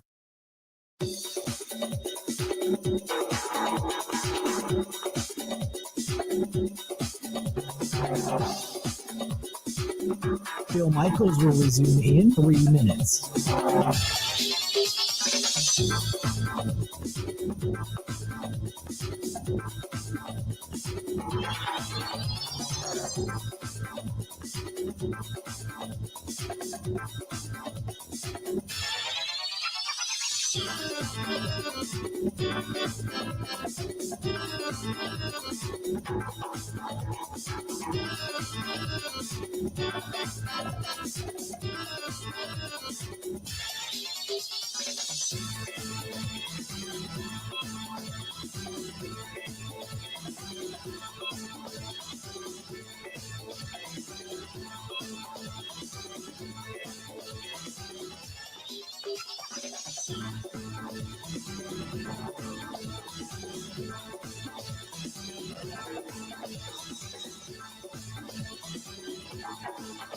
Bill Michaels will resume in 2 minutes.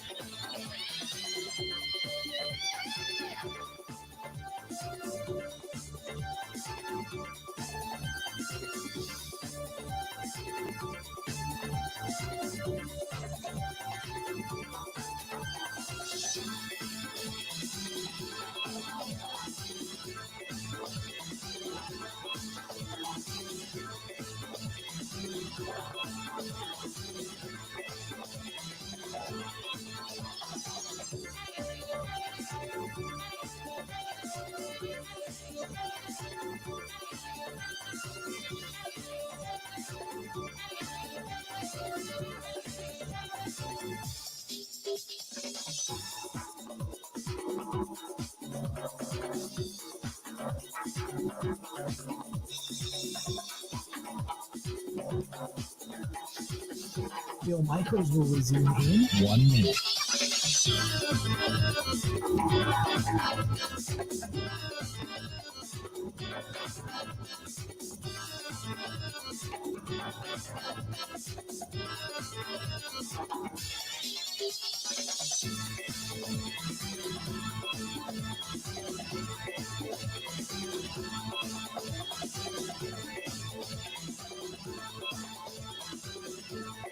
Bill Michaels will resume in 30 seconds.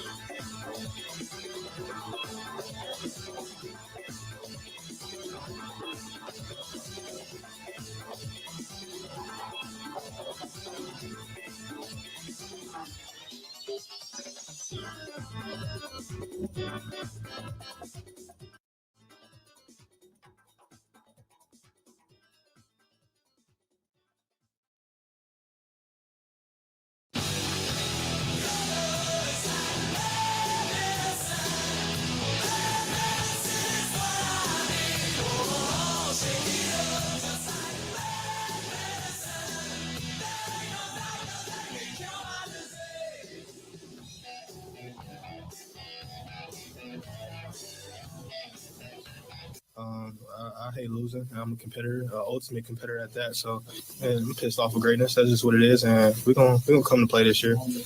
I just hope everybody else in the league ready because we ready.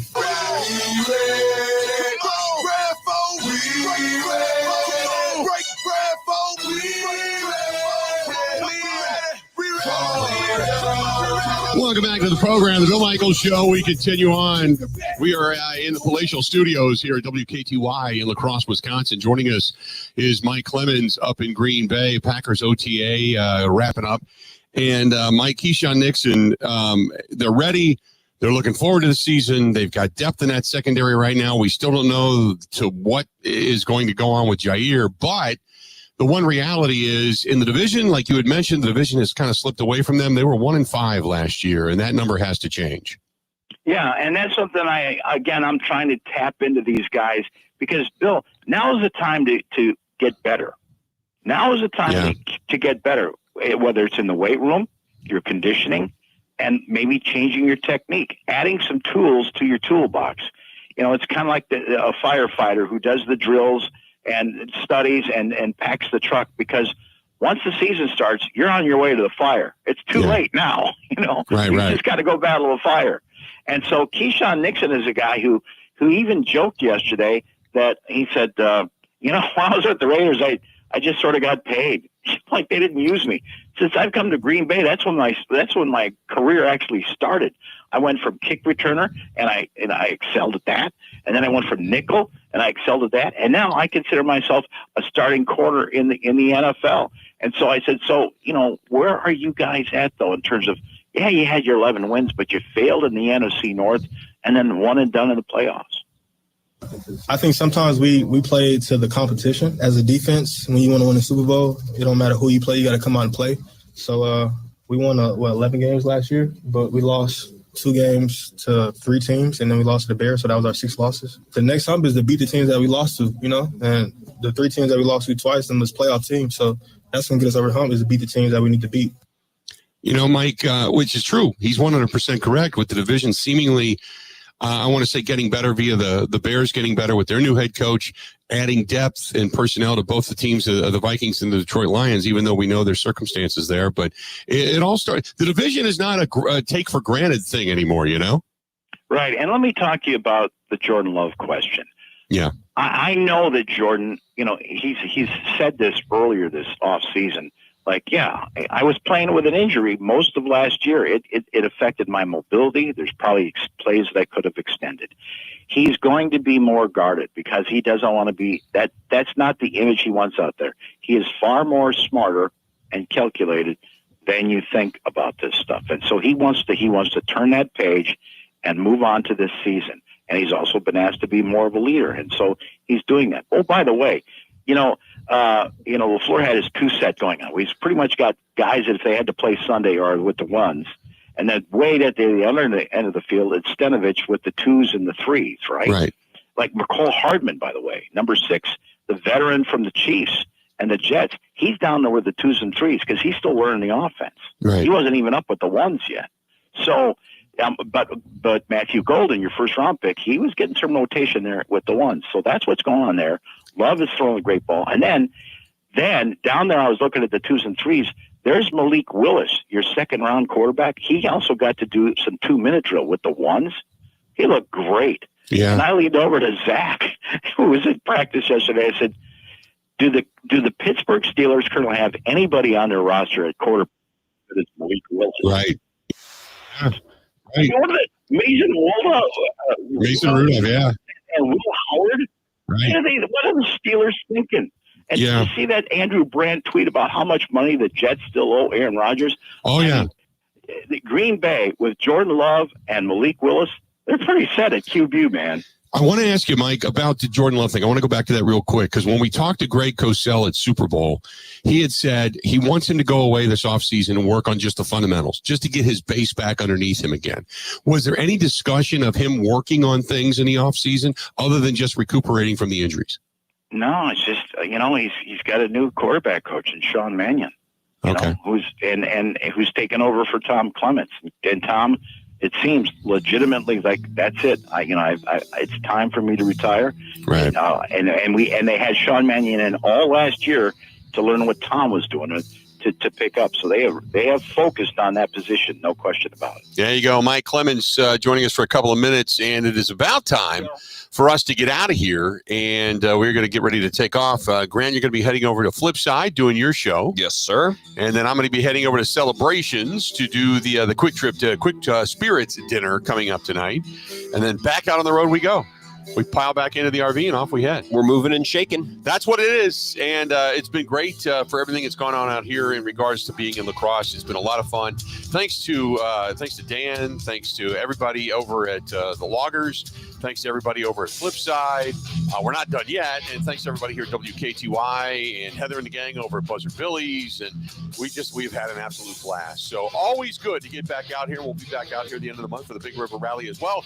Until then, 20 hours from now, time for us to get out of here. Have a good one, too.